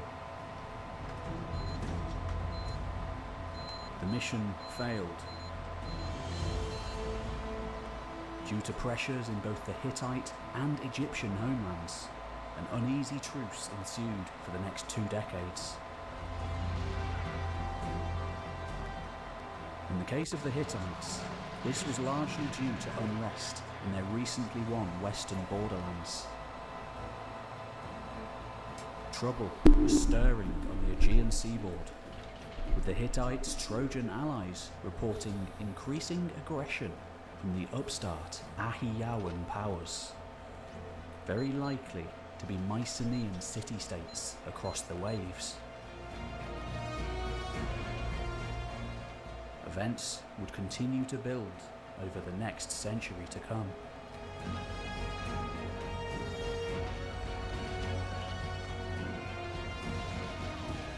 In Syria, the Kadesh situation did not remain quiet for long. This is the With run. the Kadeshis' sudden defection back to the Hittite fold in 1274 BC. What are you doing? Come on, man. Enraged, the new Egyptian pharaoh, Ramses II, eager to prove his might in battle, blew the horns of war. Rallying all of his empire's armies to once and for all claim Kadesh for Egypt. King Muwatalli knew he could not afford to lose the city again, and so, likewise, he tolled the signal bells, sent messengers far and wide. The crack Hittite regiments and chariot corps were assembled. Armies from every single vassal state across the sprawling realm. Isua, Massa, Lucca, Troy, the Siha Riverlanders, even mercenary Cascans from the mountains. Come on, man. A force totaling close to 50,000 warriors. Likely matched or just surpassed by Egypt. An extraordinary figure for the times. But considered plausible by historians, the most conservative of estimates standing at well over 20,000 men for each side.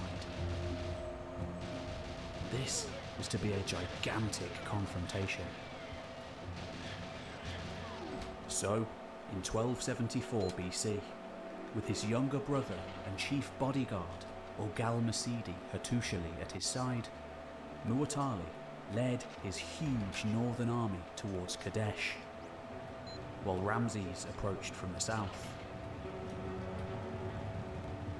The first to reach Kadesh would claim the city, the commanding city mound, its defences and its storehouses, ensuring a huge advantage in battle. So, who won the race to reach Kadesh first?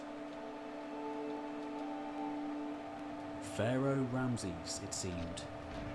Reaching a high gorge side that gave him sight of the countryside around.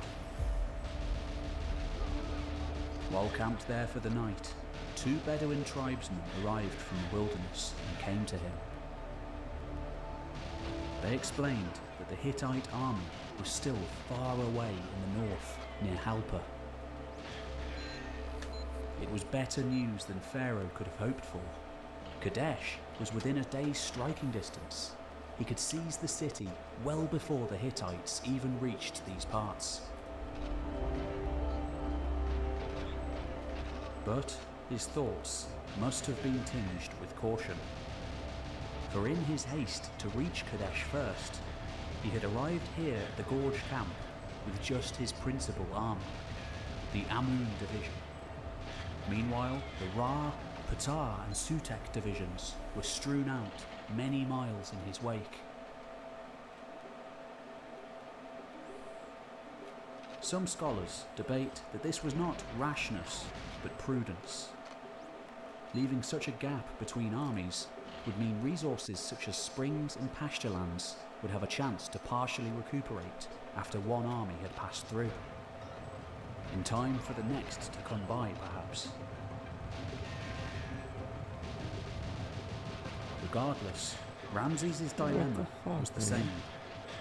Surge forth with the Amun army and seize Kadesh, or waste precious hours, days even, waiting for the other 3 armies to catch up.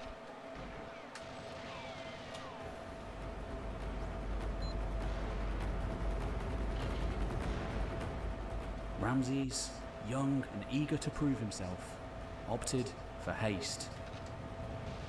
Come dawn, he crossed the Orontes at the Ribla Ford and led the Amun army onwards until the Kadesh mound rose up into view.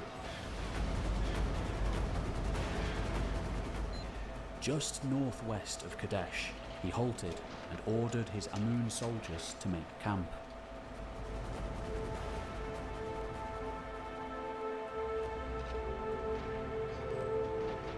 The sun was still crawling over the horizon as his troops set about making a siege camp, demarcating a huge area with a low rampart of soldiers' shields dug into the earth. Meanwhile, Ramesses set about planning how he might take the city. And he must have done so with a growing sense of triumph, for he had met no resistance. Until he or his scouts noticed something that had until now been concealed behind the city mound. On the far side of the river, a dust cloud and a shimmer of sunlight on bronze. The Hittite army was already here in its entirety. The Bedouin duo who had advised him otherwise I was so had close to been hitting him. Hittite spies. This is the run. Then he might have noticed something else. The enemy force was almost all infantry. The famed Hittite chariots, nowhere to be seen. Oh my god. Oh my god is right. I'm gonna get the body armor. I'm gonna do the body armor strat, obviously. Alarmed, Ramses hurriedly sent out one of his viziers, speeding off to locate and hasten his 3 trailing divisions. The closest of them was the Ra, led by one of Ramses' sons. They had just crossed the Ribla Ford and were heading north with the forested riverbank on their right flank. Still completely unaware that the Hittites were anywhere near this land. And Then, out of nowhere, the veils of deception dropped.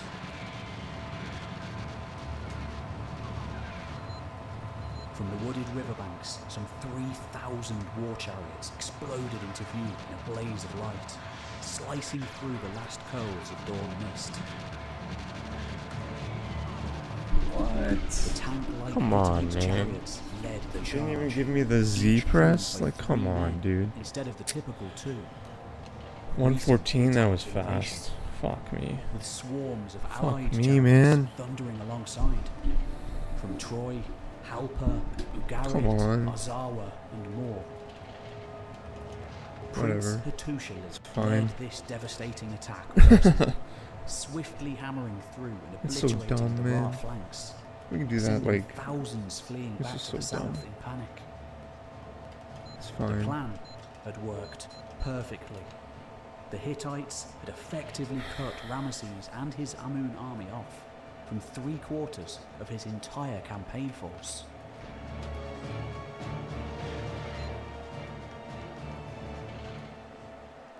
Having routed the Ra division, Prince Hattusili then turned his chariot host northwards, That's speeding infuriating. towards the That's fine. It Pharaoh's wasn't that, Amun like, camp. spectacular.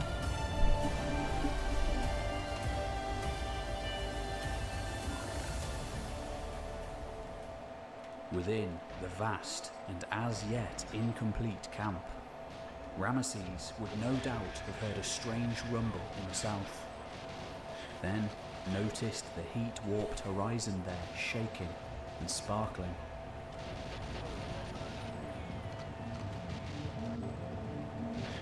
Before the Hittite chariots exploded into view, coming Like, who shot straight me for there? them.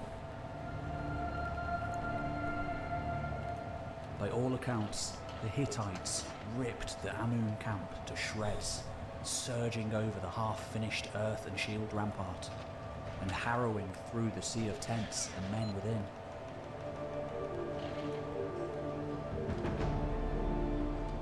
That was dumb. Pharaoh and his men tried to flee across the shallow fording points of the river Orontes,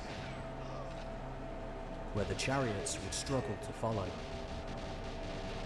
But King Muwatalli himself and his 40,000 strong infantry force plugged those routes of escape.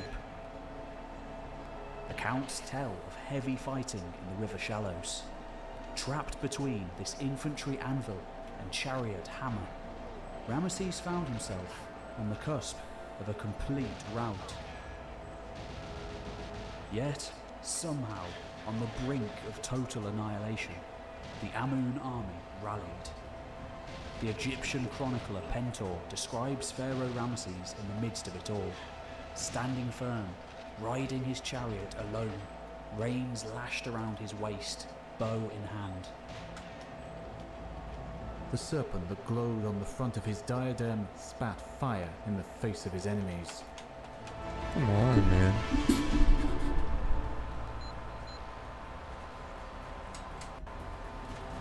Regardless of the spirited fight back, Ramesses could not hope to defeat the sheer numbers the Hittites had on the field. It seemed that Egypt's mighty pharaoh and his prized Amun division would be utterly destroyed. And then, during Egypt's darkest hour, the sound of horns rose in the west. Out from the western mountains, a huge Egyptian reinforcement army known as the Nearin appeared and sped into the battle. The origins of the Nearin are foggy to say the least. Some speculate that they were the soldiers of the close-by land army of Amaru. Others that they might have been Pharaoh's rearmost army, the Sutek, having secretly stolen up the coastal road ahead of the Ra and the Ptah to be nearer to Kadesh than the Hittites expected. Was this an accident of history, or perhaps even an Egyptian deception to trump that of the Hittites? Whatever the origins of the Nearin, they and the relieved Amun soldiers finally began to turn the tide of battle, overwhelming and pulverizing Prince Hattusili's tiring Hittite chariotry. From the south, the Egyptian Ptah army had by now made it across the Ribla Ford, speeding towards the fray. Despite the ingenious tactics of the Hittites, the balance of power had well and truly swung in favour of Egypt.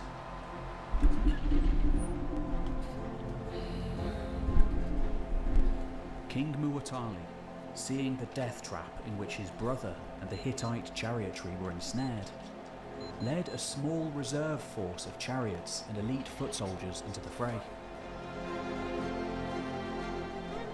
The battle that had commenced at dawn raged on until sunset.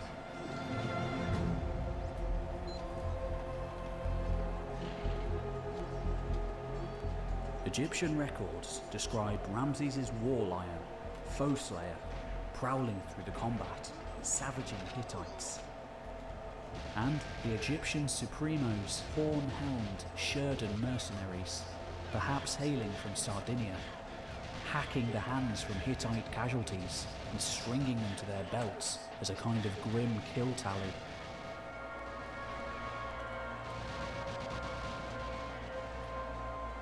The action ceased only when the light finally began to fade, and both exhausted armies began to peel apart due to the lack of visibility. Nothing had been decided. The Hittites still held Kadesh and the eastern banks of the Orontes, while the Egyptians dominated the western banks. Though thousands, perhaps even tens of thousands, lay dead on the field.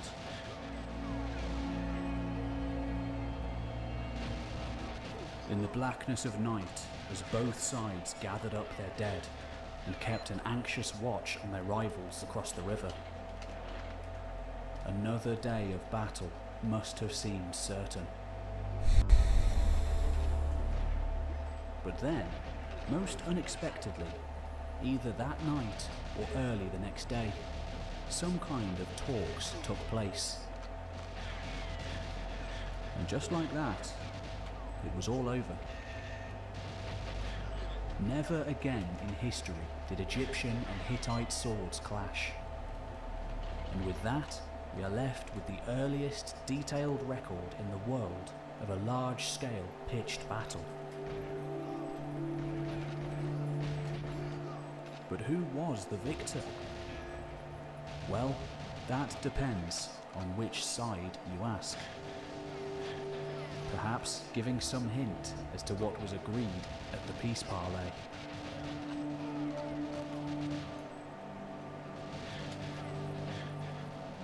Egyptian reliefs carved into the walls of the great temples at Karnak, Luxor and Abydos describe the Hittite king falling to his knees and begging Pharaoh for mercy, presumably at these mysterious talks after the first full day of fighting. Apparently, Pharaoh mercifully agreed to this, and the two armies went off their separate ways. Following this account, it sounds like we have an Egyptian victory. And until fairly recently, while also acknowledging the partisan nature of Egyptian accounts, many historians thought so too. Given there were no other source materials to contend with this view, it seemed only fair.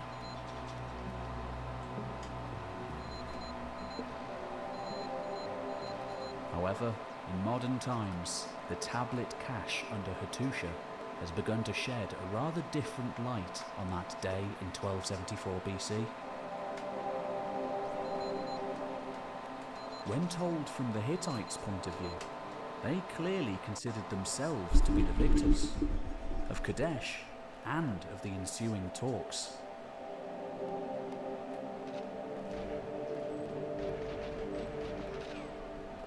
Today, an objective analysis does support this, For we now know that though the treaty allowed both sides to claim victory to their own subjects, and thus save face, even lord themselves triumphantly. Immediately after the battle, Pharaoh withdrew his armies from Kadesh, leaving the city in Hittite lands. Also, perhaps tellingly, pulling his garrison out of nearby Amorul, ceding that vital neighbouring region to the Hittites after 20 years of Egyptian occupation. The Hittites then claimed further lands to the south in Pharaoh's wake.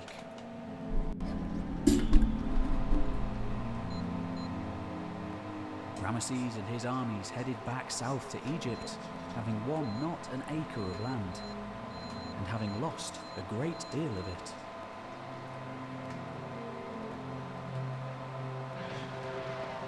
In any case, if the Hittites had truly won the Battle of Kadesh, it was in many ways a Pyrrhic victory, with great losses incurred.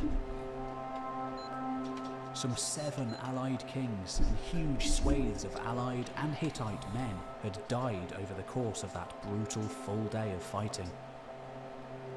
The political stalemate continued for more years to come, with neither side willing to suffer yet more losses in further engagements.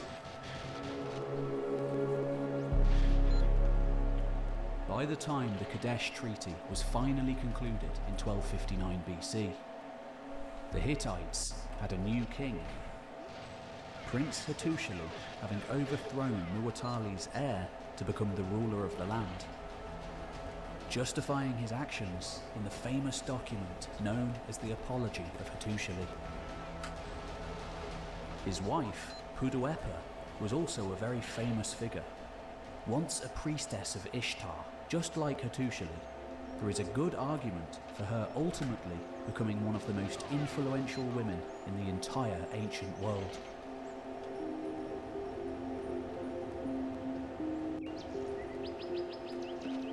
With war now brewing with Assyria, the peace with Egypt would hold, ushering in an age of prosperity, seen in the more than 100 surviving letters sent back and forth between the Hittite and Egyptian courts. Not only did the great kings send each other correspondences, now calling each other my brother, but the royal queens too. Puduepa of Hatti and Ramses' famous wife Nefertiti notably exchanging many throughout the rest of their lives, calling each other sister.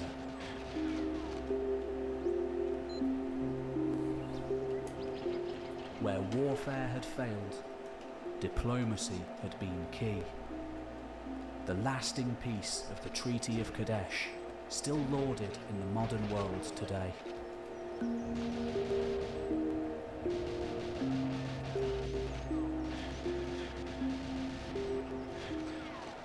Meanwhile, far out to the western reaches of the empire, we also have records of diplomacy being conducted on the shores of the Aegean Sea. Now, we must turn back to one of the foremost of those Aegean states, already a great trading centre for 1,000 years.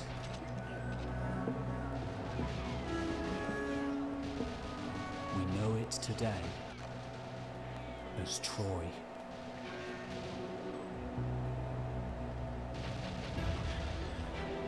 You, man. Like, what the fuck was that?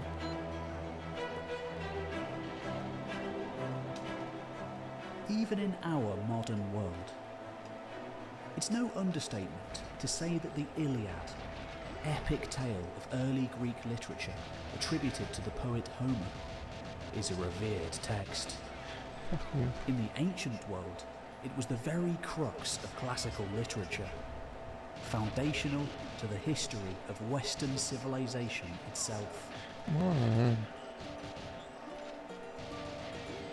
Most of us are familiar with at least the kernel of the Homeric legend, preserving, amongst other things, the legend of the Trojan War.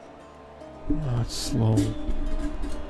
Though the Iliad itself is centred on only a few months towards the end of the war, the overall story was as famous then as it remains today.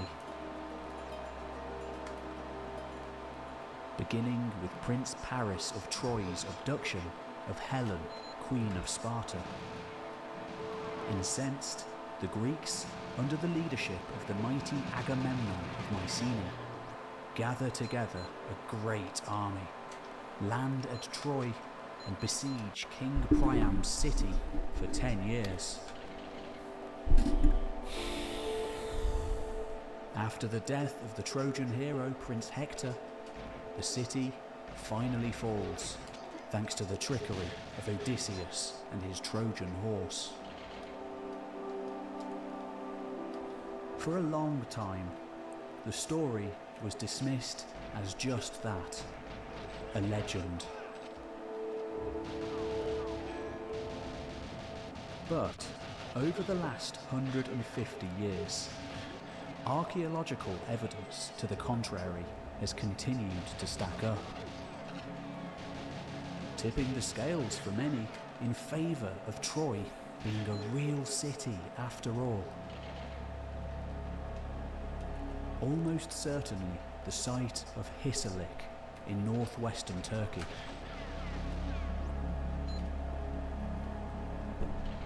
Many experts now consider at least some sort of Trojan War to be a real event.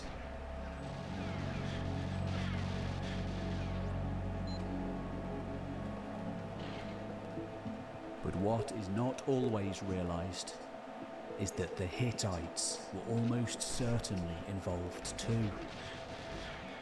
Once again, the huge cache of tablets found at Hattusha help us to establish that the city of Troy and the wider region it controlled, known as Ilios, were known to the Hittites as Taruisa and Wilusa respectively. Troy, strategically sited to control the bottleneck Dardanelles Strait and the grain ships that sailed from the Black Sea to the Aegean, was powerful.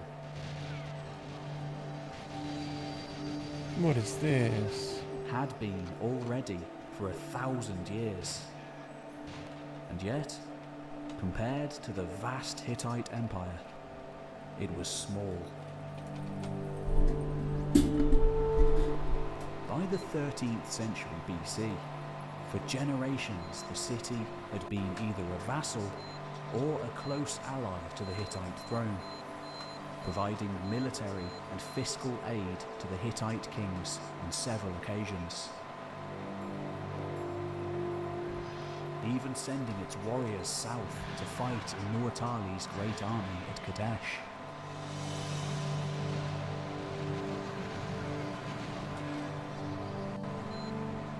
In recent years, one Hittite tablet in particular, known as the Tower Gallia letter, has attracted a good deal of attention. Directly and rather casually speaking of a war at Troy. With dates very similar to those proposed by historians and archaeologists, and even the ancient writers themselves.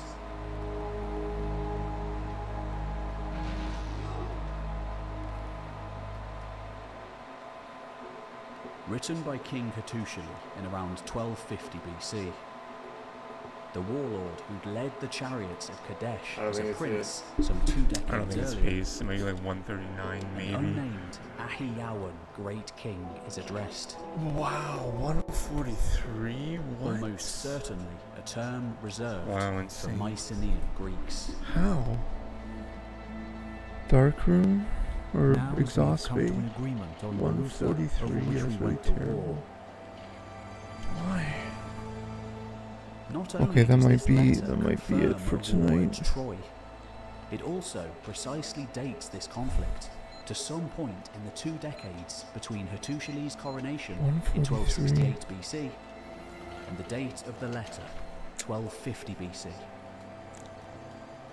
Even allowing for the cataclysmic struggle lasting 10 years as described by the Trojan War legend, provided it began in around 1260 BC at the latest.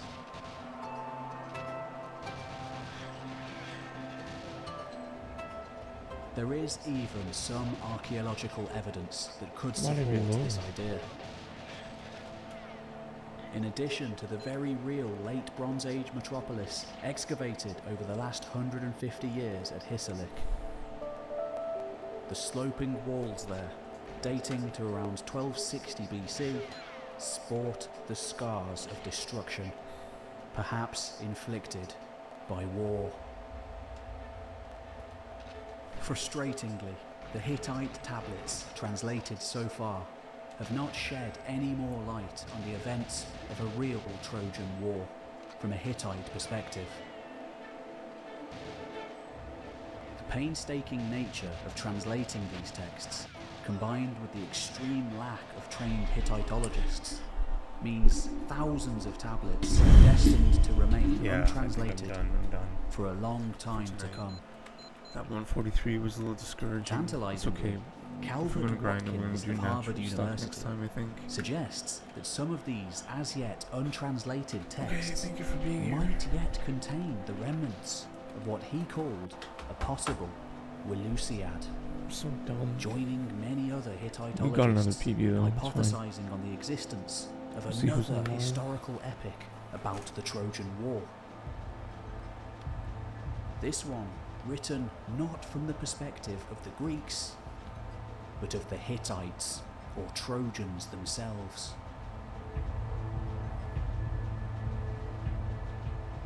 Alas, we are left with only a half-remembered Greek account of the conflict.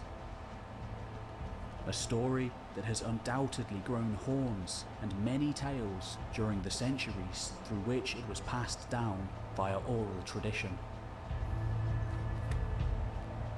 And it is only with a careful eye that we can actually discern the part King Hattusili and his Hittites played in the war. Firstly, and quite surprisingly, in a situation akin to Latvia and Estonia going to war, and nobody ever mentioning Russia, Homer's Iliad does not contain even a passing reference to the Hittites. As we have